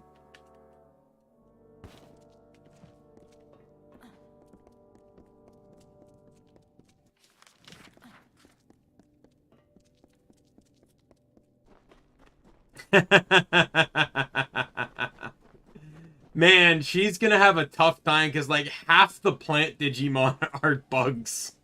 And in my personal opinion, one of the best Digimon in that game is Grand Kawagamon because its primary attack ignores defense. Oh my god, I was one-shotting eaters. Like, and the thing is, Kawagamon, Akuamon, and Grand Kawagamon all have that move, just at differing levels of strength. So, like, I was one-shotting eaters at Kawagamon. Or at least, or near one-shotting them. Because I was just doing so much damage past the ridiculously high defense of an eater.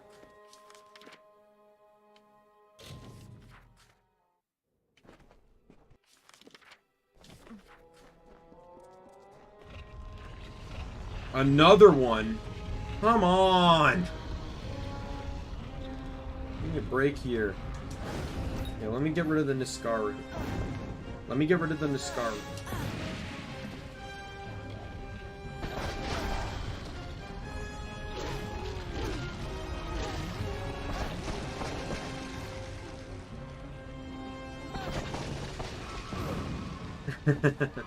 Yeah, the game kind of mixes a lot of things up. Like, you can get Salamon, too. Was Terriermon her starter, I assume?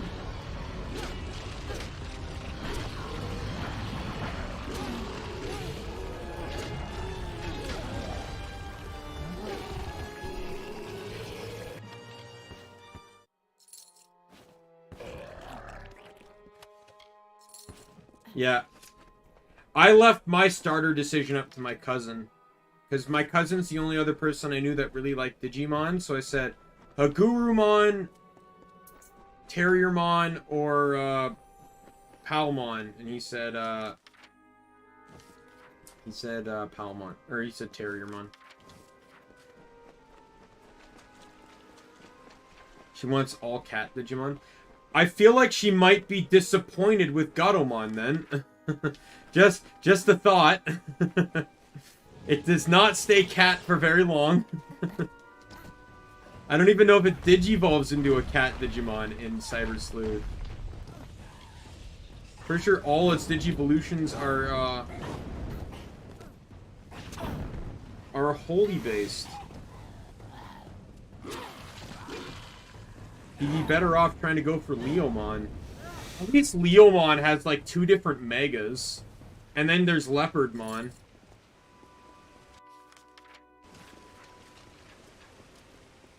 Right, so she could in theory run Saber Leomon and I think Saber Leomon's in the game. And Boncho Leomon.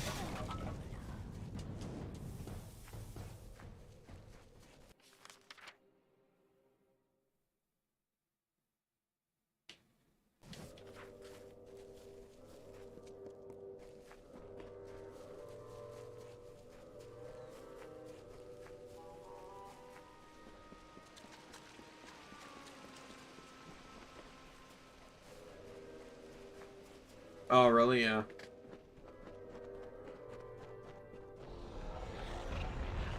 It's a blue one this time.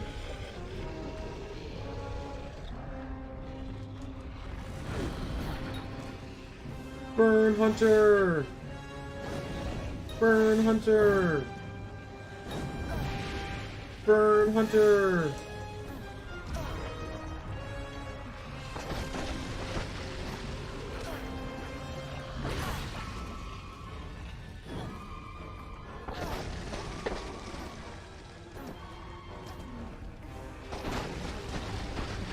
Man, my crit rate must be higher than I think it is, because I'm actually critting fairly frequently. To give you an idea, those bloody numbers are crits. So, like, I'm hitting crits far more than I think I am.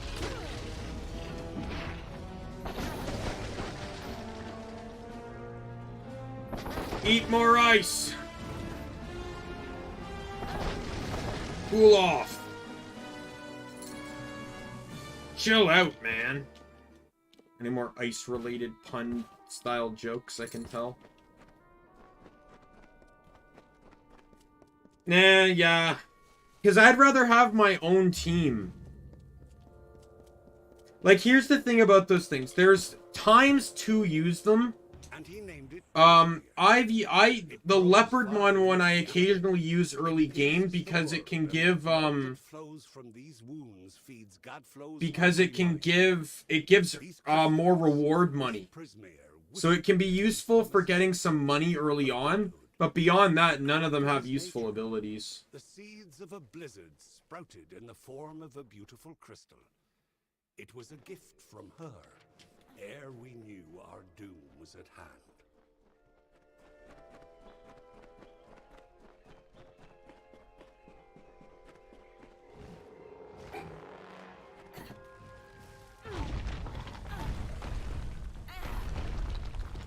Forgot to change.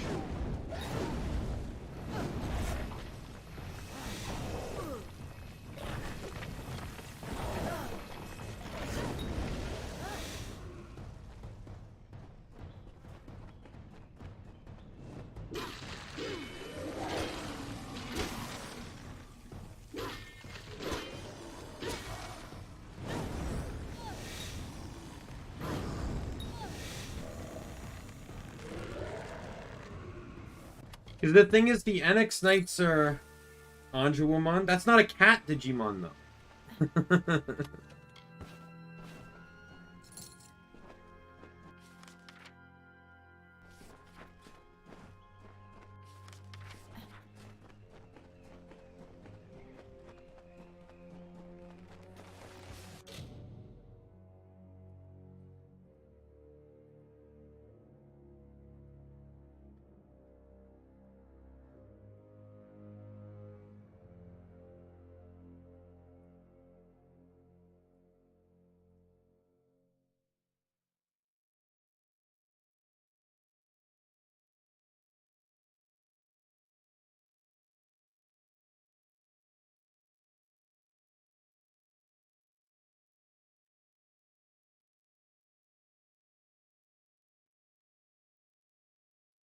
So is her name Aberon Rumi? Is that her name?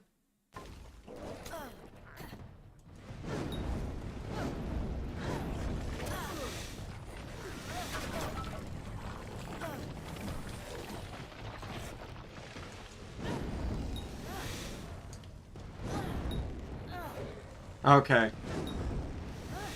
Yeah, I'll give her a checkout later. She has 3,000 subscribers, so she's doing something right.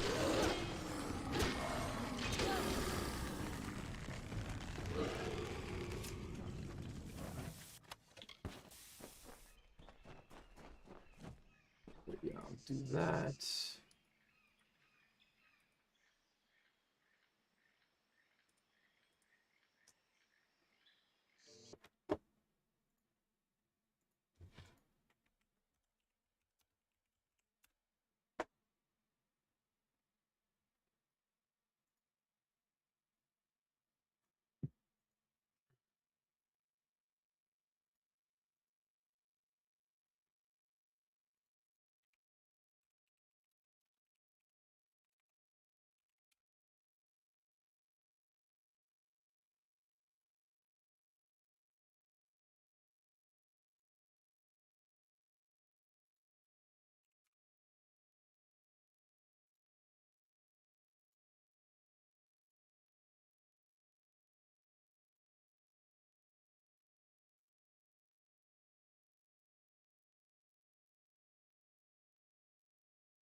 There, I'm just looking something up here.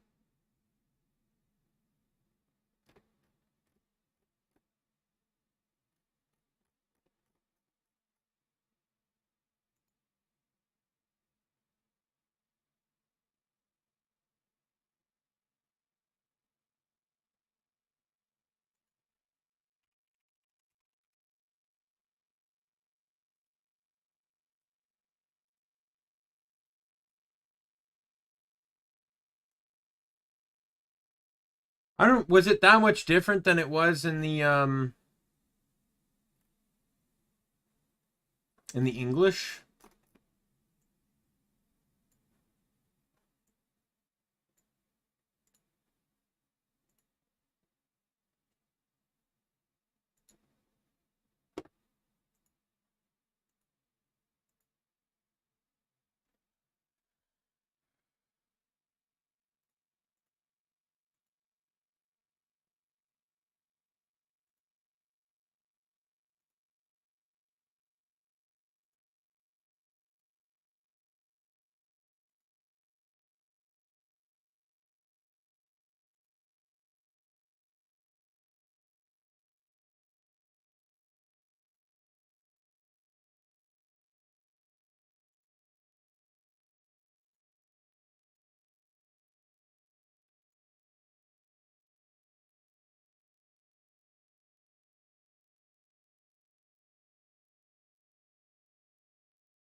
Alrighty.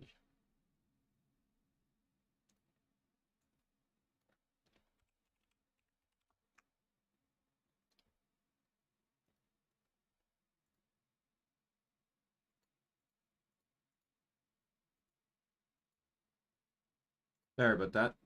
Doing something. There we go. I'm back.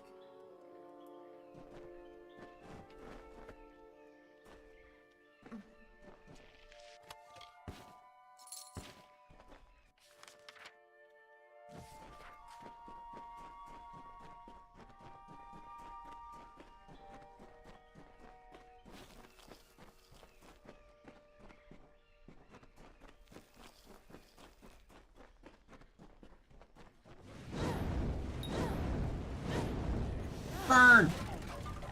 I love one-shotting Boggarts with the fire spell. It's so satisfying.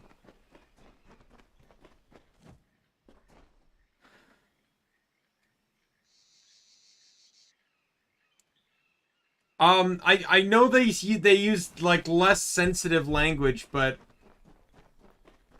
they you know, she effectively still called her one in the English dub.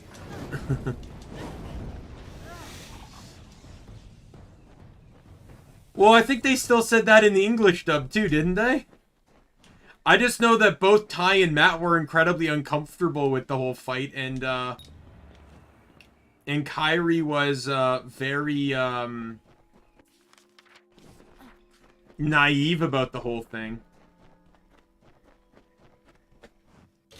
CC Cleaner, I do not need you. No thanks, I will miss out. You are blocking my screen.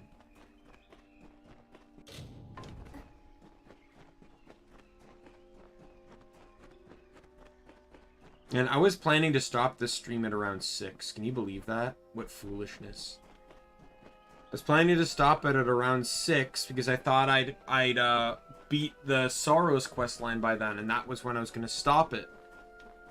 But then I realized that I could very easily power up my character, and I wasn't done with that until 6. And then I realized that I was super close to Universalist on my way to completing the Sorrows questline, that it's just more practical to just do that, and then the next Amalur stream I can start as a Universalist.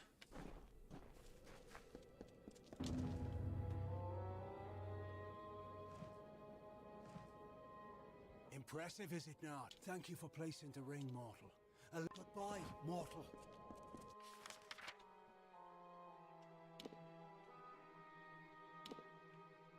Alright, so I got that done, I got this one done, so now I'm down to Odie's camp. This is good though, because there's a merchant here, so I can sell. Oh no, well, there was a merchant here.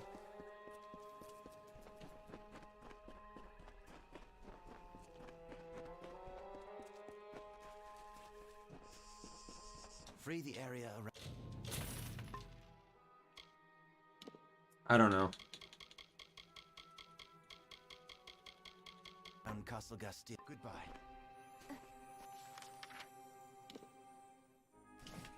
There's a quest over here. Let's go check that one out.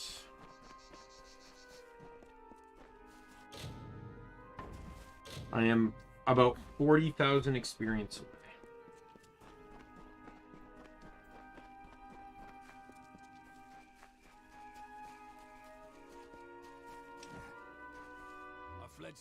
I've slain this cat, but first he must be.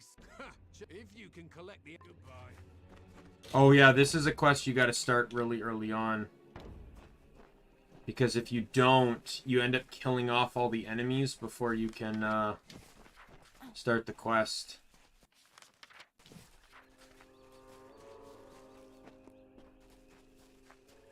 What are you doing all by yourself, dude?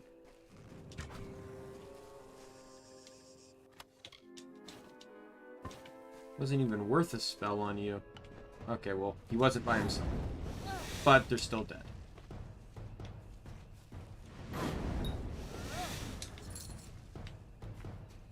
We all learned lessons today. But yet, only one of us will learn to live it.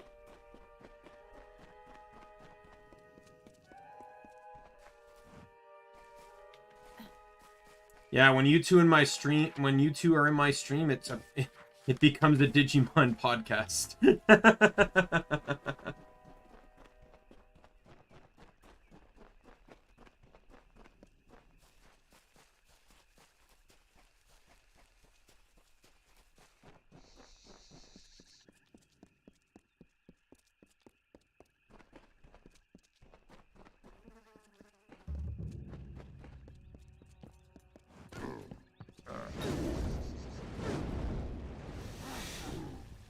Oh, wow.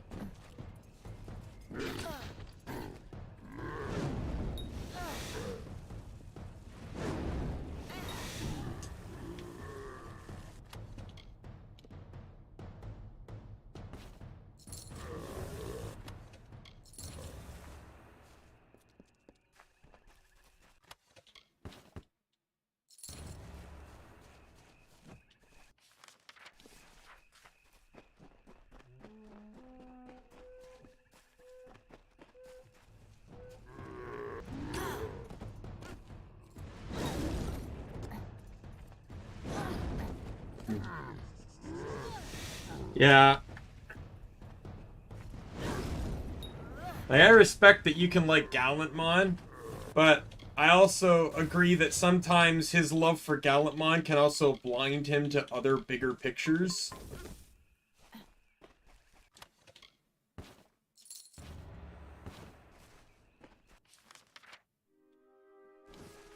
Like, I remember once he's like, I didn't like the, you know, one particular part of a season because Gallantmon was only in the background for 5 seconds. And I'm like, dude, come on.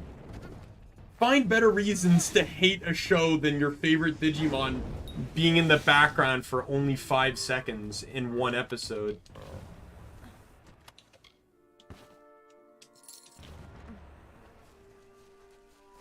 Like, because I was saying one thing I really liked about Season 4 that, that the previous 3 seasons didn't really have, was, Hello? You have done it. You have lived on that. Now that you've seen Castle, we're almost to the end of our goodbye. In Season 4, they made locations seem populated. Like, every time they went to a city or a town, there was an abundance of Digimon there, right? And that was something that rarely occurred in the first 3 seasons. You might have a small population, but, like, not some, like, really big populated towns. Like, where both Takuya and Tommy got their beast spirits. Those types of towns. Like, you didn't see stuff like that prior to Season 4.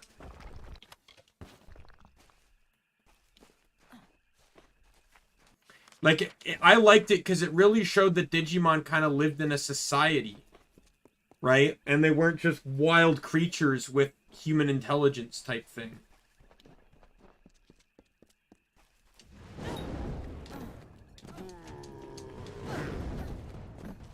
Nope, why didn't I tag him?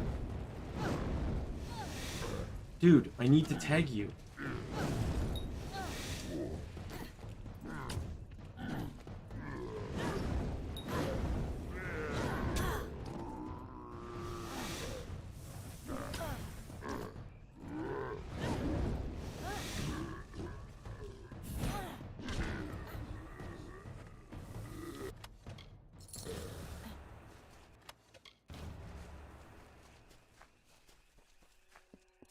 Feel the glare of a silver raptor, a furrowed brow, eyes that pierce the veil. We see the scowling engraved face of a beautiful, elegant terminus. We know this mask of death, this azure visage, this celestial teardrop, as the helm of the Fey Hunter. He's definitely not, like, I told him before, it's like, you're definitely not going to like Cyber Sleuth, and I accidentally spoiled him because I thought I had already alluded to the fact that Gallantmon dies in Cyber Sleuth. But I guess he didn't catch on enough, right? There, you've cleanse. That woman was my mother. Friend. I'm the castle. That would make some sense. Goodbye.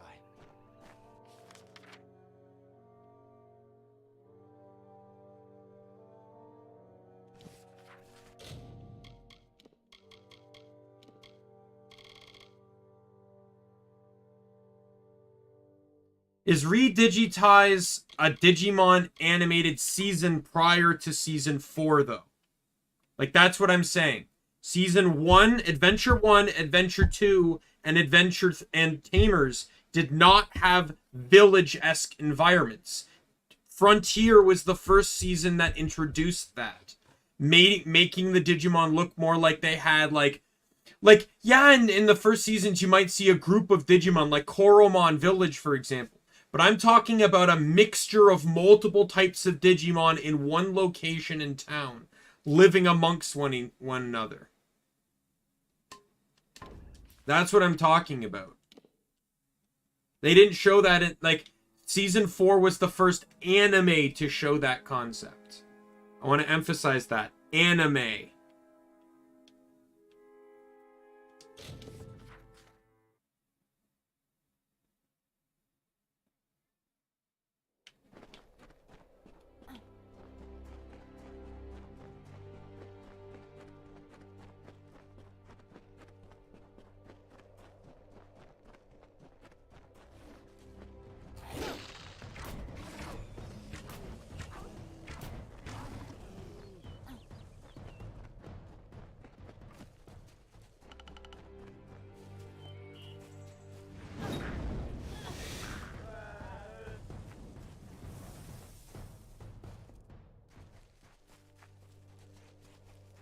Because, like, I know season 1 had Koromon Village. It had, and then there were none. I think that's the achievement for killing with abilities, right? Yep, 500 enemies with abilities. I don't have to do that anymore. I'm still going to do it, though. Because this is the strongest attack I have.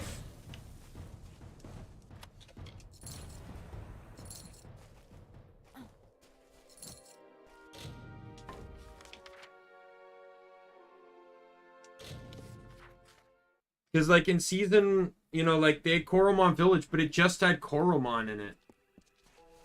And then there was, like, where Mimi, where Izzy and Tai saved Mimi from the, Shogun Gekomon. Like, there was that kind of small type one that had Otamamon and Gekomon in it. Like, but I consider that, like, that's one Digivolution line. I consider that, pretty much one species. But I'm talking about, like, you could go into Frontier and you could see, like, 50 different Digimon in that one episode, which was always very unusual for the show.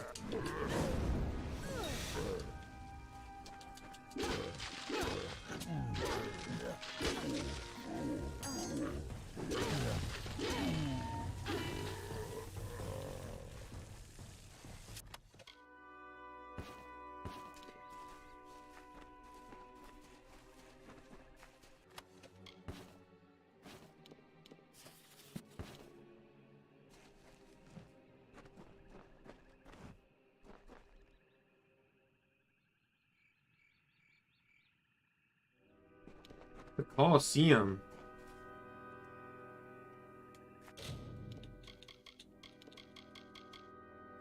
Are you referring to the episode where he turns into into Skull Greymon? Because I don't remember that being a large assortment of Digimon in one episode, or in one area.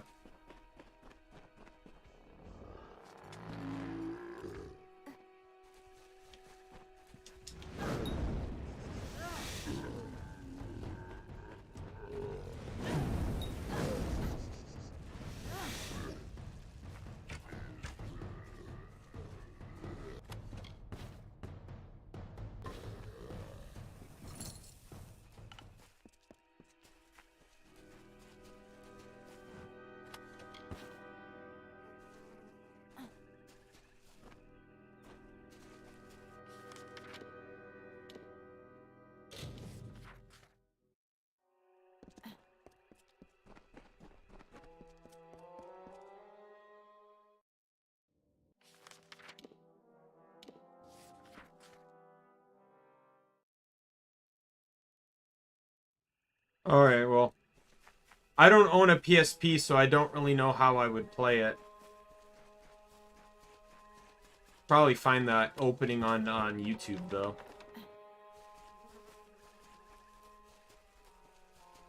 So wait, was Digimon redigitize basically was it just season 1 characters with a different plot?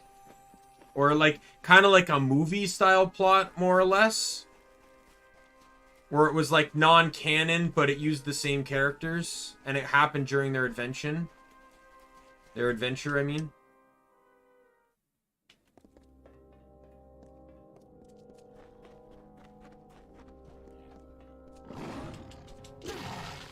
Oh no, you died.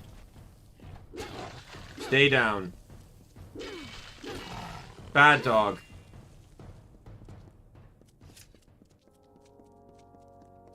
After all, but tell me. You see, I am here. You will come. Hurry.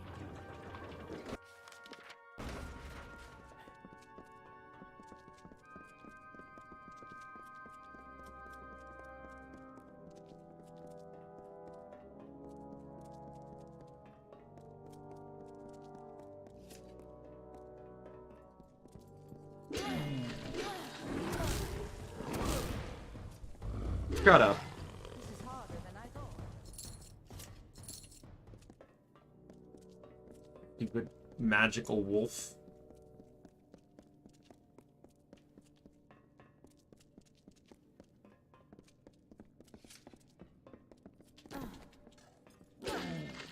Oh, okay.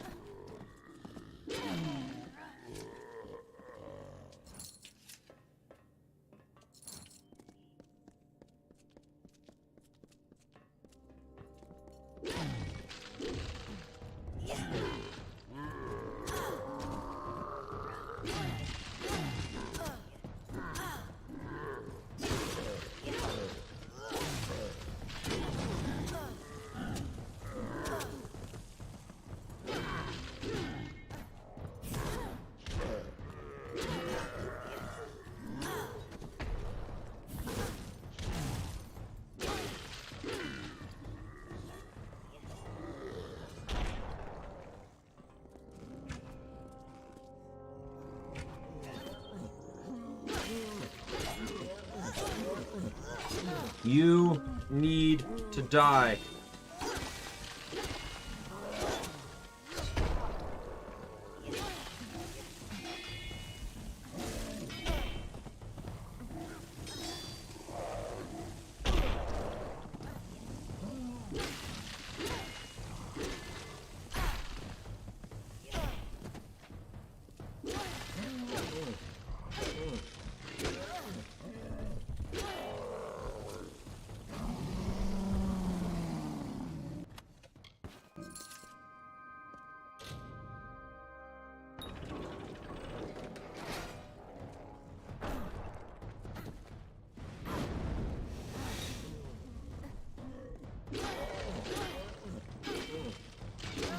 Okay.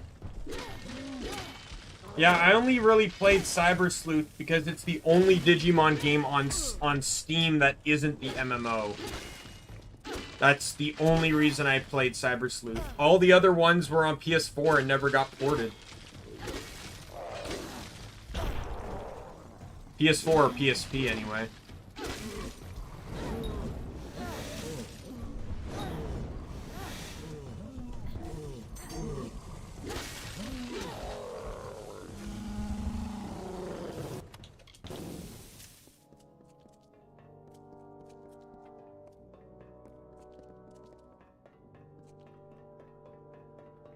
Sorry to keep you waiting, madame. I was busy killing things for experience. The castle is a wreck.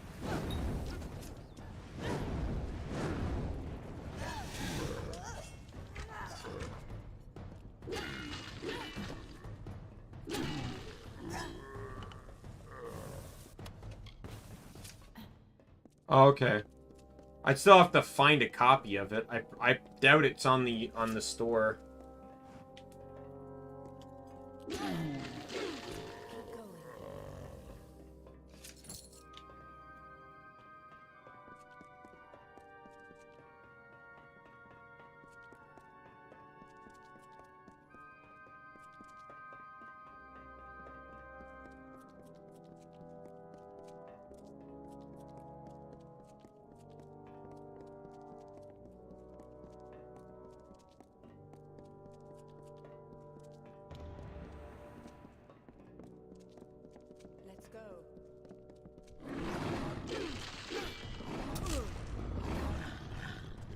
The good thing I didn't throw out my old equipment, because I actually might need it again for some achievements.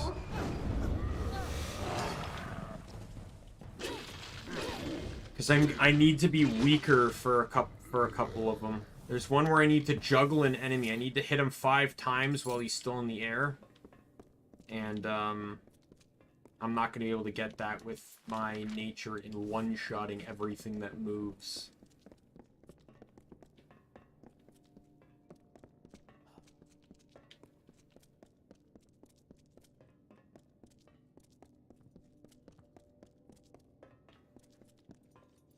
Is there much to tell about her? Like, I know she's in a multitude of the games, but is there,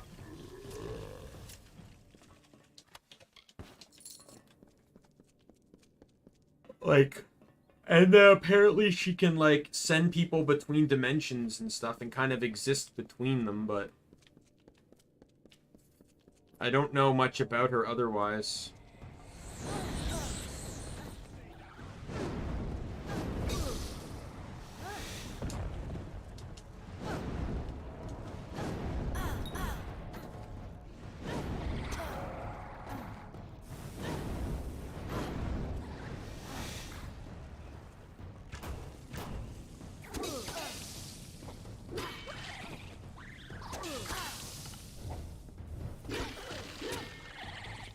Oh, he died.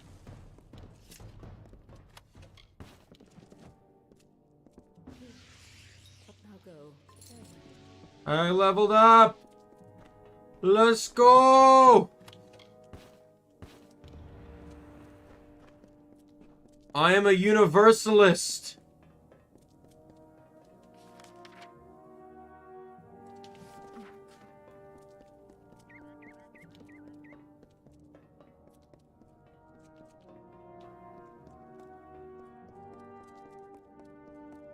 When? In Cyber Sleuth? Like, when does she tell you that?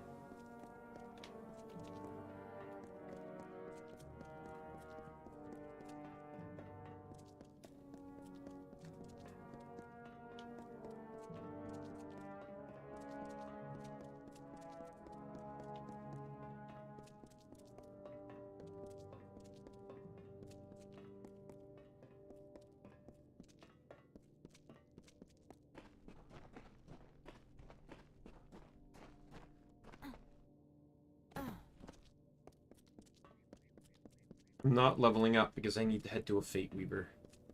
Redigitize? Okay. I don't own Redigitize, so I can't talk to her in the game. Again, I'll have to look that up on YouTube if I get time, but I'm not exactly that interested in learning about her, so, I'd rather, if I wanted to, like, I'll look for the games if I get interested.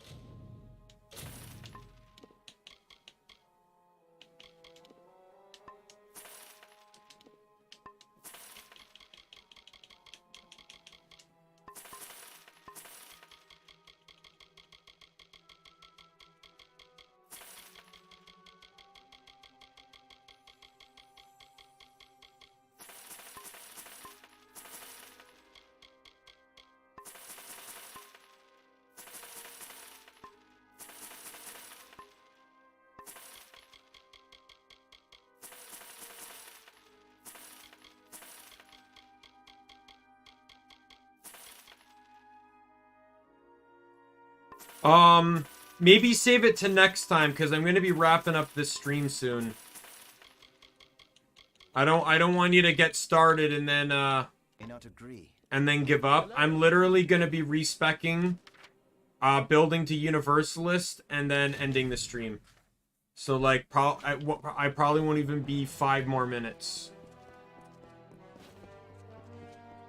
It'd probably be better for you to hold off on that for the next time. You want to talk to me? That's unusual. Most people around here don't want to talk to a Fate Weaver. Okay. Look at the point distribution. Makes me feel like I missed out on people. Did I miss an alchemy? And a stealth person? Mercantile, lockpick, and detect hidden all make sense. Same with blacksmithing, because I got the vendors. One of them should be 2 ahead, because...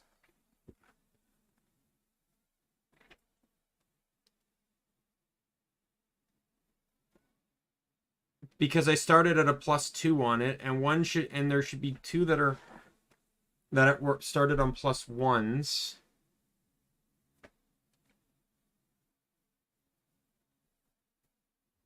I feel like I got everything. I don't, though. Oh, no, I still got the Master, Alchemist, and Stealth to get. Oh yeah, I think that's those are the last ones. And I think maybe lockpicking I'm missing too. And that would make sense because I think that was my +2 at the beginning. So I still need the lockpicking Master Trainer, Alchemy Trainer, and Stealth Trainer.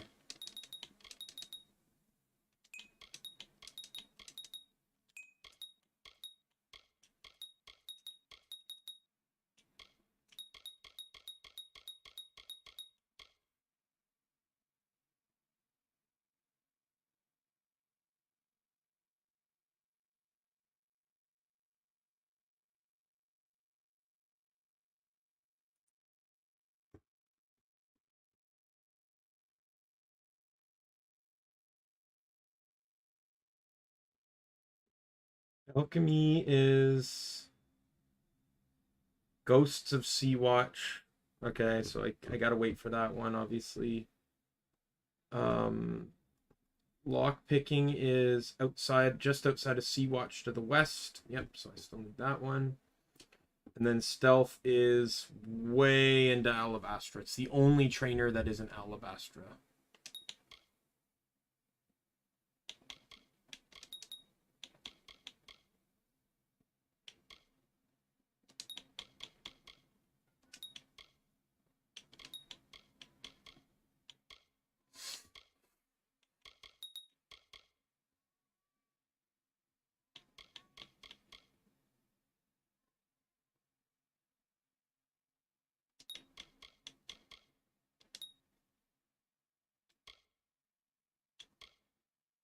Okay, let me, I don't have a skeleton key? What do you mean? In this game doesn't have a skeleton key.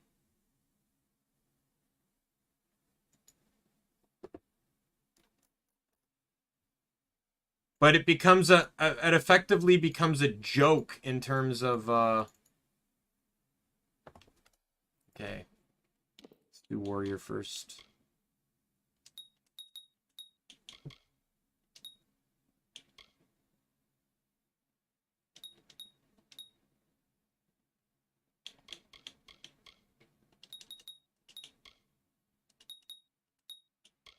Are you talking about are you talking about it as something that just unlocks anything, or are you talking about it within the lore of the item where it unlocks the potential of anything?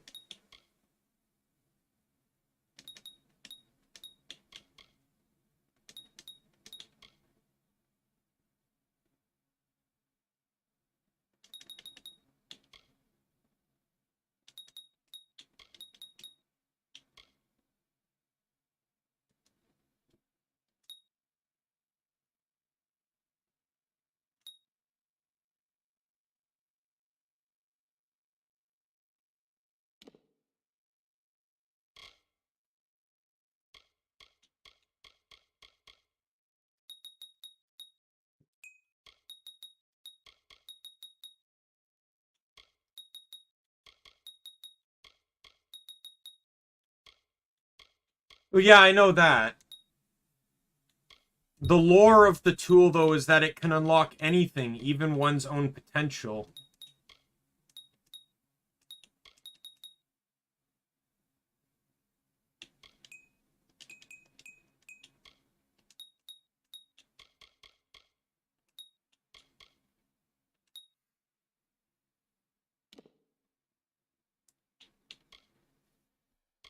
But no, there's nothing infinite. You still just use regular lockpicks.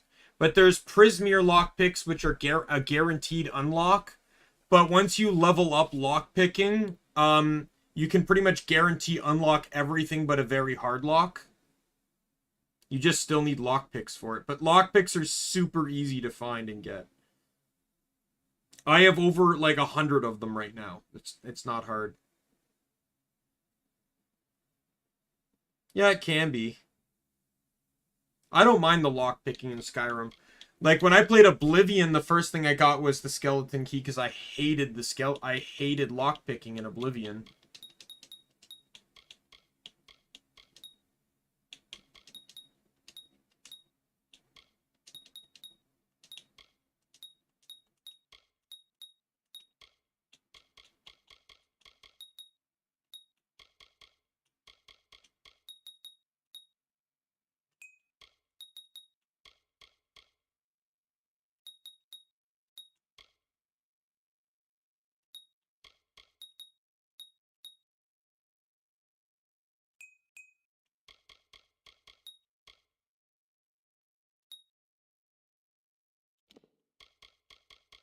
And here it is.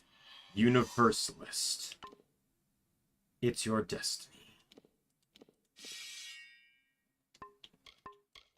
Achievement unlocked.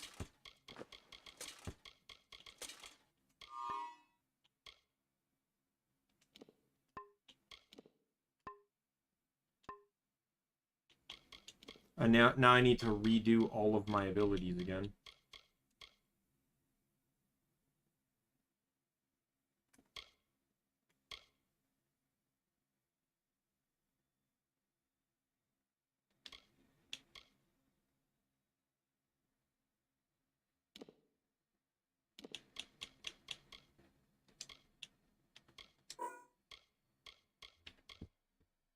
And it was this up top.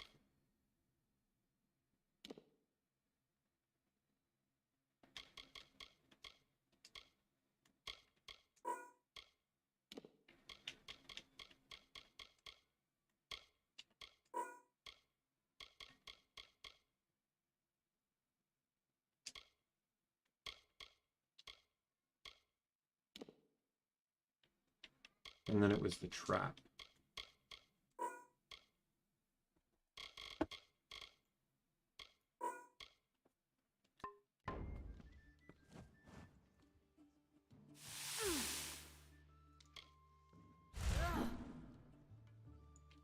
All right.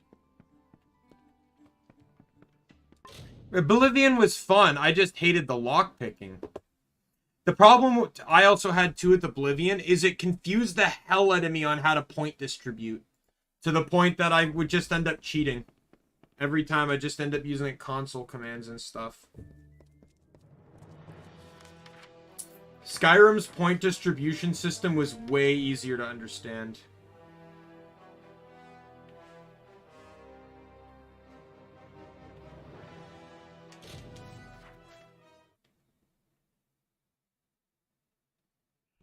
Yeah, so I am officially now a universalist.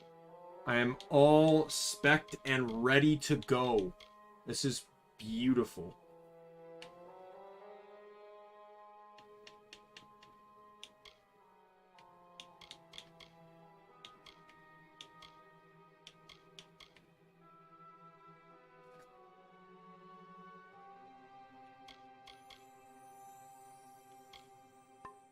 Familiar. Let me guess. They're a collection of legends. You look familiar. Don't be afraid. Well, unlike the Tuath, but I speak of the famous seal. I was hoping as her, if you can convince Hillary. Goodbye.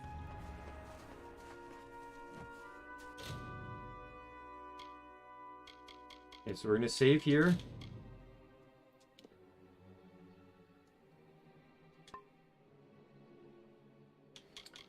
I know it's also not shown too, but the perk of being universalist also, so there's two perks with being universalist. So one is I have all 3 levels of every weapon mastery unlocked. So I can now achievement farm on these things. There's some achievements I couldn't do because they required higher tier stuff. I can do that next time. And then the other thing it does is on skills, you can't really tell, but everything is at a +3 now. All the greens, like if I was only at here, I'd have everything maxed. So that's why Universalist is considered one of the, basically the strongest destiny in the game. But it's all also down to playstyle too. Like I consider personally, pure sorcerer or archmage build can be very powerful. And then I would also say that Blade Master would also be very powerful as well.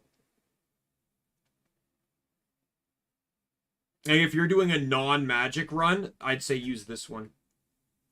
I feel like you get more out of Blade Master than you would if you went Warrior or Thief independently of each other. Especially since the Thief play line, or the Thief line,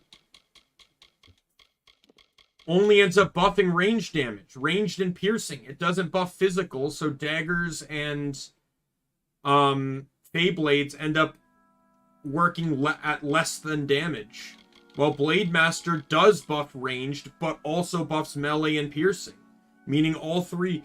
The only weapon that doesn't get benefited there is Hammer, because Hammer doesn't do piercing damage. But you're getting a buff on 5 out of 6 weapons. And even then, Hammer still gets the melee bonus, it just doesn't get the piercing bonus.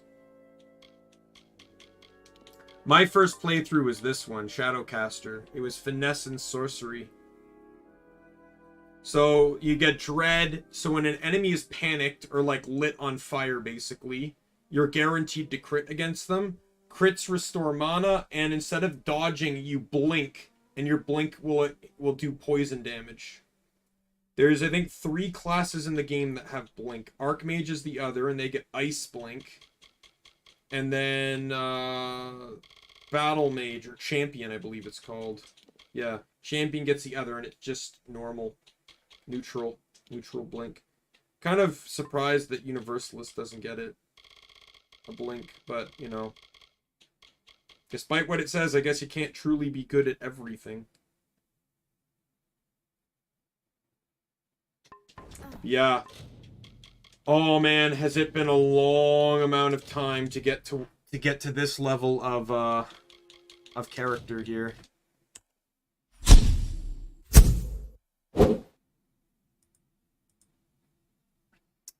Oops, I must have screwed up on a button press there. There we go. Yeah, so boy oh boy, was that streaming for 8 hours. Was not fully my intention, but you know, like I'll you know, that was definitely a worthwhile stream though. Finished up all the western side quests. I'm actually almost done.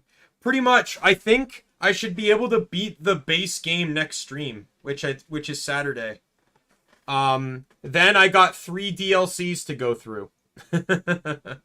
So I still probably got like I'd probably say 2 or 3 more weeks on this game for sure.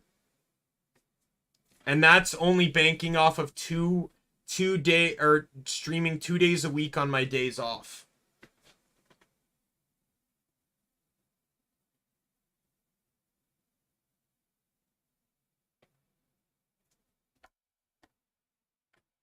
So,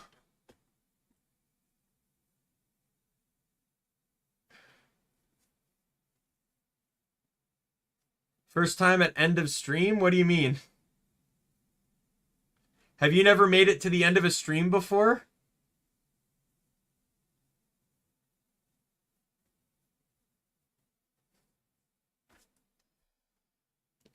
Oh man, I cannot wait to get out of my room because it is very hot. Once my roommate came home, I had to close my door. And when I closed my door, it outwent the circulation. So my room's just been turning into a hot box since 4:30. So for the last 4 hours.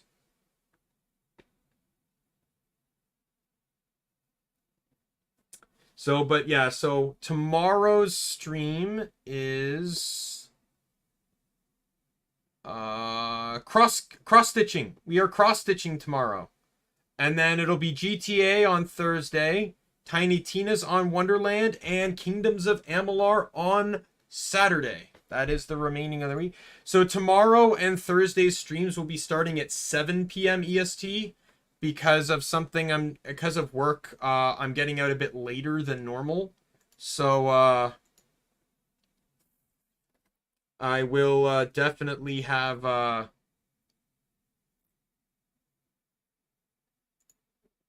you know, I'll definitely have to deal with that again.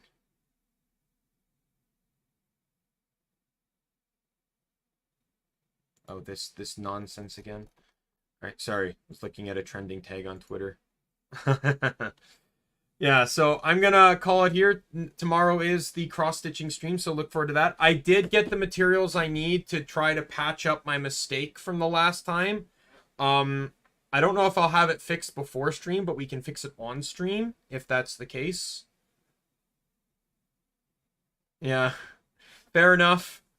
All right, Nick, thanks for stopping by. Thanks anyone else that stopped by. My name is Daimien Kamiya. I am the Omni King, and be you friend, foe, or member of the Omni Council. I'm going to see you later. Goodbye.